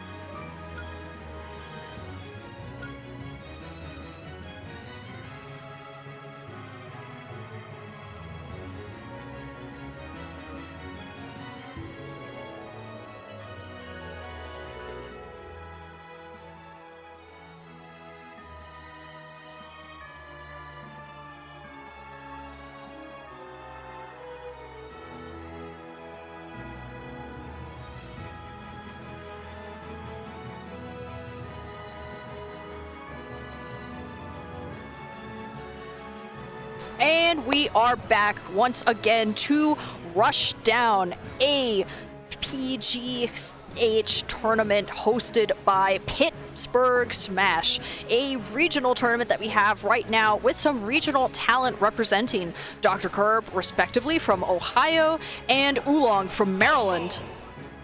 Anyway, Oolong, #1 seed in this bracket. Can't say it's a super big surprise for him to be here, but you know, Dr. Curb has to make some upsets along the way to get here. It's also definitely benefited from a little bit of a DQ bracket, but you know, doesn't matter how much you're benefited from it if you got to the place in the first, you know, you got there.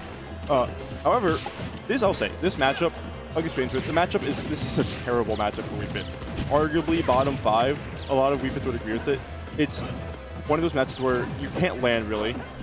You don't have an option to really camp because not only is the reflector frame 1, laser interrupts a lot. Even if you are able to get something off, guess what? You just took damage for it, and now you're getting rushed down by a Falco at the moment. Rushdown, A. The one saving grace you have is that Falco is relatively light, and side B does not snap the ledge. So you can down tilt it, but you have to get Falco off stage in the first place. Yeah, really great analysis, Nick, actually, because this is personally a matchup where it's something that honestly you don't see super often, and yeah, it does seem to be Dr. Curb getting a whole lot of, you can see how he's interrupting the deep breathing as it's happening, specifically with the laser, and Oolong was able to get it, but that was just because he was so far off stage that he was able to avoid the laser, not able to avoid the shine either from, or rather the reflector from Dr. Curb, who is looking for those down tilts, as we were saying earlier, finding that landing back air though, and taking the first stock over Oolong. You were able to take it. Now look at this game. You don't have to interact with Oolong right now. And that move is like -6 on shield. That is a very safe side B. And we were seeing what should be, you know, if any other kid tried to use a move that committed to side B like that in Wii Fit's face, that would be a gone stock. Also, no jump right now. Very important thing to note. Yeah. But you weren't able to make anything off it down here. Didn't have an angle even. Was scared of getting pineappled. We are without player again for a quick hot second. But if Oolong can find a way to build up this early damage, I'm gonna go for up air. Up air doesn't actually work at that percent. It's you get like start getting like where they can't act out of it until at like 30% give or take. Yeah, this is such a difficult option for Oolong to be in, because you could see him spot dodging a lot of the time, and even so Dr. Curb is like, oh no, that's fine, down tilt, or in this case, looking for up smash, but no stock just yet. Fair also not going to close it out either, but yeah, that reflector from Dr. Curb so big, and able to find that down smash at the ledge in order to close out his stock. Only 40% on him as well. Oolong, as you were saying, this is such a Falco favorite matchup that Oolong has been struggling to get really any meaningful damage on Dr. Curb. And another big thing that's actually really annoying about it is that one of the few times you can punish Falco on shield is when he mashes on you. And you can usually get a back air out of it. The main issue is Falco crouches a lot when you land. So that back air, we've seen it multiple times already, that back air is just simply gonna sour spot. And sour spot refit air is bad. Got caught lasering though. And that, considering how big that lead, like he lost his stock when Curb was only at 40%. Yeah. That's a huge stock to take at that percent. Oh, floaty, man. Floatier than Luigi. Great shield too, calling out that they're in a mash. Yeah. really great getting us started and actually getting the fair straight over the header as well. Just going to be following up with the laser up throw. And now Oolong has a chance with Dr. Curb off stage, as you were saying earlier, not able to go for exactly what he wanted with the down tilt, but still going to be finding that laser up throw. Once again, the up air is not enough to take it, but as you were pointing out earlier, Nick, this is not a tall stage. Getting the kill screen off the back air, but still not able to. There we go. F-tilt definitely taking that game number 1 for Oolong in a pretty hard-fought game, if I do say so. He was losing for a lot of that game, and then it wasn't until the very end that he was actually able to make up any meaningful percentage. So pretty hard game, but it does set the pace that I expect to see continued in the rest of the games. I did see the run it back motion, so we are going to go back to PS2, which didn't really feel like a stage issue for Curb. We did see a lot of the time that they would lose advantage would because of situations like this. They're shooting the laser and they don't hit Wii Fit in time, and they're stuck in the end lag. Yeah. No, and that happened twice in succession, and I think that that's really important to point out because this was such a big thing in what, like you had said earlier at the start of the match, like laser is such an important tool in Dr. Curb's moveset, but at the point that he misses it, he is stuck in a whole lot of end lag, especially with something like deep breathing that makes Oolong a way faster character. He's just able to catch up to him and get a punish off of it, and it's been something super meaningful as well, and not something that's made Dr. Curb stop doing it, but potentially something that it's definitely something that has disrupted his gameplay, enough so that Oolong's able to take that first stock at only 30%. Yeah. Wasn't able to get the second hit of Nair there. Normally you'd see Wii Fit go for Nair up tilt. Even if they only hit one hits connects there. What are you doing? Just keep that shield, buddy. It is Falco F smash. That move is not going to break your full shield. Down tilt? No, actually not. We're going to find it. And covering the roll, because we are seeing... Yeah, that's a great trade. You didn't have a jump either. We were able to see that... yeah, we were just seeing Oolong a lot of the time getting away with these trades because of just how much deep breathing is overpowering against Falco. But the main issue is when you can't get trades, you're just combo food for Falco. Like, look at that. Yeah. Off stage, lasers coming in. Use ball, use jump theirs. Yeah. And yeah, they're just putting Southern in scramble situations now. Just gonna jump back to that stage. What a grab.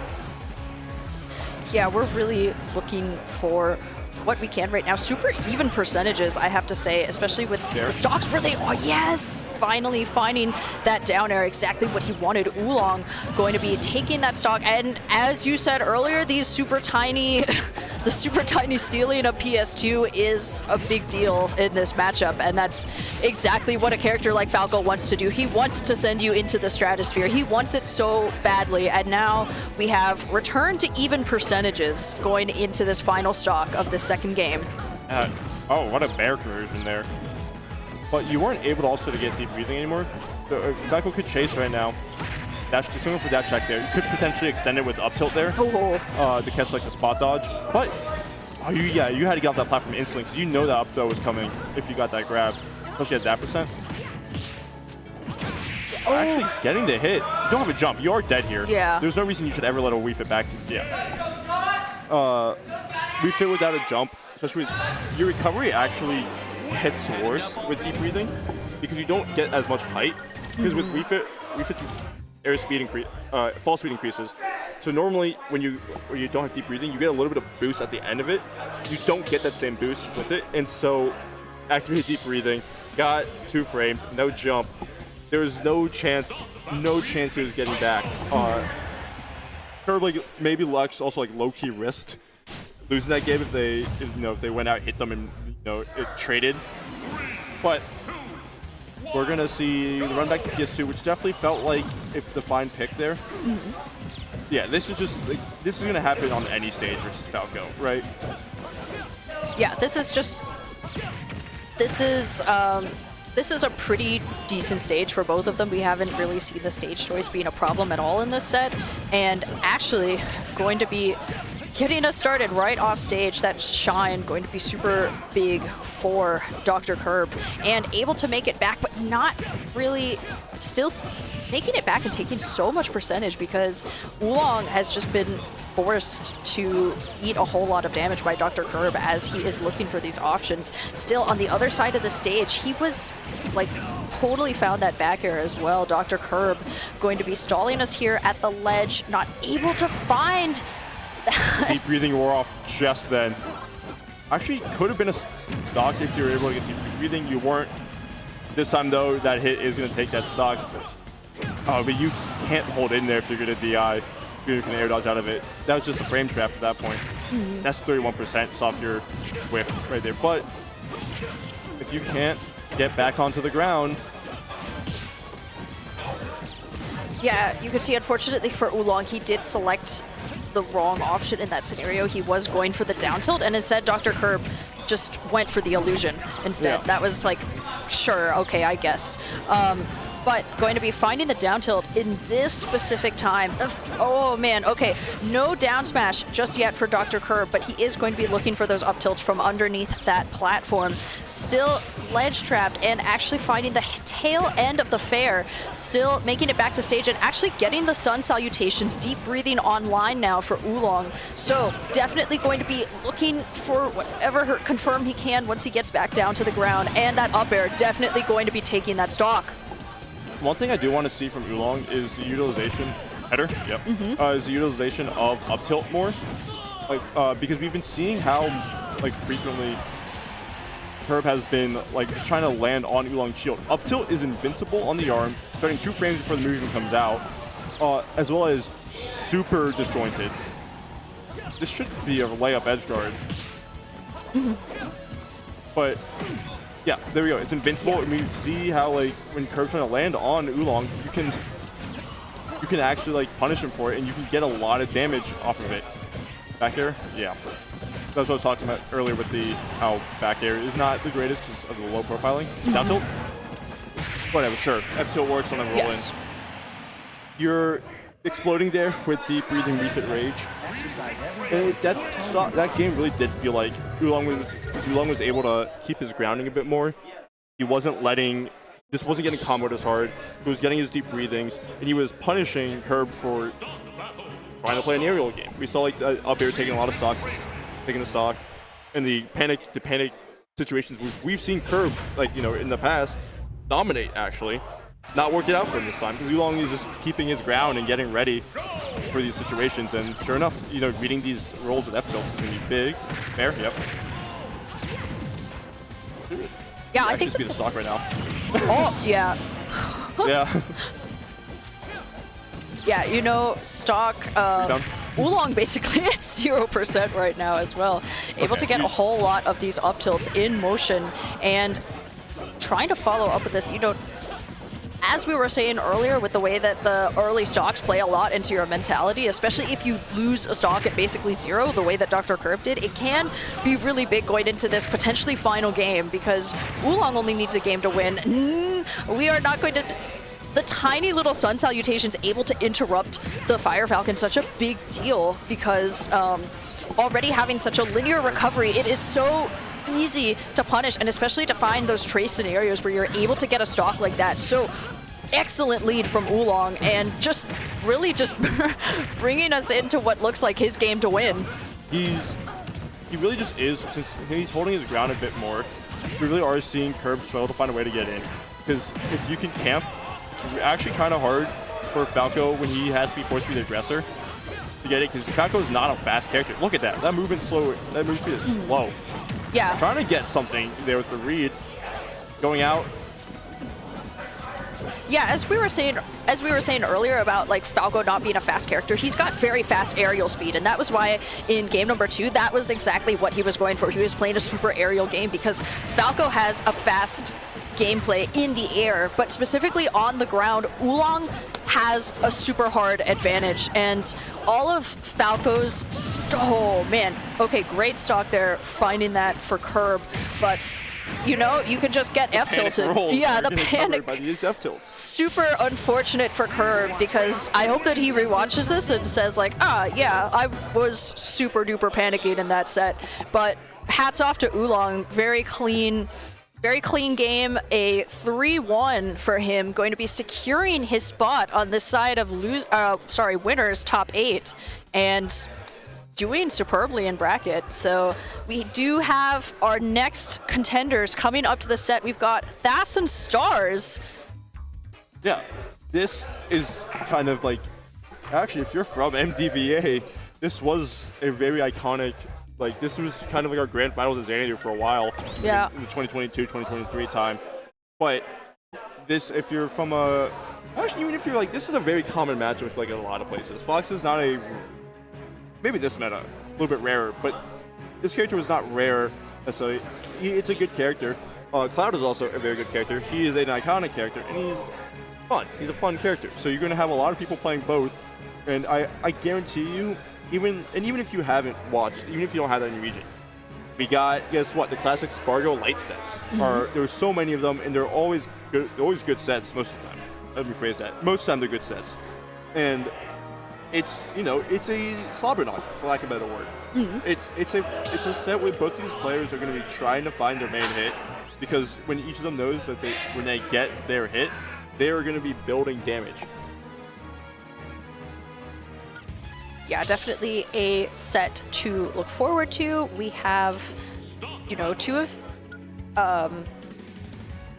pretty big players as well coming from, in Stars' case, all the way from Florida. I fail to remember the specific region at this very moment. I think they're North Florida.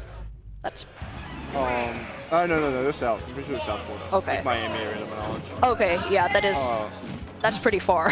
Yeah, but they're originally from Tri-State, so who knows what they're doing? Because this is not Tri-State, but either way, it doesn't matter what they're doing here. They found their way into this top 4. If you're dueling losers run just like that, both of these players are unfortunately going to have to. One of them is going to have to find a seat in the crowd after this. But like, what's what I'm talking about? Both these players know their advantage rate is key here. But if you give it up just like that, you're just asking to take more damage. It could be a stock no, with actually not facing the way of that. That's great down smash catch too, especially on that parry. Once again, these parries are going to be very important for both Cloud and Fox. Yeah, excellent leading stock. Going to be getting us started pretty strongly from Stars, and Thas going to be staying on that upper ledge for a little bit, but now still getting eating a lot of damage from these cross slashes. Stars just having the placement a lot of the time. You know, because you could see Thas shields the beginning of it, and he's still getting caught out by it. But you know, that beautiful landing back air from Thas going to be putting himself back into the running. 6-7 on the percentage right now, but Stars still going to be looking for that up B, and now giving Thas a little bit of a chance to try to find it once again. Great angle. Yeah. But yeah, trying to prevent Fox from landing, and just let him land just so he can hit him with an up smash. Yeah. And this movement with Cloud within his limit is actually going to be huge. I mean, I don't anticipate on seeing Stars use it until we get a little bit closer to the end of it, because of how good that speed boost is, and like the aerial speed just allows you to contest Fox's options a lot better, play against them better in the air, and the dash attack getting the up here there. Normally you see Fox look for bears there, and knowing that, trying to follow the jump. They're not going to take it just yet. Yeah, we do see these, just the very specific, looking out for Stars at this side of the stage. You know, once again, that landing back here from Thas going to be closing out yet another stock, and 50% to play with. That's not a whole lot, especially considering how quick Fox is at racking up damage, especially the way that he's able to keep Stars at this stage, like at this side of the stage. Yeah, putting out the back air in order to try to get a little bit of the damage and dodge some of the bleeding as well. But getting his cross slash and now the limit online, Das is still going to be looking for that grab, as you were saying earlier. He desperately wants it. But coming back to our center of the stage, we still have the limit online for Stars, of which... Ran out, but you did use to get around a lot of... You forced a disadvantage state for Stars, or even not even disadvantage, you forced Das to play neutral, which is big because, you know, if you don't have an advantage state, you can't die, or you can't kill them. Yeah, oh man, perfectly placing that, and actually getting the blade beams, able to shield it that time. The dare sending him straight upwards as well. Stars not able to get the punishment off of it that time, but that landing back air is absolutely going to be the stock, going to Stars. Yeah, we saw the roll there, which is how much time it takes. It's a free layup for Cloud there. Cloud loves that general area because it's just how big Bear is and how, like, actually on the inner part of the body it covers. You're able to just cover a lot of that ledge roll. So being able to take advantage of that and, you know, take the game one once again in a set with these two players who are very hold forward, hold W type of players. You want that momentum because you know how quickly it can shift the other way. Yeah, definitely. And both of these players are players and characters as well, are pretty adept at racking up damage super quickly.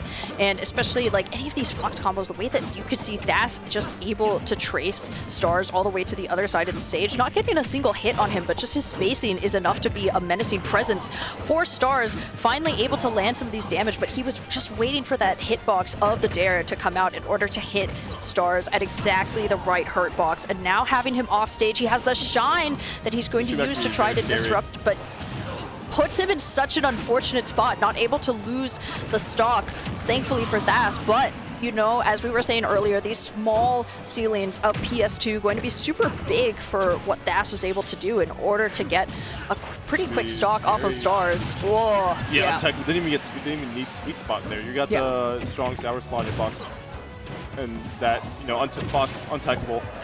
And just perfect, just in time to get limit. You have some damage to play around with right now, and you want to use this a lot. You want to use it right now mostly for speed. Although you may not even get to use it because it may run out in time. Yeah, it's also like on top of that, having the threat of having a limit move is so dangerous for both these for Fox. I mean against Fox, because that character will explode if he makes one wrong decision. Yeah, being such... Oh, man. Okay, you could see perfect punishment coming out from Stars, able to take that stock just where Das stood, and now finding the uppies and having the limit online once again, just proving to be a pretty big advantage for Stars, and that he's able to have this fear factor, essentially, when he's going up against Das, that Das was still able to grab him out of the limit, but it's not at the risk of essentially being killed for touching him. And just going out and chasing him. Perfect parry, just finding the perfect parry off of the shine, reflecting the limit blade, or the blade beam rather, and then able to go straight for the fair. So beautiful stock, going for the stylistic option for Stars, closing out game 2 over Das. Yeah, and that felt like a bit more of a dominant game, but I do think that momentum shift from game 1 really did carry over, because it felt like the whole time that's what felt like he was playing. Must be kind of scared, but he wasn't able to make the most of his advantage situations, and Stars knows this, and he's been punishing him for not taking advantage. Like one thing we saw, Harry tech the down air with Das whiffing up smash, instantly killed him with his own.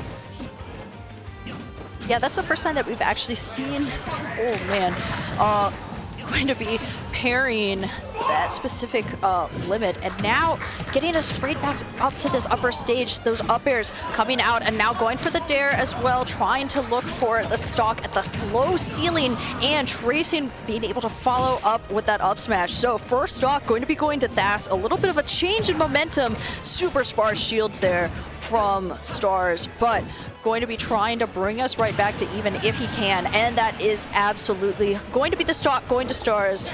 Yeah, we did see the potential DI in there, but, you know, getting mixed up a little bit, being allowing the dash hack to kill. But and once you are back to this limit game, you are able to threaten him with fair is so much easier because you can fade in and out and cover so much more distance. And now you actually, no, you're just not going to even use it there. No. You need to force the situation. Actually getting hit by Sour Spot. Yeah, if you're just going to mash on my shield, why wouldn't I just up smash you for it? It's not Smash 4 anymore. That is not a pogo stick. But you're going to have to find a way to, if your Stars, to slow this one down. Yeah, actually able to recover high there for Thas, but Stars just going to be going for that cross slash once again, catching Thas with it, and not the stock just yet, but with the limit online, it is a big scare factor right now for Thas as he's recovering. Yeah, just go straight for that limit cross slash, going to be taking the stock right where he was and bringing us right back down to even stocks once again. Stars having some percentage to work with, but he definitely wants to close out this game as soon as possible. It's not in his control anymore. Yeah. Like, just you're able to build up so much fast damage as Cloud here. And once again, being at this like mid-range percent is a lot scarier for Fox than it is for Cloud. Just do the plain weight difference, and how Fox has to be a little bit more precise with his kill moves. And, you know, we've seen a lot of how but there's once again the scary aspect of having this. They're gonna take it. No, yeah, a little bit. Should have felt like it should have been another smash back. Before. This is scary. That's... You failed to take the stock. He has gotten hit consistently by every single one of those cross slashes, and it's just such a quick way for him to build up damage, especially at 105%. This is an extremely scary position and percentage for someone like Fox to be. You could see that the way that he just rolled straight in, and he was immediately punished by Stars. Off stage now, you know, looking for that landing back air, not able to get it, but still going to be... no, not miss. He didn't get the up smash in the way that he wanted. Such an unfortunate moment for Thas, but a clean 3-0 for Stars, going to be leading us on this side of top 8. You know, pretty big deal, but such a heartbreaker for Thas. Yeah, those whiffs, like smash attacks, really it did come back to haunt Thas. Multiple stocks could have been taken with it, cost him the final set, and that's kind of a bummer of a way to go out, just to say it clearly. He could have, he would have gotten the stock if he had turned around, is the really sad thing. You had the time off the parry to turn around. It's just, you didn't, and you lost for it. He had the right option. He didn't execute it in the way that he should have, and that's why he lost, is the really unfortunate thing. And he, you know, it was game 3. He could have had the potential to turn it around, make a reverse 3-0, and, you know, all of that is not going to happen because of that singular mistake. There were a lot of, it was a culmination of other mistakes that Nick and I pointed out, but unfortunately for Thas, that is going to be the end of his run today. Yeah. Still a pretty definitely a nice run. I want to look back at that actually. A pretty respectable placement as well. He beat Squid Plumber, who Squid in the past four this set. Yeah. The previous 4, Squid has won game 5 in each of them. Finally taking it this time.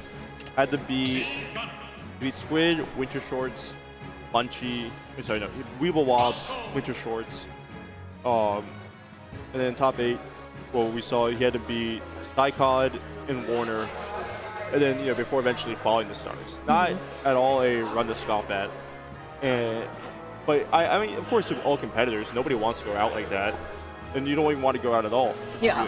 You know, you don't have to. So, yeah, it's not much you can do except improve, look back on the VODs, improve off of it. Hope you don't mess up like you did. But now we're moving on though to another Spacey once again. Quite a few Spaceys in this top 8. We have Curb coming from Winners Finals versus Stars. Yeah, just looks like Stars taking a little bit of a breather after that last set. You know, when you are close to a nail biter like that last game was, you need to take a little bit of time to just recollect your thoughts, you know, get a snack or whatever it is that he's eating. Yeah. And yeah, just getting us started once again. This is, again, like we said, a very, sharing his fries. Okay. There was a decent amount of McDonald's. He is sharing his fries. But this is, as we were saying again, this is, I don't think this is not like an MDVA matchup because there are no Falcos in MDVA. Falco is a very like local, yeah, like a very like your random, like there's like Acro is the main Falco I'm thinking of in the region, and that's like Acro is like the main Falco you think of, which is just an Acro out of Twilight hasn't played in forever, so just to show how limited the Falco. Maybe he's not paying attention enough. But the point is, it's not a common character that we like relative to like Fox. Yeah. At least that actually may not be true these days. But the point is, Falco is definitely still like an uncommon character relative to the rest of like what you, relative to Cloud, right? I mean, there are obviously good Falcos, but just we don't have them in our specific region, and we're not trying to make this too much about MDVA, but like of course because we're MDVA casters, that is why we're sitting in Grand's winner's side. That's why you have 2 MDVA casters at a Pittsburgh event. Why else to win, baby? Like, it's actually a good luck charm to have 2 MDVA casters at an event where MDVA players are doing pretty well in bracket. So just hold on to that. Remember it. But now that we have 2 players, neither of whom are from MDVA, we can be super impartial judges going into this next set. Yeah, and this feels very much like we've seen the Falco matches in the past, where you want to be able.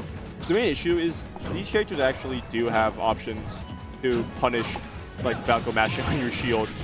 For instance, that up B is the main one, and you do also kind of suffer from the weird fast fall light combo that Fox does, except not to that degree, that as bad as it was. There? Oh, great angle. Yeah. Really excellent Fire Falcon angle coming out from Curb, as that was very nearly his stock. Actually, also, I'm pretty sure that side B was also aimed the other way. Side note, I think he would have side B'd into the blast zone, even if it didn't connect. But you were able to snipe out the recovery there. You took the stock at a really decent percent. You didn't make them damage of your own. And look at that. This movement that you also get is so good at catching this Falco that's trying to land. Yeah, and really excellent for Stars to be able to build up so much extra credit. Hasn't lost a single stock just yet. Oh man. Okay, good up smash there coming out from Dr. Curb. I think that earlier he could have gotten a bit more if he had gone for the up air instead of going for the back air, but all of that to say he still got the stock, didn't eat any extra damage for it, and is now trying to build up some of this as well in order to even the percentages once again. Star is going to be getting that landing fair, and now looking for a potential edge guard, but that dare coming out from Curb and absolutely interrupting him though. That up B as well, coming to change out Dr. Curb's up B instead, and reflecting once again. Stars ready for it now, going to be taking that stock exactly where he stood and hoping to build up some extra credit once again. We saw that up B from Curb used quite a bit in the set versus Warner. My guess is it's an attempt to force like a weird tech situation, but also I think there may be some weird interactions. You have a lot of moves in this game with set knockback on multi-hits, and if you mix it up, it can lead to them being shot into the ground. I don't think it's one of these situations, but I do think you're trying to force a weird tech situation. It hasn't been working, but it seems like you don't need it if you're able to slowly snowball your way back into the game. That back air taking the stock. The main issue though is you have to keep that going because you let Stars reset. That's just on the Angel platform. Like, what are you going to do here? Nothing. No, absolutely nothing. And as we're getting started, going to be going right back to that cross slash coming out. Limit online as well, definitely going to be putting a little bit of not fear into his heart because Oh, okay. Yeah, able to recover a lot with the limit and going to be bringing us right back down to center, finding his back air follow-up, and his friend's having a bigger pop-off than Curb, but Yeah. pretty big stock and really excellent momentum from Curb, especially at the end of that game, because he was essentially getting dog walked that very first part. He was not finding any damage whatsoever, losing his stocks really early and able to reverse it pretty quickly. So really good on Curb for being able to find that, and a lot of it was just because he was able to get his confirms once again. You know, there was a lot riding on that first game, so Yeah. And I do think Stars is actually pretty good at breaking the momentum. We have seen many situations in these losers run where, despite looking really good, looking really bad, to start game off, set off, you were able to bounce back very quickly. The main issue is Falco is also really good at stopping that. Falco has the ability to slow a game down to his pace. And it's just up to if Stars can prevent him from doing that. Because Cloud's also really good at doing that. So you have to be able to set your pace and not let that happen again. Because I do think if that happens again, it may not be the set at that moment, but I think it's gonna result in the set being lost for Stars. yeah, I think that's a really important thing to take. And going into this next game does seem to be Curb with the momentum once again, just able to put on a whole lot of damage and finding that back air exactly right after his follow-up. So really good stock from Curb. And now Stars going to be looking for this edge guard once again. The illusion from Curb going to be putting a few more years of life onto his radar, as now he does have that, like, those. You don't jump now. No, he does not have it. Absolutely not. And Dr. Curb yet to drop a single stock to Stars in this second game. I was talking about how Falco is really good at stopping momentum, and setting the pace to his game. That's restock. Whoa, actually not being able to get the Punisher there. Up till not gonna take it. Back here? No, actually. Yeah. You have to find a way to take the stock now. You're already at 62. This is a pretty not great place, because you actually are at these nice little Falco combo percents, where if you get caught at the ledge in a poor situation, that's a stock gone. Yeah, as you were saying, caught at the ledge now. Still not out of the clutches of Dr. Curb just yet. Going to be looking for what he can, playing against the illusion as well. But Dr. Curb just so slowly easing Stars, and quickly in that specific case, easing him back to the ledge. No Falco F smash today, but still looking for it, as now we have potential no edge guard right now for Stars. We're still going to be looking for it where he can, however. Cross slash, just, it's chipping away at the damage, but what he really needs is a big stock. And fortunately for Dr. Curb, an up smash call out like that is going to be that stock. Yeah, it really was the momentum switch from Curb in that last game to, well, in game 1 to set it for game 2. Because we saw that, after we took stock 1 in game 2, he kind of just didn't interact. He didn't need to interact, and he forced Stars to make some bad choices to get in, and it allowed him just to snowball into a situation where Stars was off stage at a really weird angle. But yeah, look at that. He's holding shield in the middle and forcing Stars to stale back air on it. That was definitely supposed to be a reverse cross slash, but unfortunately it wasn't. But look at this damage you're about to take. It was enough to get you a little bit back into it.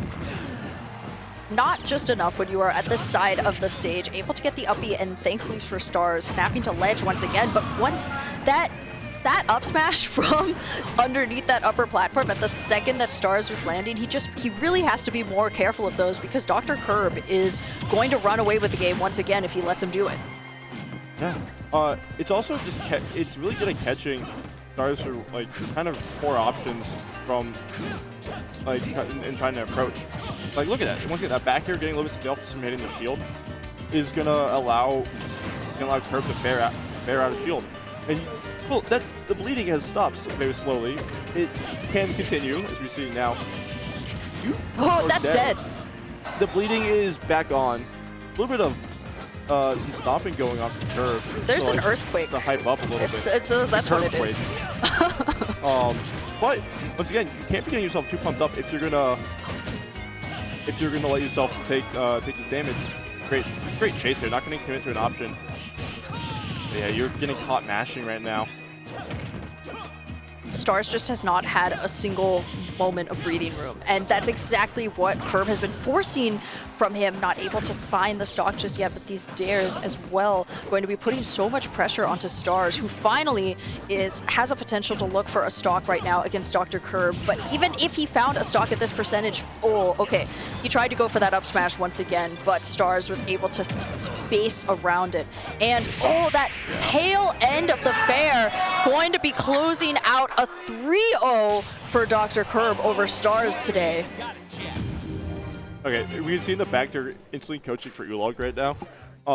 But yeah, that matchup at the second it got slowed to Curb's pace, it shifted heavily. It did force Stars to approach an option in ways that Cloud doesn't like to. Mm-hmm. We saw there's weird jumping in and out to try to avoid lasers, which got punished heavily for the fight with the up smash. It led to some sloppy play as a whole.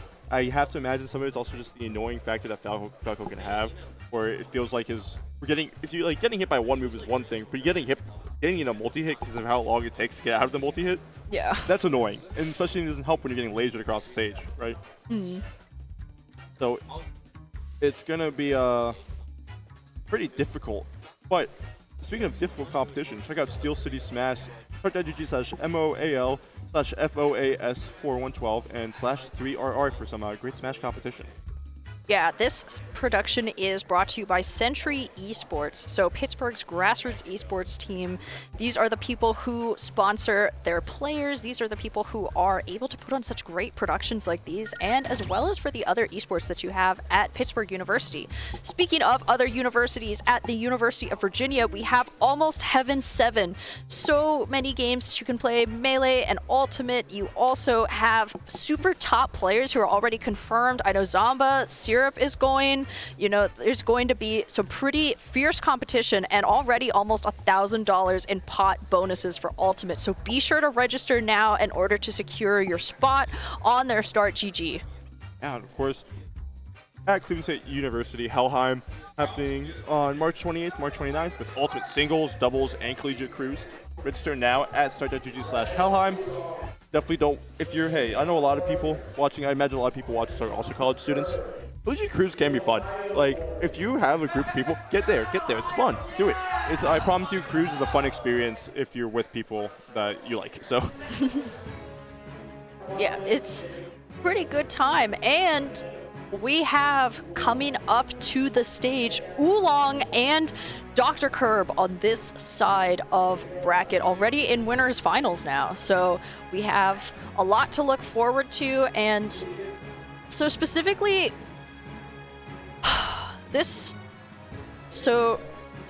we did briefly talk about this matchup earlier, but what do you think we're going to see going into this game?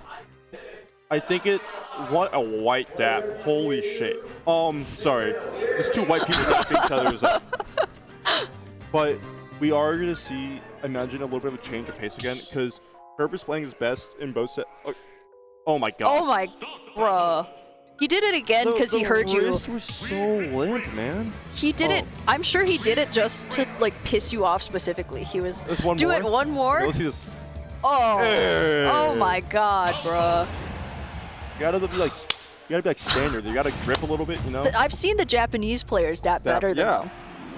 Are we serious right now? Okay. The goalie stand. Holy camera sit from Ulog. But yeah, I do imagine we are gonna see this laser game is not going to be as it's not going to be as big as we were thinking it was going to be in the first set. I think this set definitely showed that, because he was getting heavily punished. Great parry. It was getting punished pretty heavily actually by the side B from the distance when he was using it. And if you're just waiting, you can reflect it. I think it's when he starts being in situations where I think we'll start seeing it more with when deep breathing charge is coming out. Chase. Oh. Oh yeah, he tried it. He tried to. Like we saw the follow up with the bear there. And I think once again the goal of not letting this like slow down to Oolong's pace is going to be a big change. Insane spacing there, but not letting it switch to Oolong's pace is going to be big because it allows Curb to really play to his strengths, which you know he's going to be letting be waiting it out and trying to force these approaches. Oh.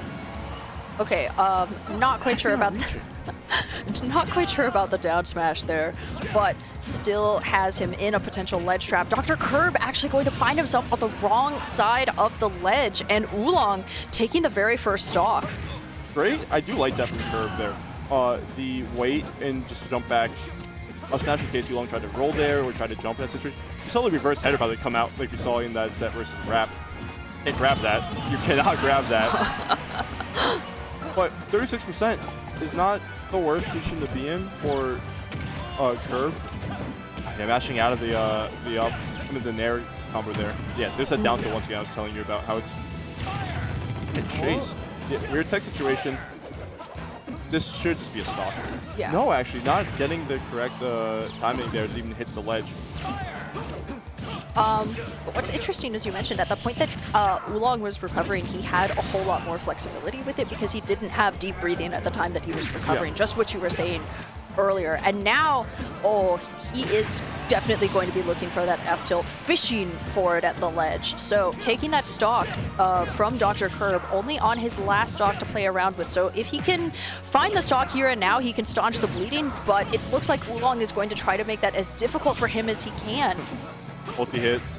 Yep. Yeah, it's okay. We really were seeing the up tilts come into use play there. I think Oolong sometimes just needs to needs to let the up tilts rip. Like just keep letting it happen. Like you don't have to force you don't have to try to force a jab out of it. Just because we've seen how willing Curb is to just come there dead. Yep. That the F tilt deep Who else breathing. knows that stuff except me? It's like no kill streak or nothing. You actually lived, but you jumped and you were dead from it. Anyways, but yeah, you were saying?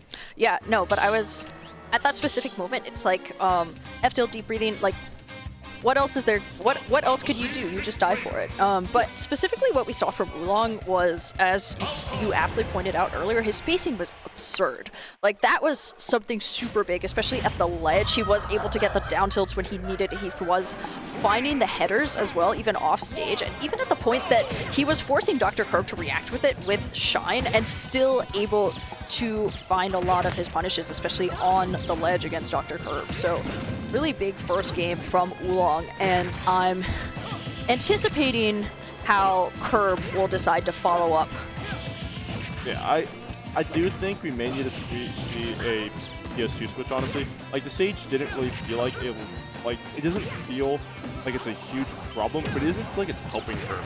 Like the big space is actually just allowing great recoveries, by the way. Yeah. But it's just allowing Oolong to. It's just allowing. Sorry, was kind of wondering how Curb can recover there. It's allowing Oolong a lot of space to just play like this mid-range game, and it allows him to mix up his landings quite a bit. It's just a wide stage, and it doesn't hurt. It doesn't hurt Oolong at all to have this, and it's not helping Curb to really lock down Oolong like he wants to. Yeah, I think that. That's Oh. pretty strong. Yep. Yeah. Yeah, that was a dead Falco. Yeah, when the second you're forced to recover up, straight up against. No jump, by the way. Yeah, really important for this, going into this once again. Oh, okay, actually able to find the spacing, but yeah, the back air follow-up from Dr. Curb. Going to be finding his very first stock of the game, bringing us straight back to even percentages, so pretty big for him to be able to do that right there, but Oolong super dominant with that, and still going to be looking for something at the ledge. It's going to be following up with the fair, not able to get a stock off. Oh man, looking for those dares, and recovering, thankfully for Oolong, but Dr. Curb still going to be looking to chase him off with those fairs, finding that not the stock just yet, but the back air definitely kill sparked. But another thing I should also I do want to talk about is those lasers off stage on like are really good at like interrupting a lot of Oolong's things. Main issue is every time he gets hit with one off stage, Oolong gets to refresh his header stall, which is very big on mixing up his momentum, like and how he like his airspeed. And I don't want to see Curb stop doing that.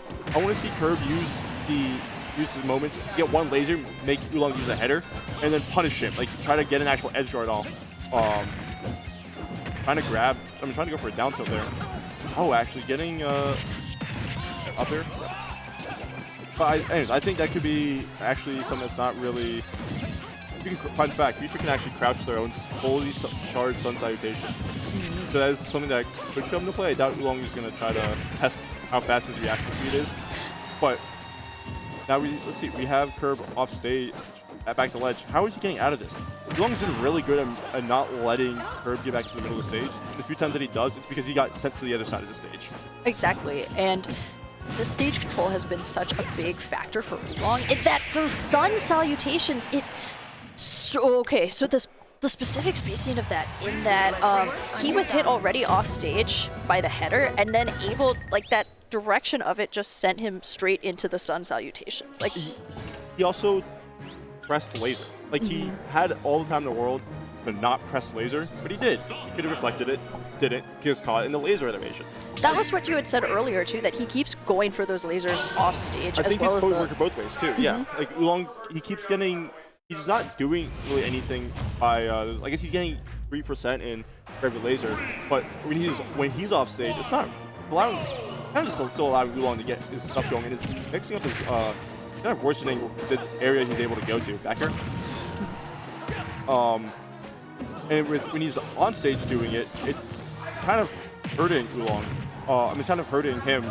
It allows Oolong to refresh his recovery quite a bit. But now look at this.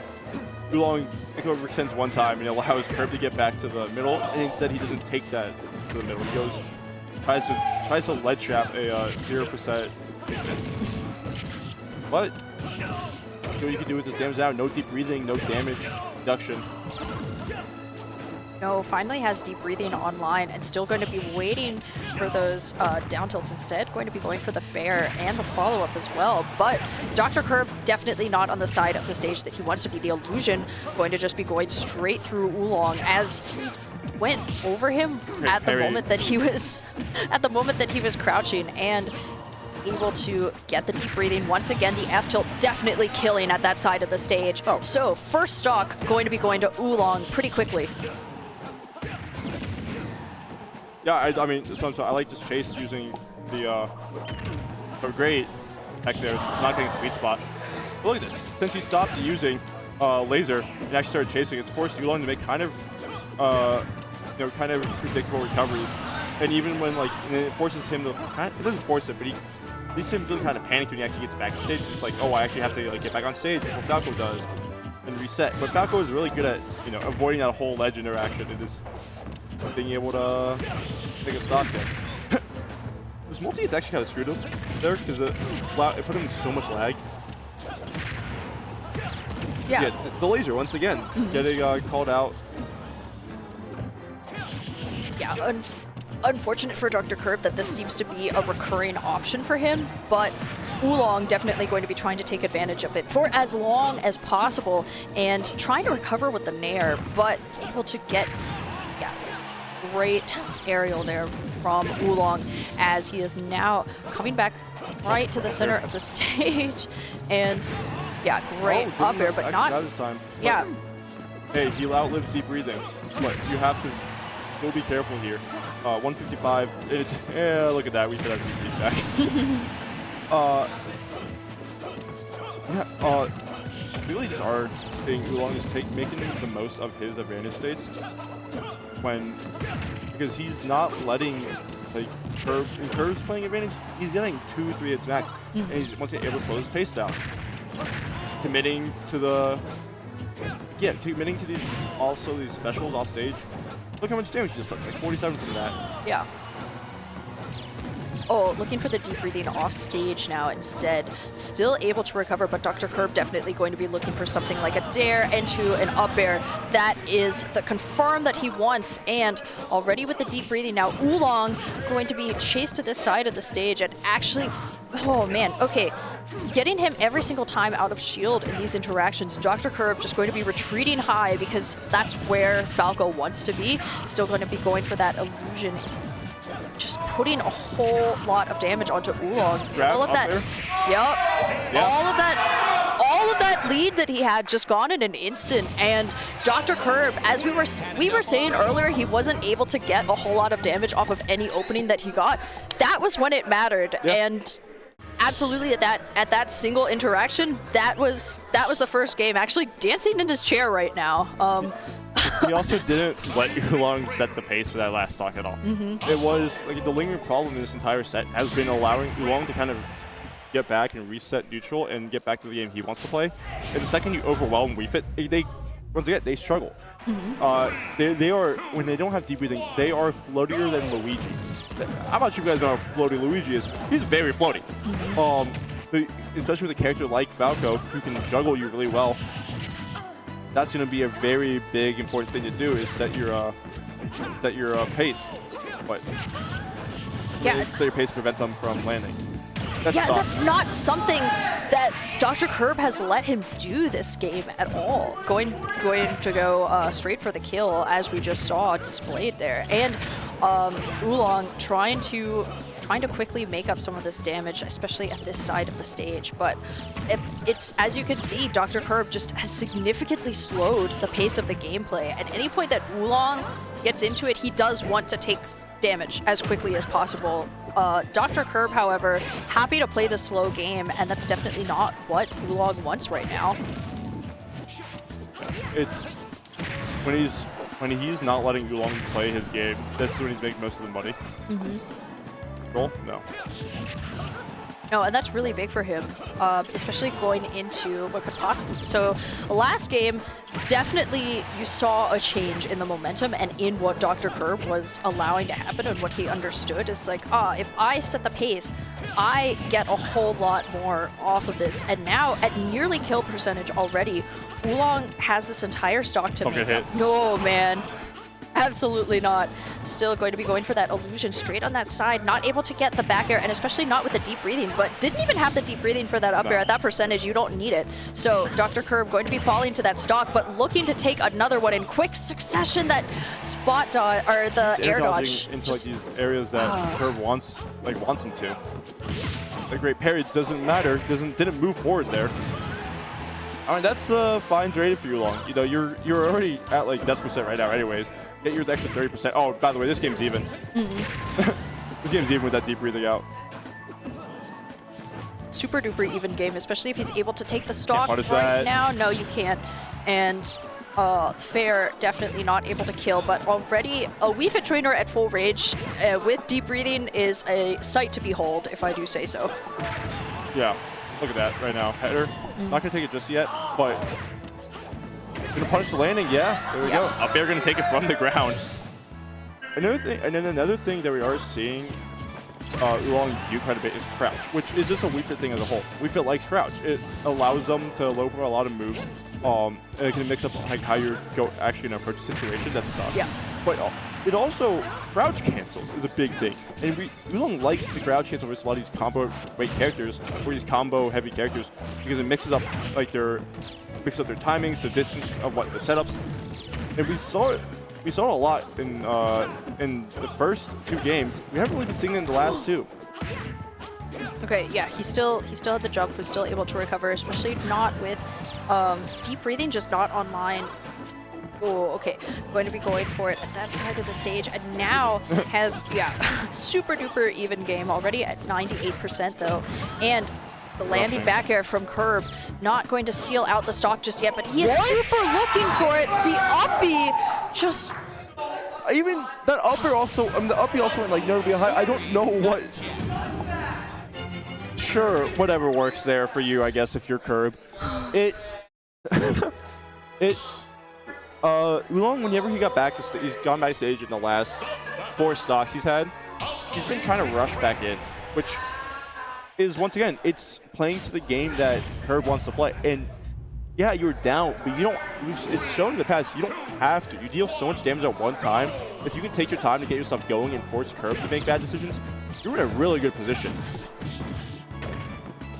Yeah, I mean, honestly, going from someone who almost took the third game to now being at game 5, this is really not a great position for Oolong, and what he really needs is to bring the game back to his own pace once again. Definitely what he could do with some of those up airs, as well as just keeping Dr. Curb in disadvantage. Unfortunately, finding himself on this side of the stage could be really big for Dr. Curb if he's able to capitalize off of it. However, not going to be getting any of that punishment that he wants, and instead, Oolong getting a lot of free range here in order to try to take some momentum off of it. That trade not going to be taking anybody's stock just yet. The fair absolutely will. And Dr. Curb draws first blood.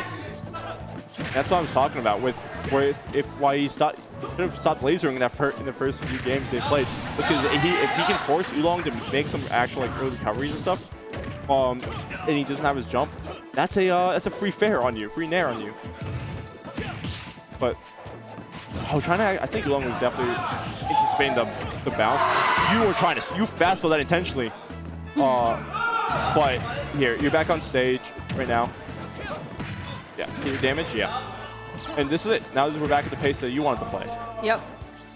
Yeah, this is Oolong's ideal pace, especially able to get the follow-up with that back air. Going to be sealing out a stock once again, especially with deep breathing. He wants to get as much extra credit as possible. That following back air, though, coming out from Dr. Curb, keeping us right back to the single stocks. And going to be going for a whole lot of up tilts as well as the up airs. Going to be just putting some damage onto Dr. Curb. And if Oolong can maintain the state of flow, that he is in a very good spot. Dr. Curb wants to interrupt that as much as possible, though. Yeah, but here, look at this right now. Off stage once again.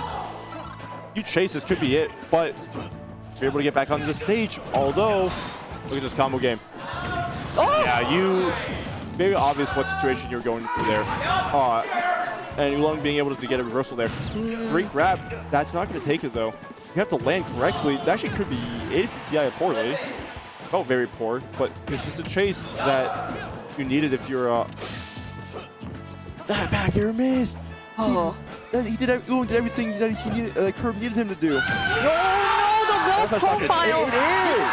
Get it, because he crouched exactly as you were saying earlier, and the down smash was the correct call out option because he was still able to get that exactly where he wanted it. I mean, the giant hitbox of down smash is definitely going to catch a crouch. So that is Dr. Curb going to be closing out this side of bringing us to true finals now. Are you hearing what Festive saying? I'm not listening. Chris, don't let this get to your head.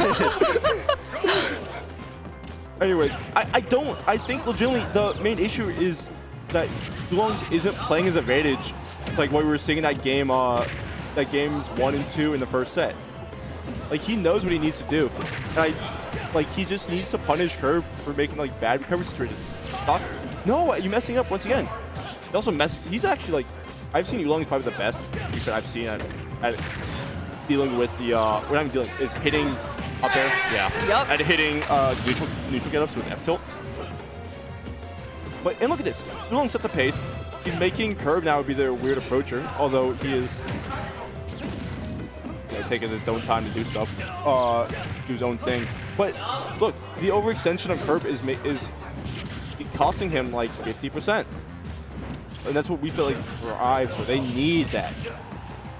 Yeah, as you were saying, this is WeFit's bread and butter, being able to find a punishment for an overextension, and that's what Curb was looking for in that moment. Still going to be fine. You cannot do it, and still going to be finding that up smash, but not enough to staunch the bleeding just yet. He has an entire stock deficit to make up if Dr. Curb wants to be back in the running for this game. Oolong has just been playing this game so quickly at his own pace, and Dr. Curb not able to get the same momentum that he had going for himself in the other games, and it's because Oolong's not letting him at all. No, he's not. I did say earlier that one of the main switches Curb needs to make is actually chasing Oolong off stage. What I also did say beforehand, on top of that, is that he needs to do it after Oolong uses header. Because if you overextend too far, when Oolong sells header, you get situations like that where you die at 40 off your own edge guard. Backer? No, actually go for a different. There we go. You went for a dare that time, didn't hit.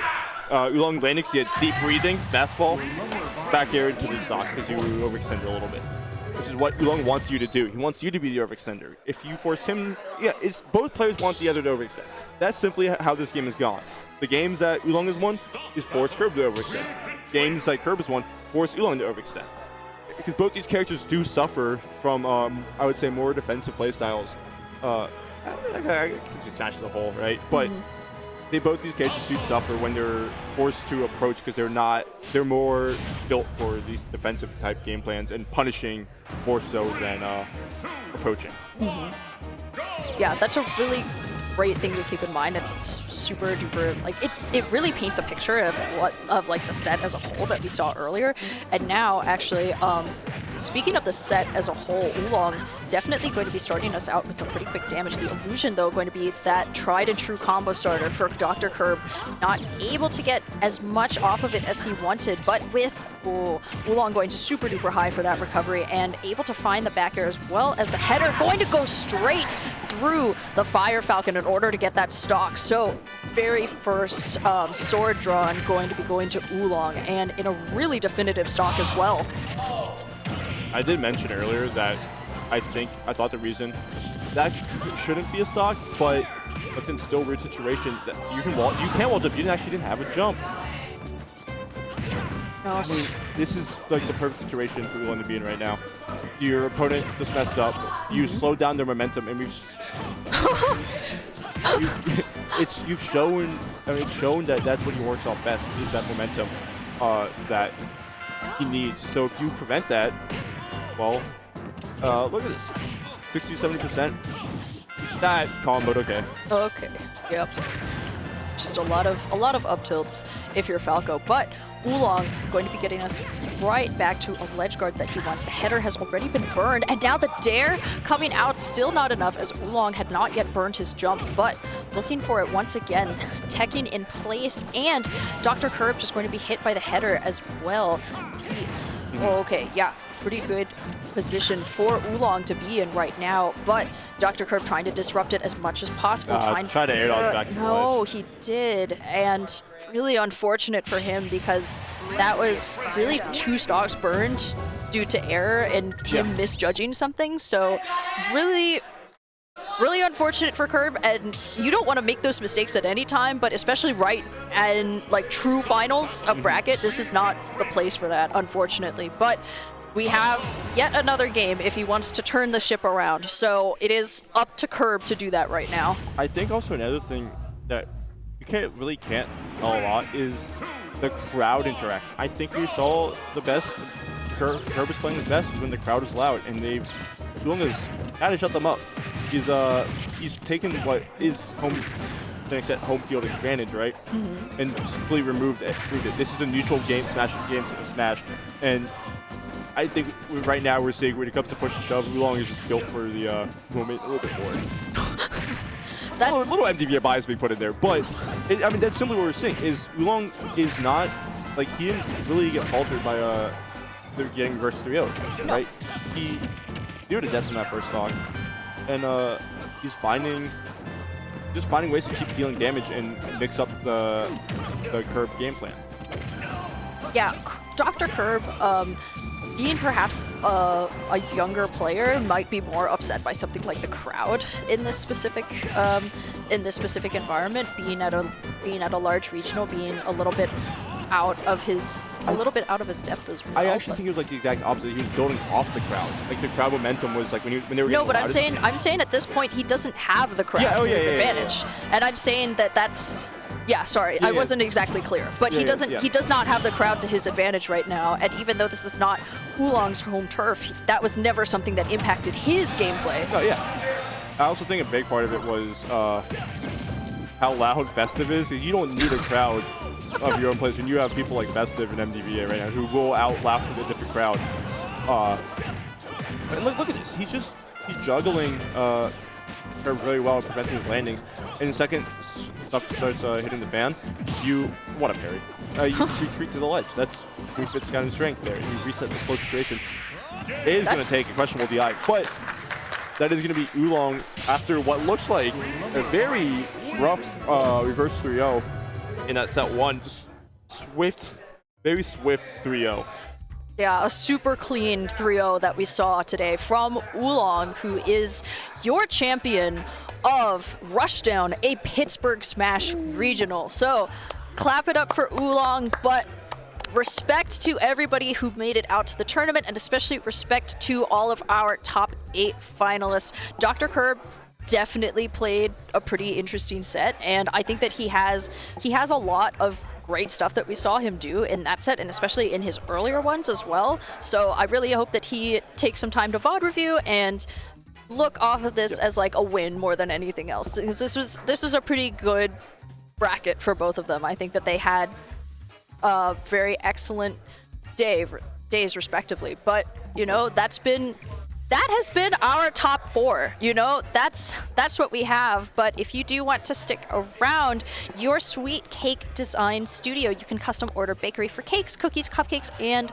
more. So many other good treats out there. Be sure to give them a call or email their orders, as we are coming up to Steel City Smash. This is hosted right here in Pittsburgh. Start GG, all of these different events too: MOAL, FOAS 412, and 3 River Rumble. You know, so many events happening right in Pittsburgh. But speaking of Pittsburgh, let's talk about Pittsburgh's grassroots esports team. Sentry, located, based right here in Pittsburgh at PGH Sentry on their social medias and pghsentry.gg. Be sure to check them out, and thanks to their help for this event today.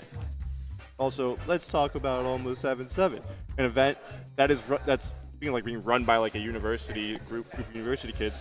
Almost 7-7, taking place in Morgantown, West Virginia, April 4th. Over $750 prize prop bonus for Ultimate, but there's gonna be more. Be sure to check it out. Be sure to check out Helheim, Ultimate singles and doubles, collegiate cruise happening at Cleveland State University, March 28th to March 29th at start.gg/Helheim. I think that's it for all of our ad runs for now. Yeah, we have done all of our ad reads, but you know, it has been Pearl and Nick District bringing you today's top 8 and top 4 of the block. So, you know, honestly, we're pretty jazzed to be here. We've had an excellent day so far, and now we're gonna go grab dinner, but it's been pretty great being able to chat to all of you. So thank you all so much for tuning in to Rushdown Pitt Smash, but this will be the end of the stream. Be sure to stick around to follow all of their socials, check out what they are doing next, but that will be all. Good night, everyone.